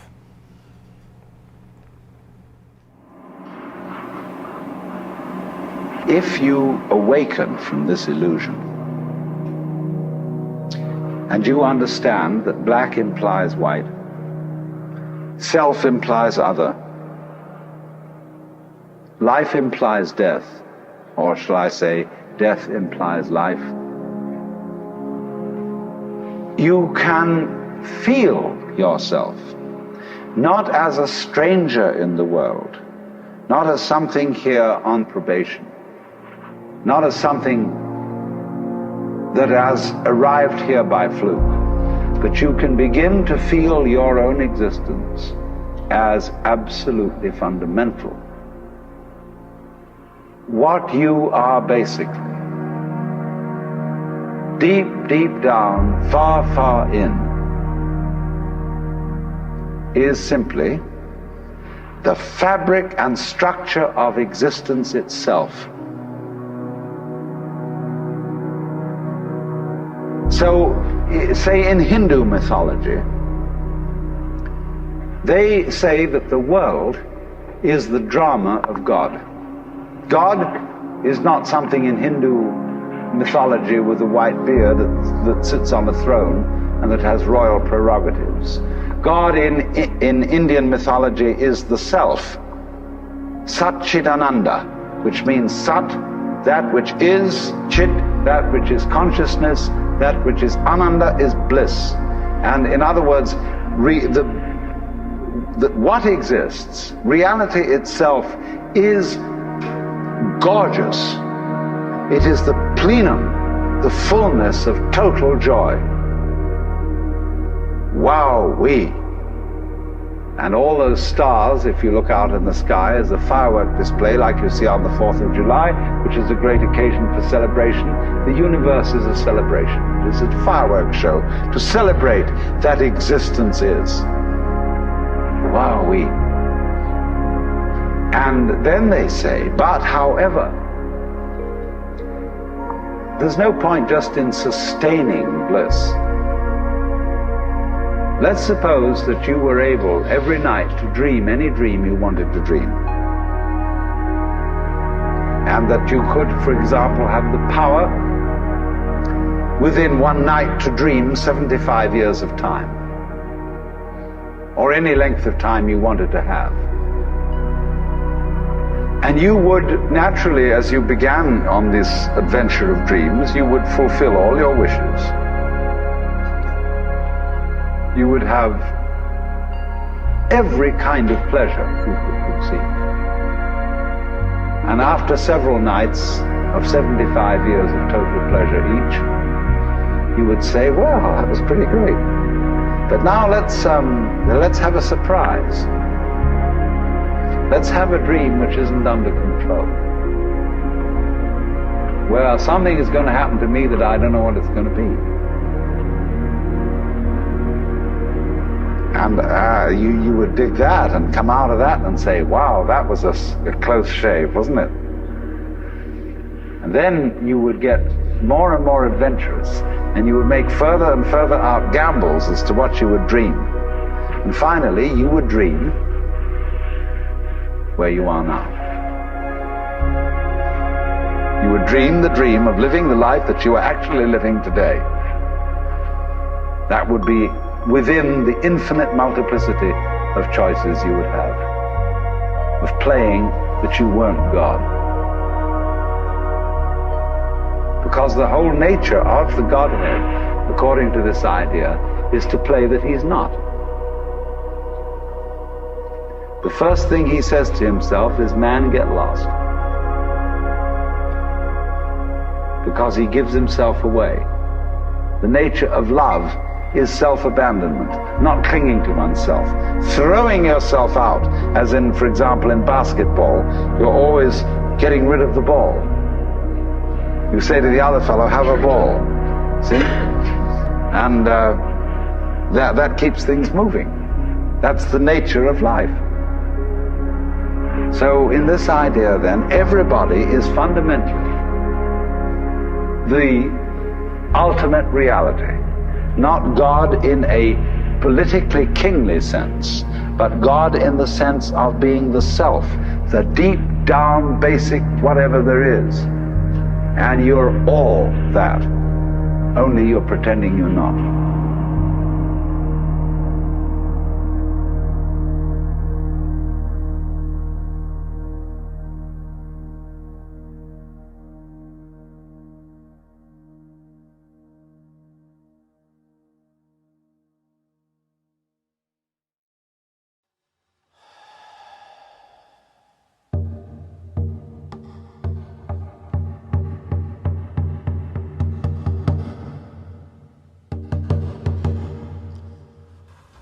Alabao al gran creador y formador del universo, siempre se dan las gracias. Gracias, oh corazón del cielo. Gracias, oh corazón de la tierra. Gracias, oh corazón del agua. Gracias, oh corazón del fuego. Oh cuatro vientos que respiramos el corazón de nuestra vida. Te damos siempre las gracias. Te pedimos el permiso para que nos abras el camino en las cuatro direcciones. Gracias, abuelos y abuelas Balanguichea. Oh Palomá, dador de vida. Gracias, abuelos y abuelas Balamacacho Mijá. Gracias por cuidarnos, por protegernos en la caída del Padre Sol. Gracias, abuelo Oik Balam, abuelo Kakishaja, manantial, nacimiento de las aguas, donde nacen, surgen el agua que corre en nuestras venas, nuestra medicina, el sanador de nuestra vida. Gracias, abuelo Mahukuta Sunuña, postrados en el ocaso del viento, donde recibimos el alimento sagrado de toda la producción que nos da la Madre Tierra. Gracias por darnos todo lo necesario, el alimento sagrado, el alimento espiritual, nuestro vestuario, el producto de nuestro trabajo. Gracias te damos. Te pedimos por nuestros hermanos menos válidos, que no tienes un pie, un brazo, un ojo, que no haga falta,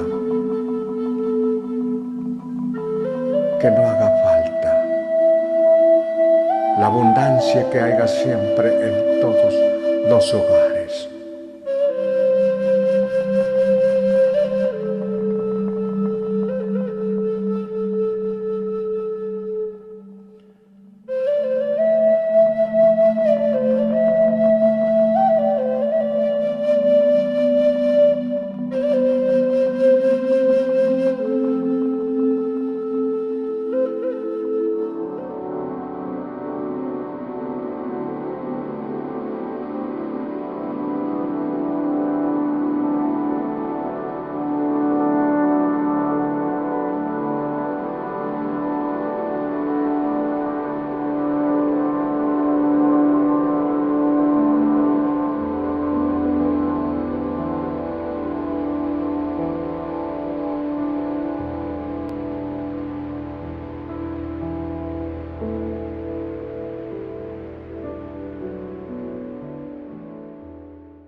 Welcome. I'm David Karcher. Please join me in this prayer for world unity.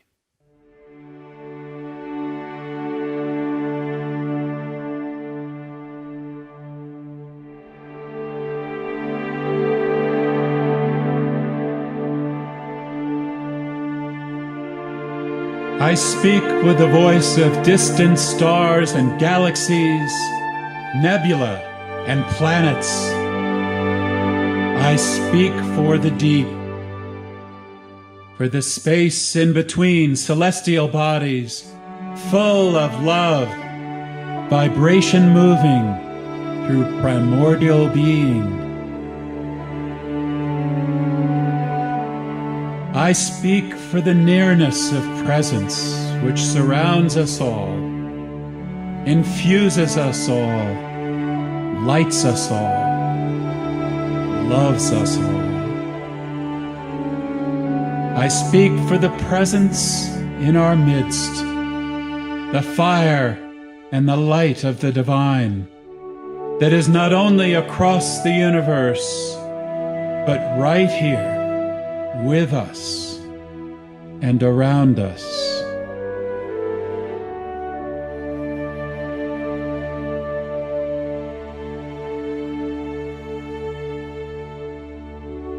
I speak for you and I speak for me, calling to our sisters and brothers across the globe. We are calling to you now. You are wanted here. You are needed here. Your light, your truth, your love, your vision.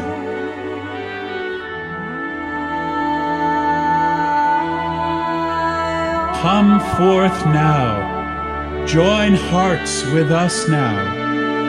Share your gifts now, for we have need of them on this day. Moving past division, leaving behind our fears, forgiving all, changing all, transmuting all. We call to the very essence of who you are as a creator being. We came for this day, for this appointment with our destiny, to build the bridge to the future of our planet and to the future of humankind.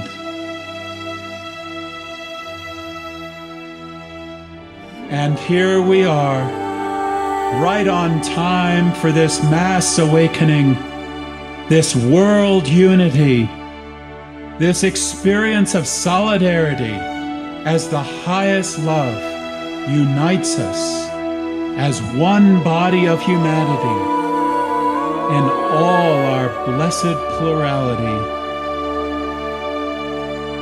Our solidarity makes all the difference.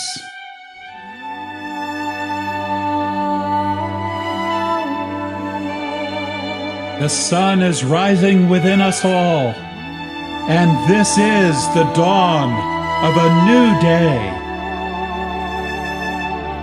Bless this time.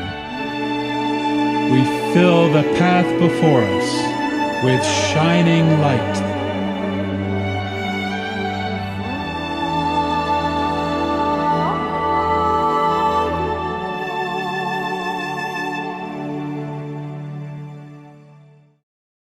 Thank you so much for taking that prayerful journey with me, opening ourselves to the far reaches of the cosmos, of which we are most definitely a part, feeling into those wide spaces in the deep and the presence of being throughout the cosmos, connecting to the power of that, the resource of it. And also connecting to the nearness of being all around, not only each other, the being that's present in you and in me, but the nearness of being this not incarnate in human form at this time, but which nonetheless surrounds this planet and holds us as humanity in deep and great love. I want to invite you to take a moment to feel that surround of love, the context in which we live. The ancients had all kinds of names for that surround. The surround of the sky beings, the surround of Mother God, the surround of Father God, right here with us. And how is it that we become closed off to that? Hard to tell what's happened, but somehow the heart connection to all that can fade. And so we just think we're alone as human beings on this planet, trying to make the best of it, trying to survive, often not aware of the opportunity that we have to truly thrive as the human race and as a planet. I'd like to speak with you today about universal being. Universal being. And I want to face what I believe is the most pivotal question that we have to face as humanity, and each of us as a human being. Is this world in which we live alive? Is it an expression of being? There's a being in the next pasture who just raised their voice, cow. I don't know if you could pick it up on the video. Here where I am at Sunrise Ranch, the presence of being is all around, not only in the cows, but it's present in the deer and the elk, the rattlesnakes, the bear, the mountain lions. Are these animals that fill this world mammals, insects, birds, all the sea life? Is all that life just energy and motion, energy and matter? No, we think not. We know something else is happening. There is being to be respected and honored and known, and all the life on this planet. Honoring universal being puts us in touch with that all around us. And here we are in the middle of this vast cosmos, in this, what we will all have to admit is this very special place. We live in this amazing zone, something about 20 miles of biosphere surrounding planet Earth, where there is life as we know it. And it is gorgeous. And I can suppose that if we live someplace else, that might be gorgeous too. But this is a special place, full of life and full of universal being expressing itself, not only as human beings and animal beings, but as rocks and trees and seas. It's all alive and all deserves to be honored as the expression of being. The plurality of being and the oneness of being. That's true right here on this planet. And it's true throughout the cosmos. We, through the work of modern science perhaps, have tended to look out at the cosmos and figure that it was all just reducible down to equations and scientific research. Reducible to energy and matter. And yes, it is energy and matter, but it is something else. It is the expression of being. And if you look at the photos through a telescope or through a telescope itself, or you look up at the night sky, yes, you see light, you see matter, and it's amazing. But it's not hard to feel that all that energy and light and matter is an expression of being, the majesty of being. When we honor that, not only in the night sky and the cosmos, but we honor it in each other, we honor it on this planet through all the forms of life,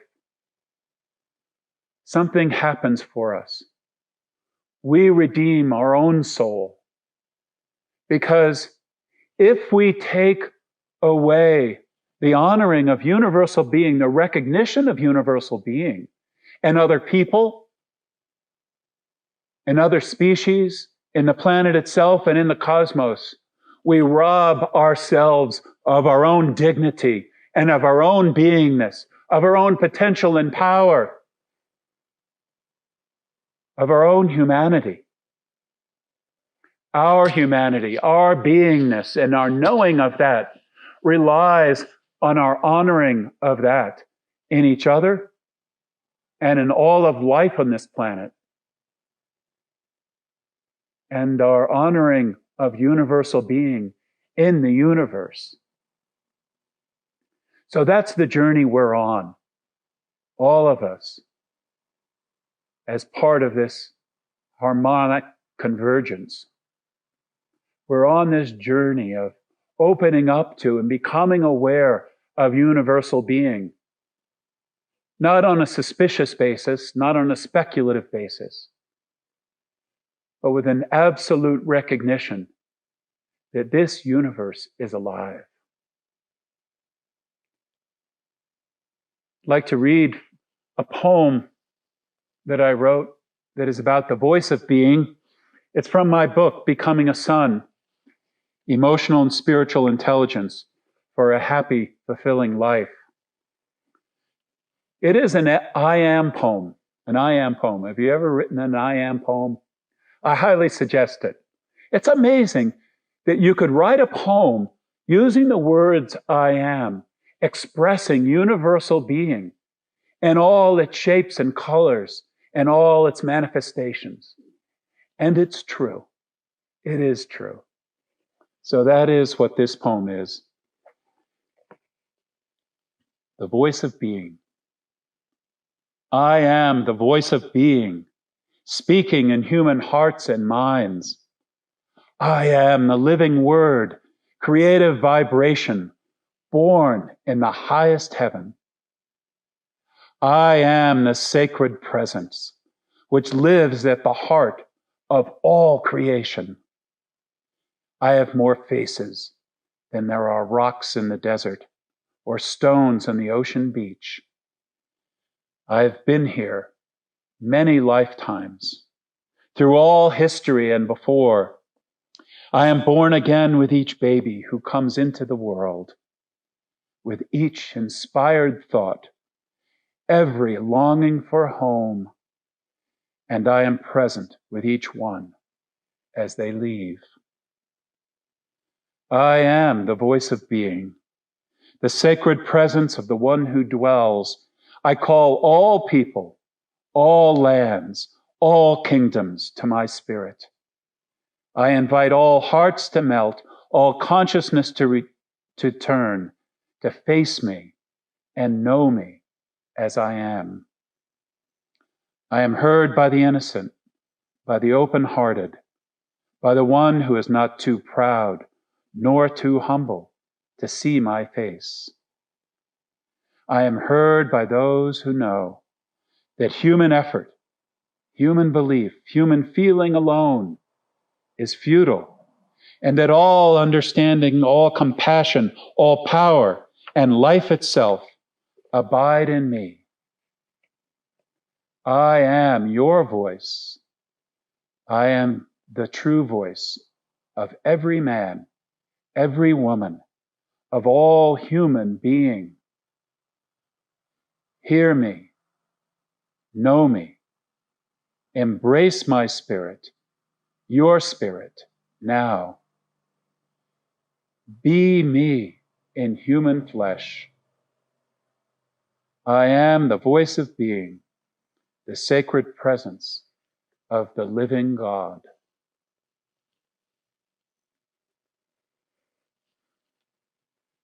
There is our Judeo-Christian word for universal being, God.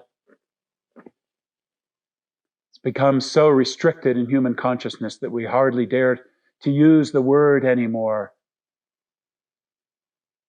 I think it's so important for us all to have our words that we own for universal being.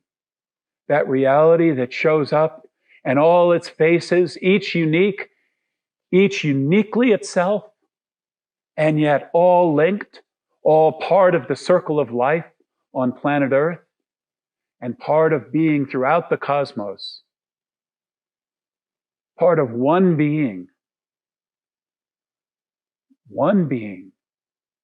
expressing itself in multitudinous forms. We are all a holon of that, a fractal of that. What an amazing thing. And when we have the courage, the daring to be that in expression and put it out there, to be uniquely ourselves, we are claiming our oneness with each other.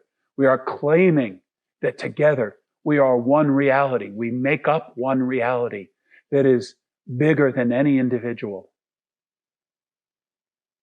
That's the delight. I'd like to track us through time.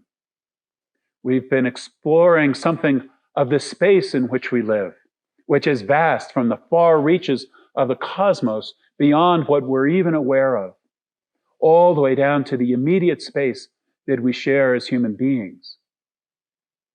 It's all in play. And we're on this journey through time, here at this critical juncture, right now, in this year, in this present moment. Sometimes the time frame of that journey can seem so small, we barely remember what happened yesterday. And it can seem so individual and so alone. We conceive ourselves to be alone as humankind on this planet. And in the individual path that we each walk, we can conceive ourselves as being alone, walking a lonely path. But we are not. We are walking a path together and have been. How we see that is so critical, because if we only see the individual path, we will see separation. We won't be honoring the beings who are beside us. We won't be honoring the fact that we've been walking a path together. And when we rob the person next to us of the dignity of their being and of their path, and when we fail to see that we are walking a path with them, we not only rob them of their dignity and honor in our eyes, but we rob ourselves of the same. No, the truth is, we are walking one path. Yes, we each have our own steps on that path, but we have a path in common as humankind. Is that not true? Is that not true? Yes, there are strands, all kinds of strands to the cord of humanity that we share in common. They're all the individual stories that make up the common path. But it is a common path. One path we're walking as humankind with the rest of this planet. We hold that in common from our origins to this very moment. We share a common path, and we share a common space here in this present moment.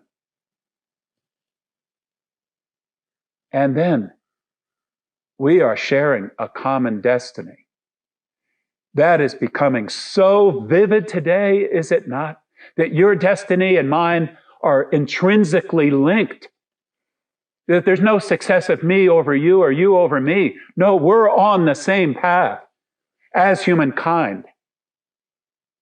Our science today is putting that right in our face.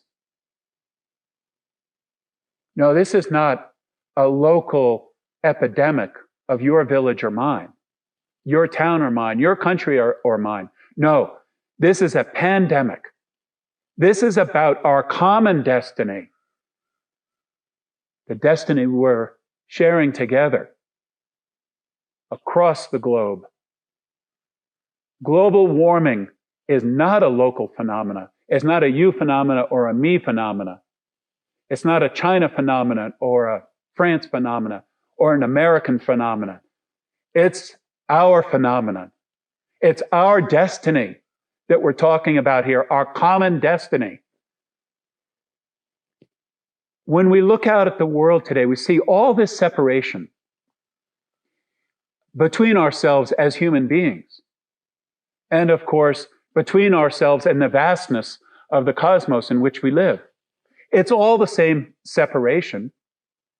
It's all the same state of mind and heart that tends to see ourselves as walking this planet for our 70 years, and that's it. Doesn't see that universal being is expressing itself every place, and that we are part of that phenomenon, that reality. As long as we see each other that way, and the world that way, and ourselves that way, we don't have the common context for our future. We think our future is individual. It's us individually, our family, our community, our organization, our nation. No, it's not. It's not even just us as humanity. It's us as universal being on planet Earth. We, as being on planet Earth, are sharing a destiny. How clear is that today? Clear as day. Clear as day. When we see that common context of our source and our origin, and we see that we're together now in this present moment, in oneness, sharing something in common with people around the globe, and when we see that we're sharing a common destiny, a common future, and that while there are individual parts of that, the individual parts rely so heavily on what's happening to all of us together.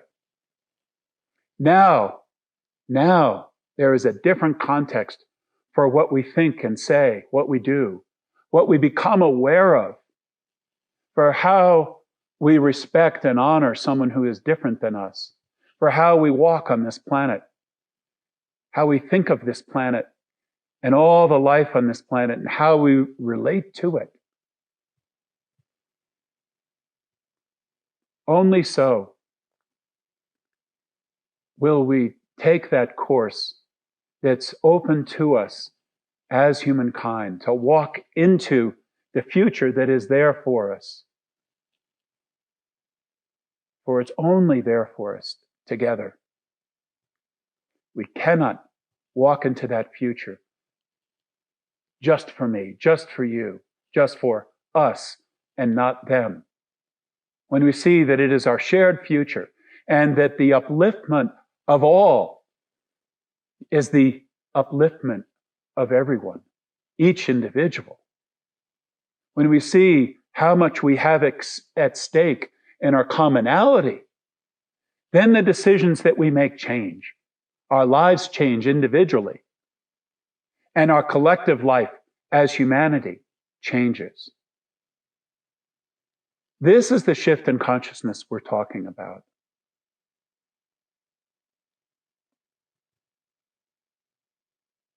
When that shift happens profoundly in one,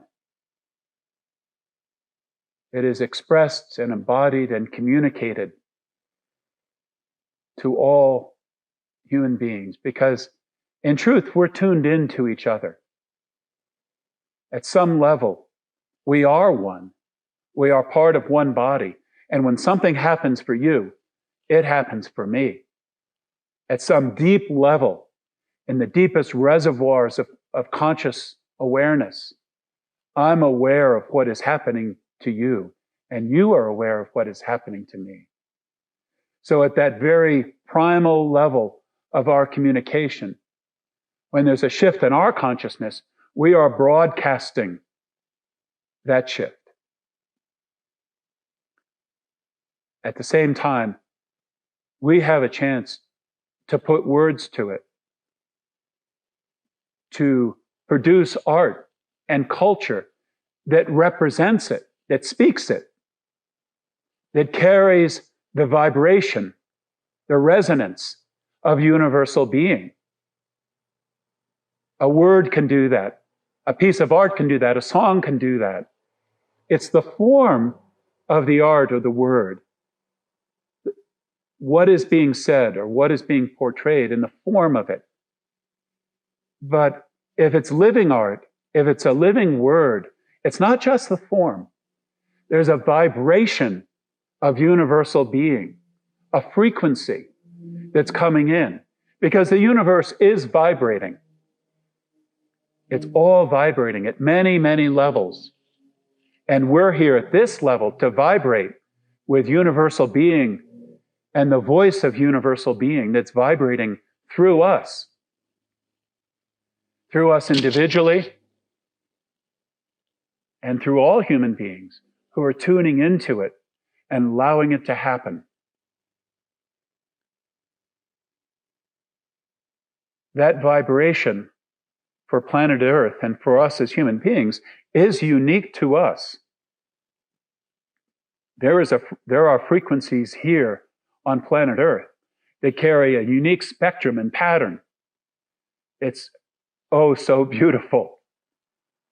And yet, it isn't a vibration or frequency that's separate from the vibration of the universe.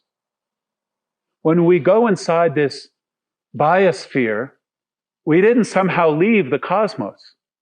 No, this is part of the cosmos, a most miraculous part, a most beautiful part, a luscious, luscious, beautiful part.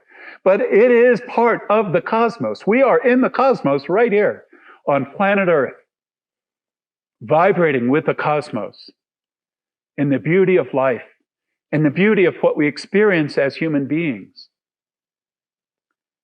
We are responsible for that beauty and for that vibration. We are going through a period of radical change here on planet Earth. No question. It's a transition. It's a transmutation into a different awareness, a different way of being. At the epicenter of that is something that's happening in the consciousness of human beings. There is an awakening. That awakening in consciousness is the epicenter, wherever it's happening, through a human being. And that vibration is resonating within the whole body of humanity. And then it finds expression as art, as culture, as ideas, as insights. And then it finds expression as technology, society, government, and all the forms of culture in which we live. It finds expression in how we are relating practically to this planet. It all changes as that epicenter is ignited, and there's the transformation in human hearts and minds, a transformation of awareness and transformation of consciousness. And the vibration of the universe starts to infill in our thoughts. We start to think differently. We see different things. And then we find that the emotional body has cracked open to the vibration of the cosmos, which is love, universal love. The vibration of universal being is universal love. That's powering the universe. And hearts start to split open. That is the great uncalculated possibility that we have as humankind. We struggle along with politics and we struggle along with technology, hoping it all will come together. We struggle along with ideas,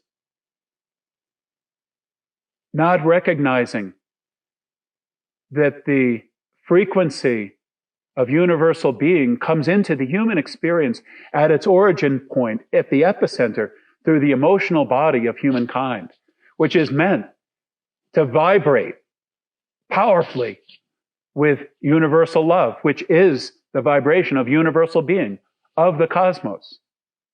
And with that splitting open of the heart and that vibration coming into the heart, that changes everything.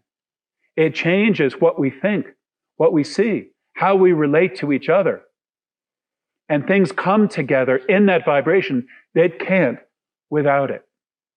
We open to things that we wouldn't open to otherwise, because there's something so profound happening at the level of the human heart.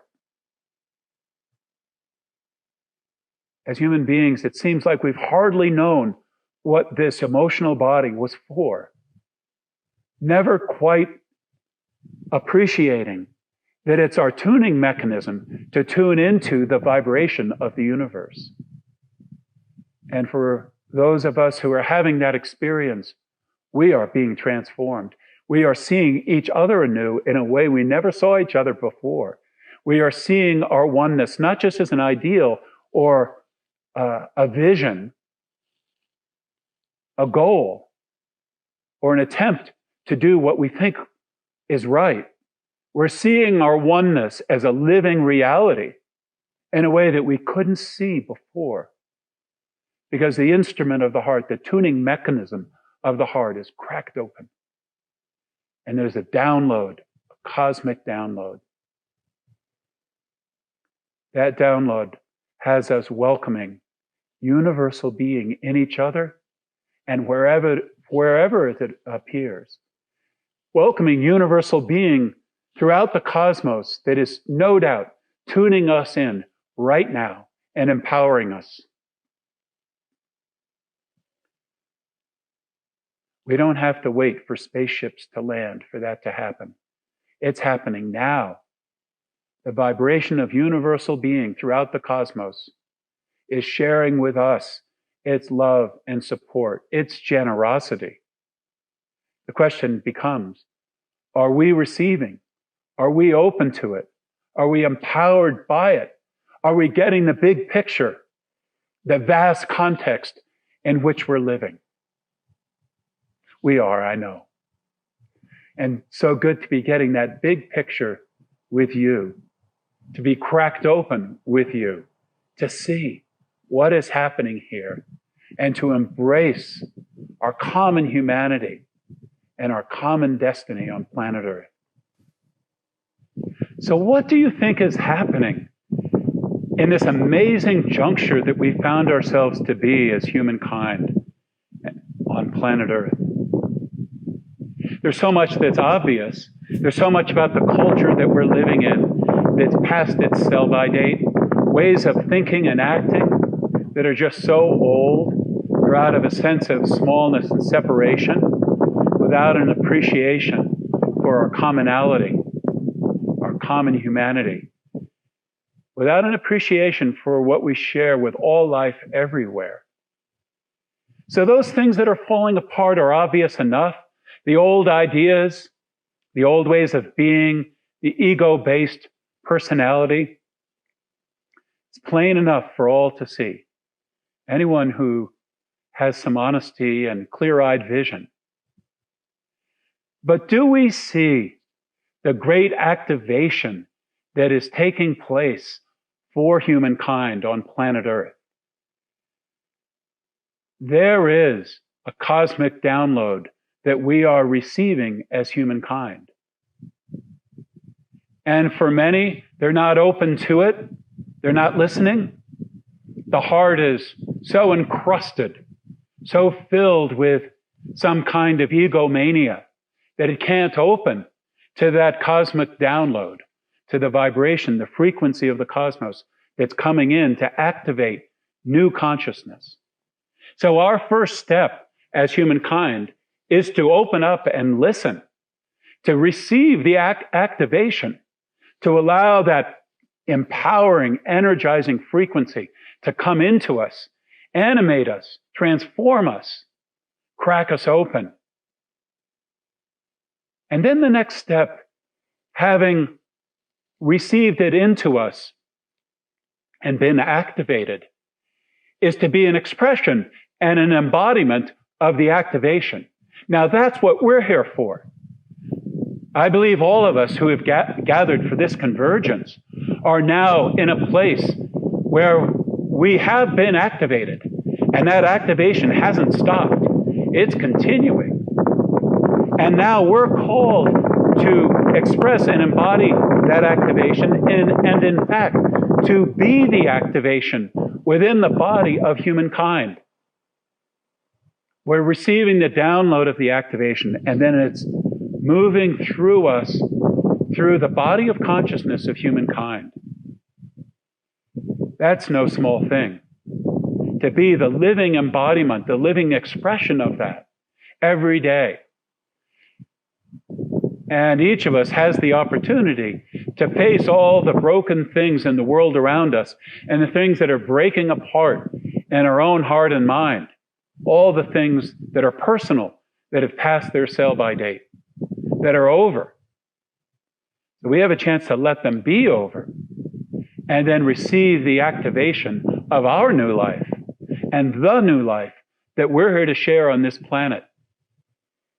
Yes, there's a breaking apart and a breaking down of what doesn't work. But why? It's to make room for what does work. Let's be about that. We want more than the breaking down. And as a good friend of mine used to say, Barbara Marx Hubbard, our crisis is a birth. That birth is happening. In that birth, we're becoming aware of our oneness with all being as universal being. And strangely enough, embracing that experience for ourselves, our separateness is gone, but the uniqueness of who we are is more present than ever. And that is our individual activation that we're bringing to this planet. And I know you've got it to bring, and I know I've got it to bring. There's a chorus of voices bringing it, bringing that activation. The whole planet is reverberating with it, to be transformed and renewed, to be born into our common destiny. So great to be about that, to give our individual contribution to that destiny. It's happening for each of us, from our head to our toes. It's being received through the whole auric body of the individual, from the pineal gland in the crown of the head, where that highest frequency of love is resonating within human consciousness, within our own. And it keeps infilling all the way down through the human capacity. It hits the heart chakra and just reverberates, resounds, purifies, resonates.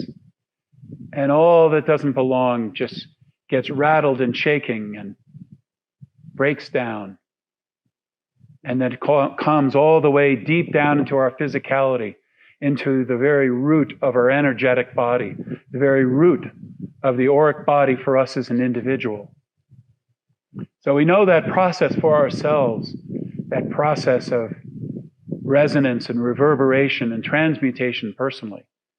It's a process of being activated all the way through.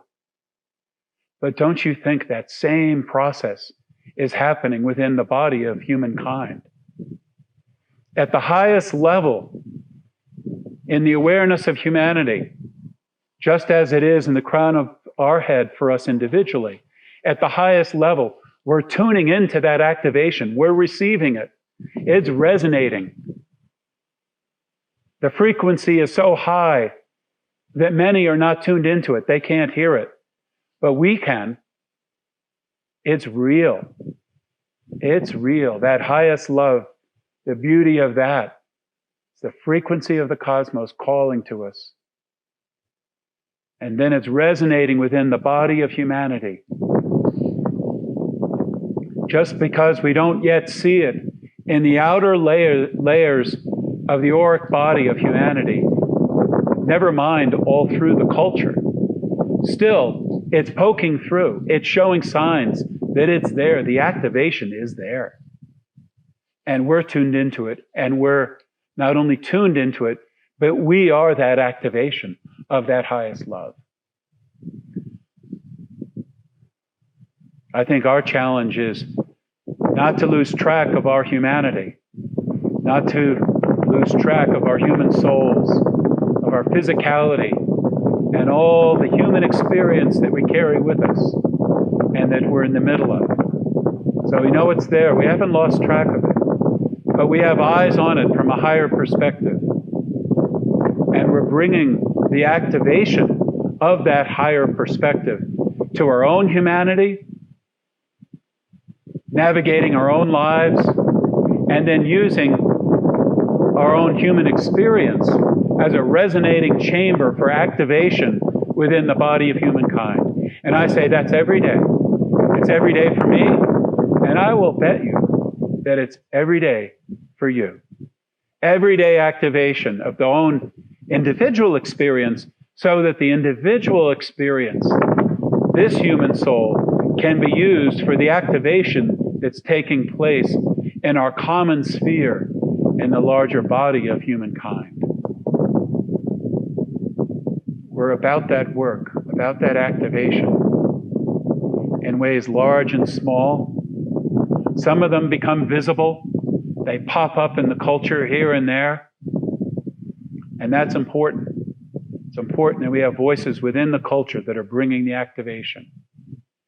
The most essential matter is the activating frequency itself.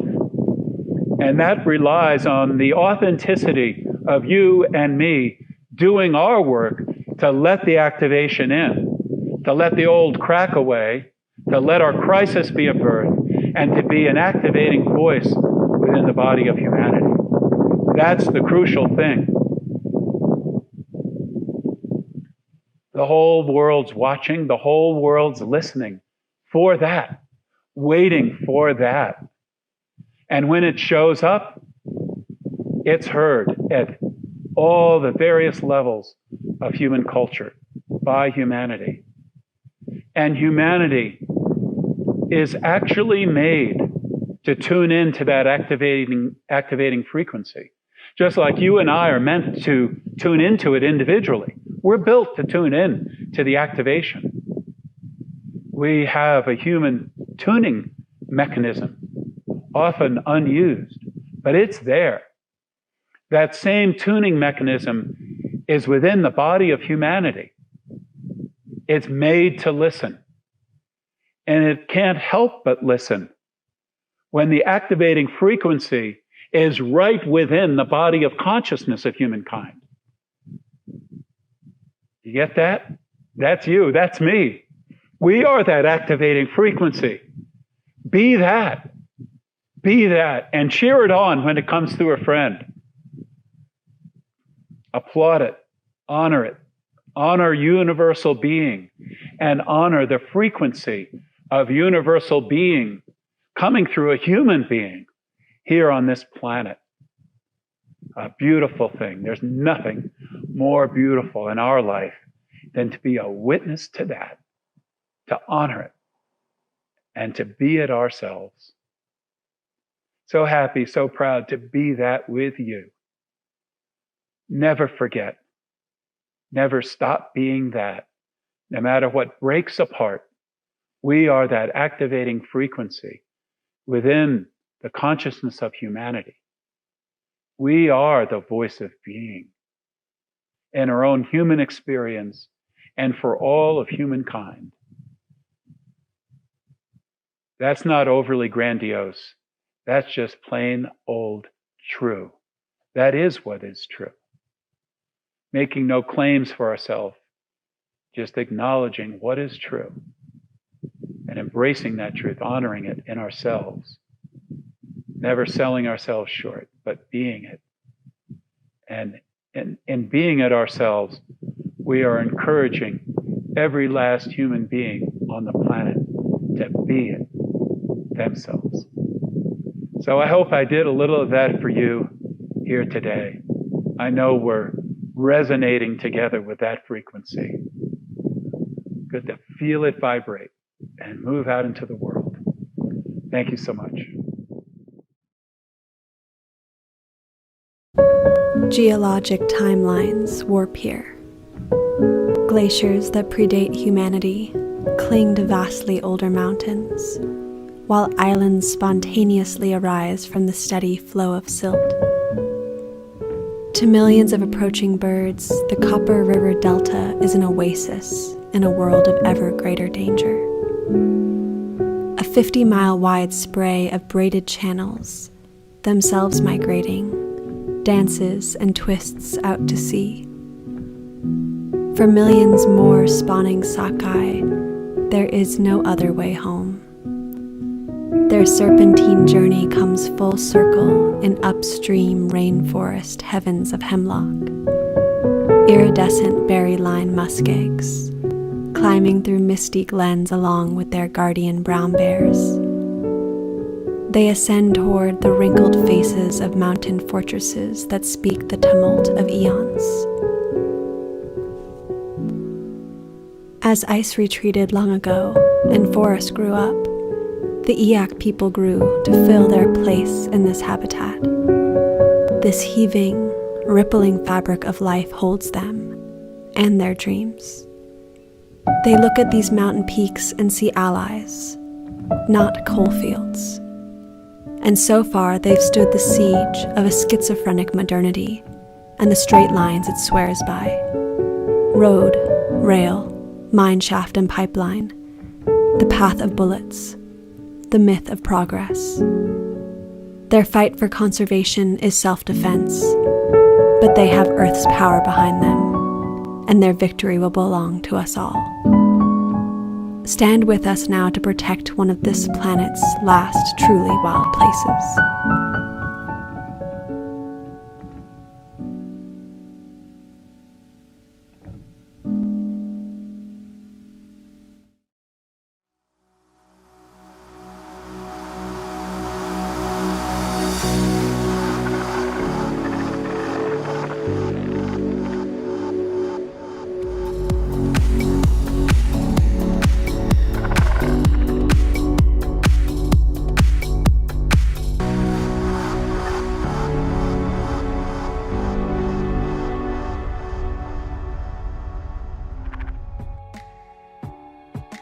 Everybody says that this world can't go on as it has been going on. They say our systems are failing us, the economy, healthcare, government, and that we are ruining the planet around us one tree at a time. They say we're not safe to walk around our town and our schools on our streets. And when I look around, it seems true. Unless it isn't. You see, a caterpillar spends its whole life in a frenetic drive to consume as many leaves as it can, never stopping. But then one day the caterpillar does stop. On the inside, all of its systems start to fail, and slowly the cocoon hardens, the caterpillar disintegrates into an amino acid soup, and that caterpillar is no more. In that moment, cells that had been dormant in the caterpillar begin to rise up. At first as independent single-cell organisms, then they come together clustering in a community, and they imagine their way out of the wreckage of the caterpillar, and they build a butterfly. Yeah, you can see where this is going, but let's stop for a moment and ask ourselves, what would become of the caterpillar if those independent imaginal cells never came together? That's right, no butterfly. So if our systems are failing us and disintegrating to the ground, who are the imaginal cells amongst us, those brightly burning independent people? From where I stand, it's you. And you and you and you and us, every one of us. And all we have to do is come together, bring our brilliance together, not to get something or push some agenda, but to come together as one. I believe that this is the time for us to rise together, to embrace one another and make the leap from me to we. Yeah, I like the sound of that. We together. We rise up. We rise up for love. We rise up for each other. We rise up so that no one is left behind. We rise up for the future of our planet. We rise up for equality, for justice in our streets, for men and women, young and old, no matter what shape, size, color, or race. We rise up for you and for me and for us together. We rise up together because if we stay separated, isolated, then our brilliant lights will fade, and no butterfly will emerge from the cocoon. So how will your voice contribute to the song of the universe? Universe, our one song. This is our time to come together and bravely step into the future where we rise up, lift off, and soar. And we'll rise up, like the waves will rise up. In spite of the ache, we'll rise up, and we'll do it 1,000 times again.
Black lives matter worldwide till the end of time.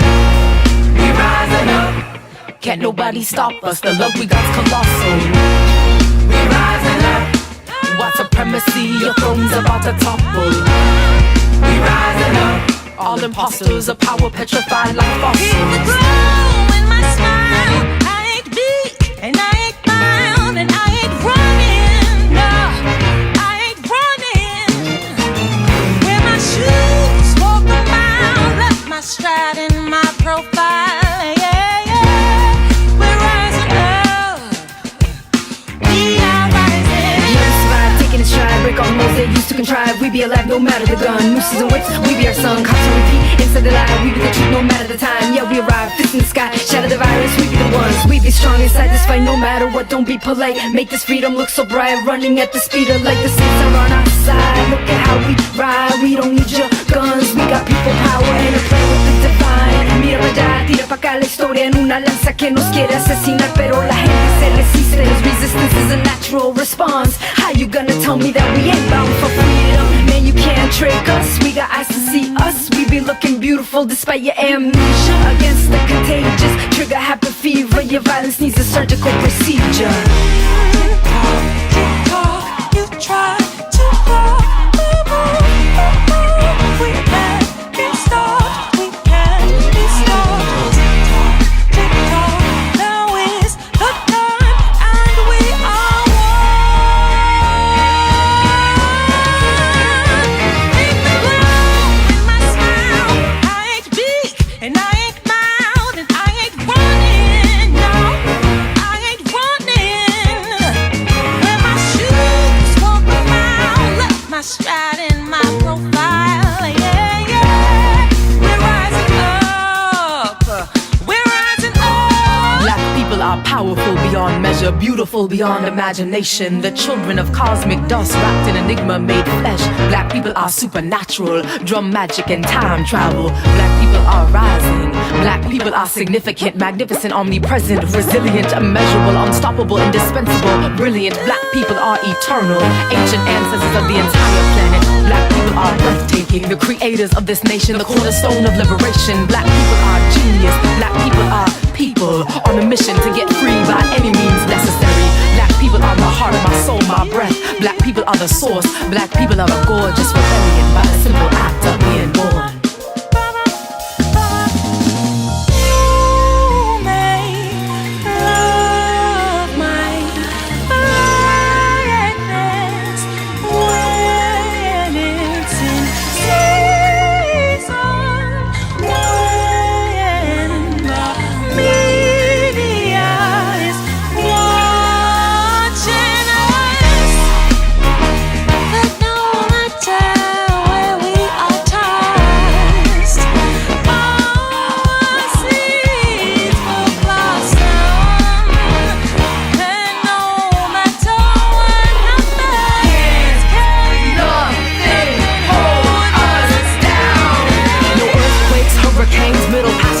Trade, no plantation, KKK, no great migration, second rate, no fake food, prison, schools, mind games, self-hate, overworked and underpaid, we survive it anyway. Como fue, como sea, como quiere que lo veas, vamos a ganar. En la tierra de los libres se liberan las ideas. Otro mundo es posible cuando el rebelde lo imagina y el sabio lo planea. We rising up, Black Lives Matter worldwide till the end of time. We rising up, from the top to the bottom, Ghana, Haiti, and Harlem. My dignified black people got one thing in common. We rising up. No matter what we're tossed, our seeds will blossom. We rising up.